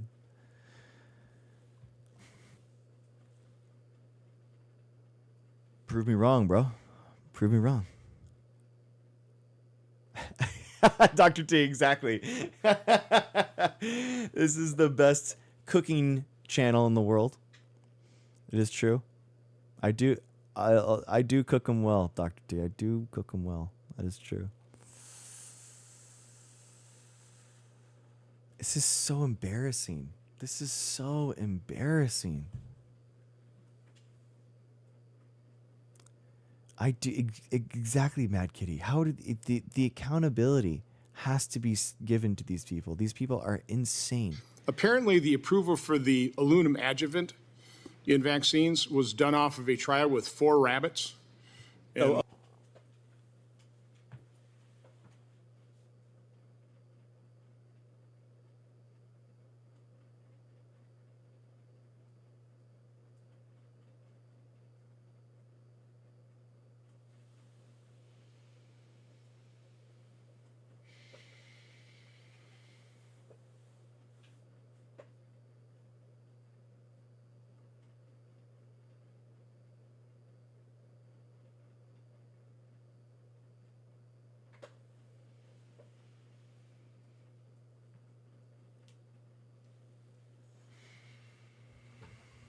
Oh my god, dude. Oh my god, dude. Oh. People are being harmed because of this. People are being harmed because of this, man. And this guy's just spitballing ideas from absolute nowhere, guys. What? This is... Oh my god, dude. I'm like... People are being harmed. People are being harmed because of this. And he's just... He's got a bro podcast thing that he is talking about and undermining all of vaccines because of. And he thinks that... Guys, again...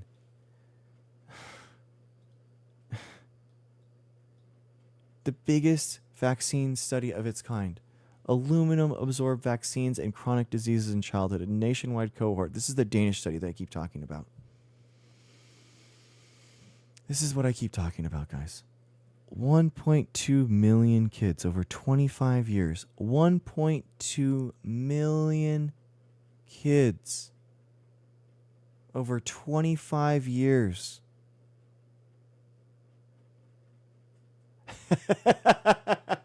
Dr. T, that's so true.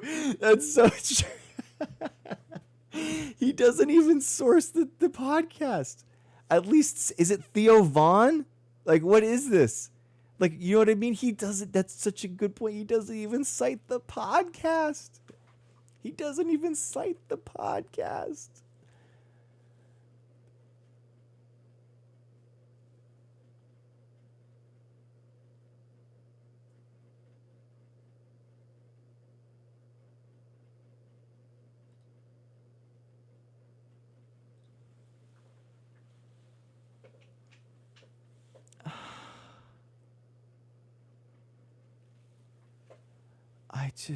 I can't even, man. This is like, I actually got sick to my stomach when he said that. I'm not gonna lie. I actually got sick to my stomach because it was just like, they're not serious, man.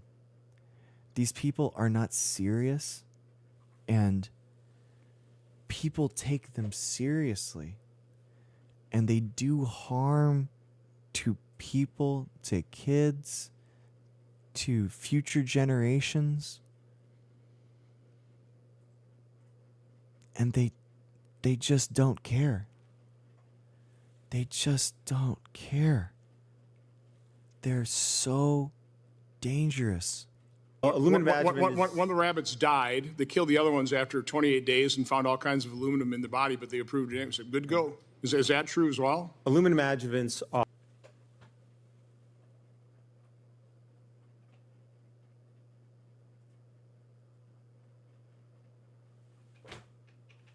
I can't even, dude.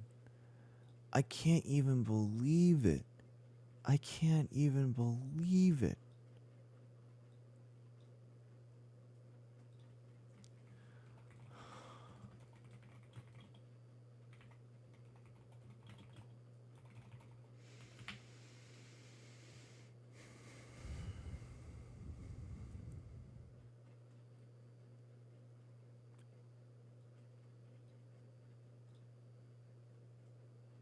Do you guys know that there's aluminum in breast milk?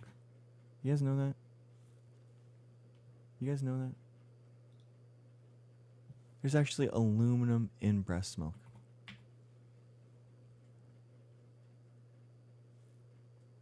Well, there's aluminum in formula because of this. In look at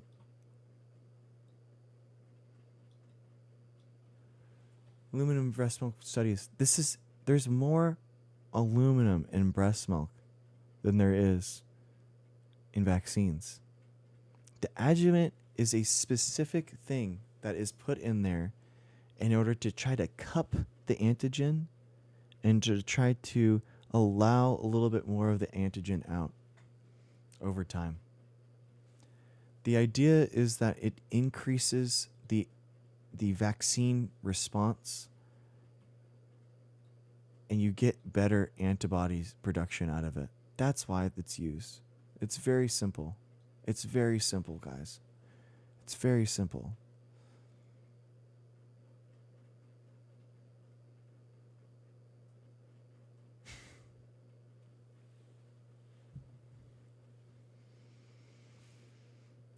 are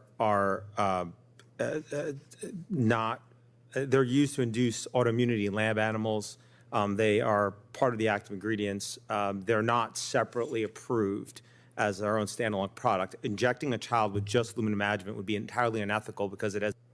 Why would you inject a child just with aluminum?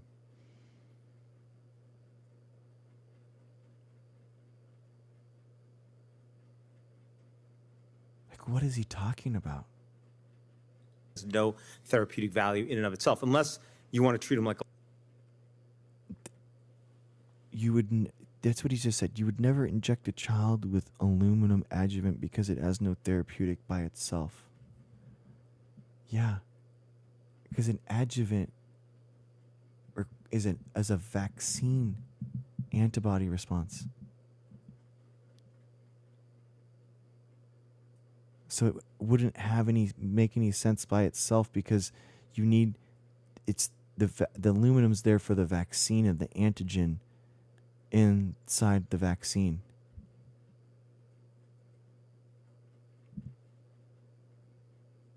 That's the point of it. It's to cup and to hold molecularly the antigen and to allow some of it to come off over time. That's the whole idea. So yeah, aluminum by itself doesn't make any sense because it's in there to bind molecularly to the antigen. Aluminum is highly toxic. No, it's not. Some dude literally is in breast milk. Are you like, what are you talking about? No, it's not. There's aluminum in breast milk. The concentration of aluminum in breast milk is higher than than vaccines. What are you talking about?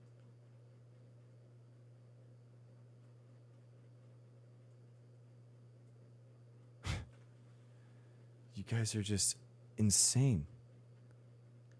So wild. Awesomeness. Have fun. See ya. Have a good one. You guys are unhinged, dude. No, the aluminum is there as an adjuvant. It's not to repress the immune response. It's to increase the immune response. Jeez, dude. God. I literally said that already, bro. What are you talking about?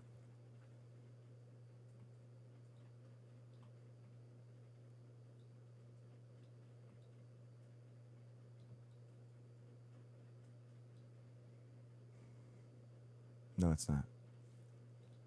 Lab animals, I'm not suggesting do that. I'm just saying, but that's what it was approved for use in vaccines. Is as far as I'm aware, actually, it's never been approved. Aluminum adjuvant standing alone. Oh, okay. And I'm not aware. You're not asking to approve it alone. Like, that'd be like, did you ever approve cutting into someone's brain? Is that a medically approved thing? Like, no. Is it approved if I'm cutting into your brain for brain surgery? Yes. That's the whole point. There's a purpose for the aluminum to be there in the terms of a vaccine. Same with there's a purpose to cut into someone's brain in regards to brain surgery. But you wouldn't do that by itself.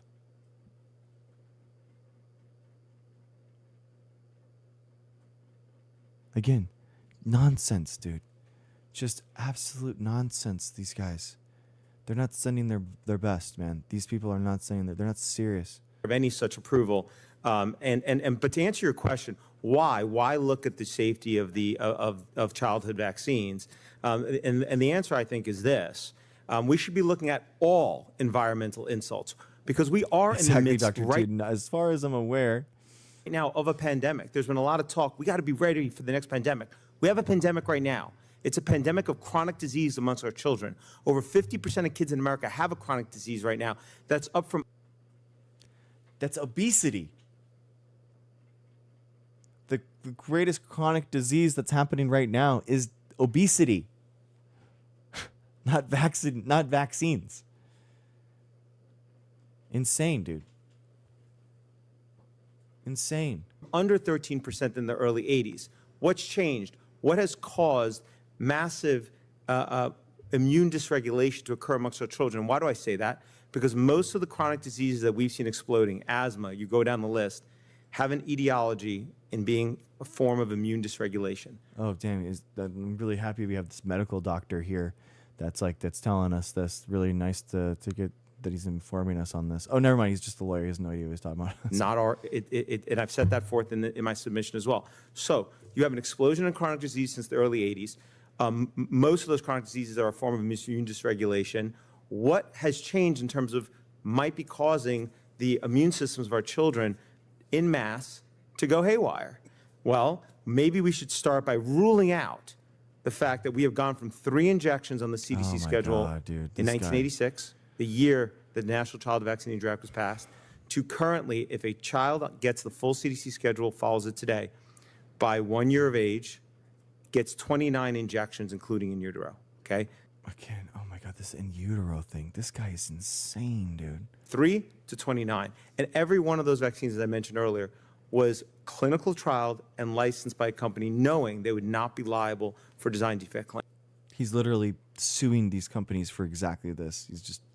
We need to study that. So maybe you ought to everything else. study that. Things well past time. Mr. Siri. I'm just going to quickly correct the record on a few things I've heard here today, if that's okay. First is that most vaccines, including most childhood vaccines required for school, do not prevent transmission. They're just personal protection, like pertussis vaccine, activated polio vaccine. And I've heard a lot about COVID vaccine. COVID vaccine does not prevent transmission, which makes a lot of what was discussed here today, when you put it in that light, doesn't make much sense. And if it does reduce symptoms, it actually makes you more likely to transmit, because if you don't have as much symptoms and you're still transmitting, you're less likely to stay away from other people. Oh, also my heard people God, talk what about an what the idiot. FDA's new guidance is. They're no longer going to give COVID vaccines to those who are in low-risk groups. That's not what the FDA said. Read it. What they said was that they're going to require proper clinical trials for those in low-risk groups, as they should. And I don't understand why there was so much talk about being opposed to this new FDA guidance. Why do we oppose gold standard science? Also, God, this is such the thing that they say, the gold standard science. The dude's not even a scientist. He has no idea what he's talking about. It's wild. It's wild. It's so crazy. He has no idea he's never even run a study. He has no idea what a negative or positive control is. He has no idea. So, in all this discussion about deaths from COVID-19 vaccine, since we're going to rely on clinical trials, let's look at what happened in the clinical trial for the Pfizer COVID-19 vaccine. 21 people died who got the vaccine. 17 died in the placebo group. That's what happened in the clinical trial. And if we're going to then look at all-cause mortality, those match up pretty good, okay? The FDA, when it came to getting 95% effective, remember that had 8 people in the placebo group had symptoms, 162 in the vaccine group had symptoms, putting aside there were another 3,000 that weren't tested that had symptoms. They used that statistical comparison to get their 95% figure. They should have done the same thing for deaths, but they didn't, because it doesn't fit their approach. Dude, this is not hard, dude. Again, okay, he has the spike protein alone activates all major pathways involved in chronic disease. Okay, put it in a study. Put it in a study. Get it. Let's see it. Let's see it peer reviewed. It's not hard. There are pathways in order to get things approved in science. And he's selling you a Substack instead of publishing it in a journal. So, like, this is a joke, dude. Give me a break.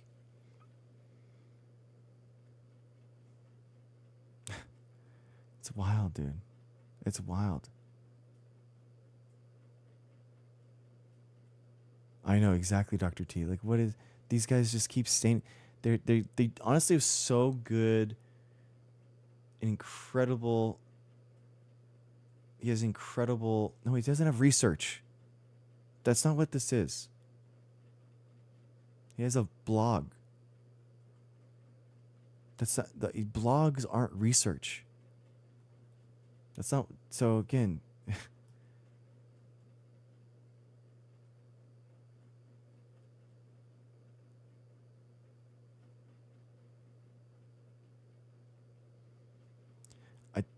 They've such just so crazy approach to get this product on the market, and so they let Pfizer explain away all the deaths, even though there were probably almost twice as many deaths of COVID, of cardiac related. Also, based off of what? He's just throwing that number out. What? You got to ask yourself. It's been 4 years. 4 years that they're telling us the COVID vaccine is safe. So if it's safe, why do they still need immunity? We're still in pandemic. It's still a pandemic. Long COVID exists. Like, what are you talking about? Why does the manufacturer of this product still need immunity?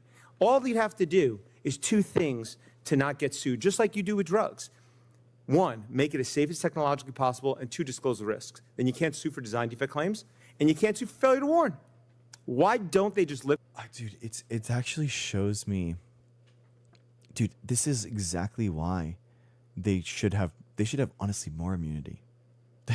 Because psychos like this want to just drag these companies into court over every single thing. So then why would anyone make a vaccine if you could just be dragged into court over every single possible thing? Like I'm genuinely like it's people like him that I'm actually happy. It's so wild. Exactly, Ellie. Thank you for being here. I tell people about people not believing in viruses and that viruses aren't real, and then you exist, and I'm so happy about that. The immunity, let them make it as safe as they can, and disclose the risk. Okay, so then how do you say make it safer, right? Guys, this is why it's not a good faith critique. So let's say, do you think that vaccinologists don't want to make a better vaccine? Of course they do. Of course they do. They are trying to make a vaccine with the least amount of side effects as possible, right? The least amount of information possible for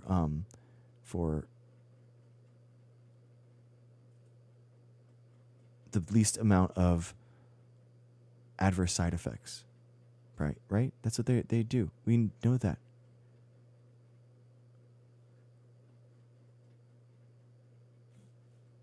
Like, where is his?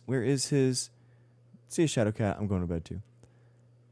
Where is his best study? Where is his ideas on what you should do?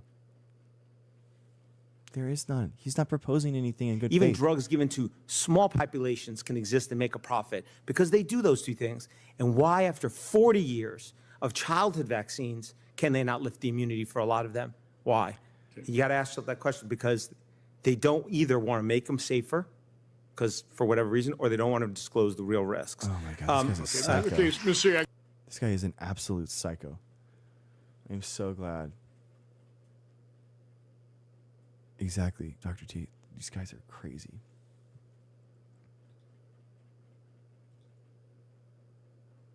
All right, guys. Oh my God, 5.5 hours. 5.5 hours. I knew it was going to be a long stream tonight. I'm happy that we went over that. I'm happy that we did that. Guys, drop me, hit this heart before I go, please. Could you hit me the heart, please? Even the anti-vaxxers, because you guys love me so much. Could you just hit that thing? Thank you guys so much. I appreciate you. Thank you. I appreciate you. Thank you, guys.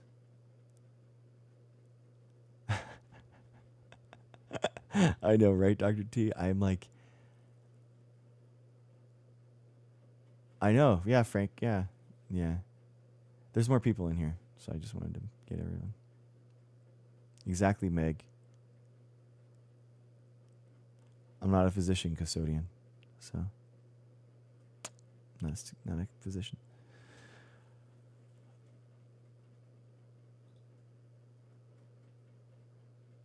All right, guys. Thank you guys so much. Thank you, Kathleen. Thank you, Frank, Groffman, DN, Kathleen, Helen, Jared, Keisha, Monica for the top gifters. To the top likers of the night, thank you guys so much. Bailey, Kathleen, Keisha, Ashley, Diane, Ducray, Helen. Thank you guys so much. Thank you guys so much. I know. Thank you guys so much. I appreciate you. What a stream, guys. That was crazy. That was so crazy. Man, what a stream. Crazy. Thank you, Meg. Thank you guys for being here. That was wild. I can't believe it. 5.5 hours, but dang, 651 vaccines, guys. We did it. 650, 700 vaccines tomorrow. 700 vaccines tomorrow for sure. We're gonna do it. Let's do this. Are you ready? Dr. T, have a good day. I'll see you on the other side. See you on the other one. Special report. I'm gonna release it tomorrow, guys. Special report expose on these ivermectin doctors on TikTok. I'm gonna do it. Peace. See you. Have a good one. Have a good one. See you guys. Have a good one. See ya. 9 o'clock Pacific time every time. And my next stream starts in 15 minutes. Something like that, Frank. Exactly. All right, guys. Peace. Have a good one. Later.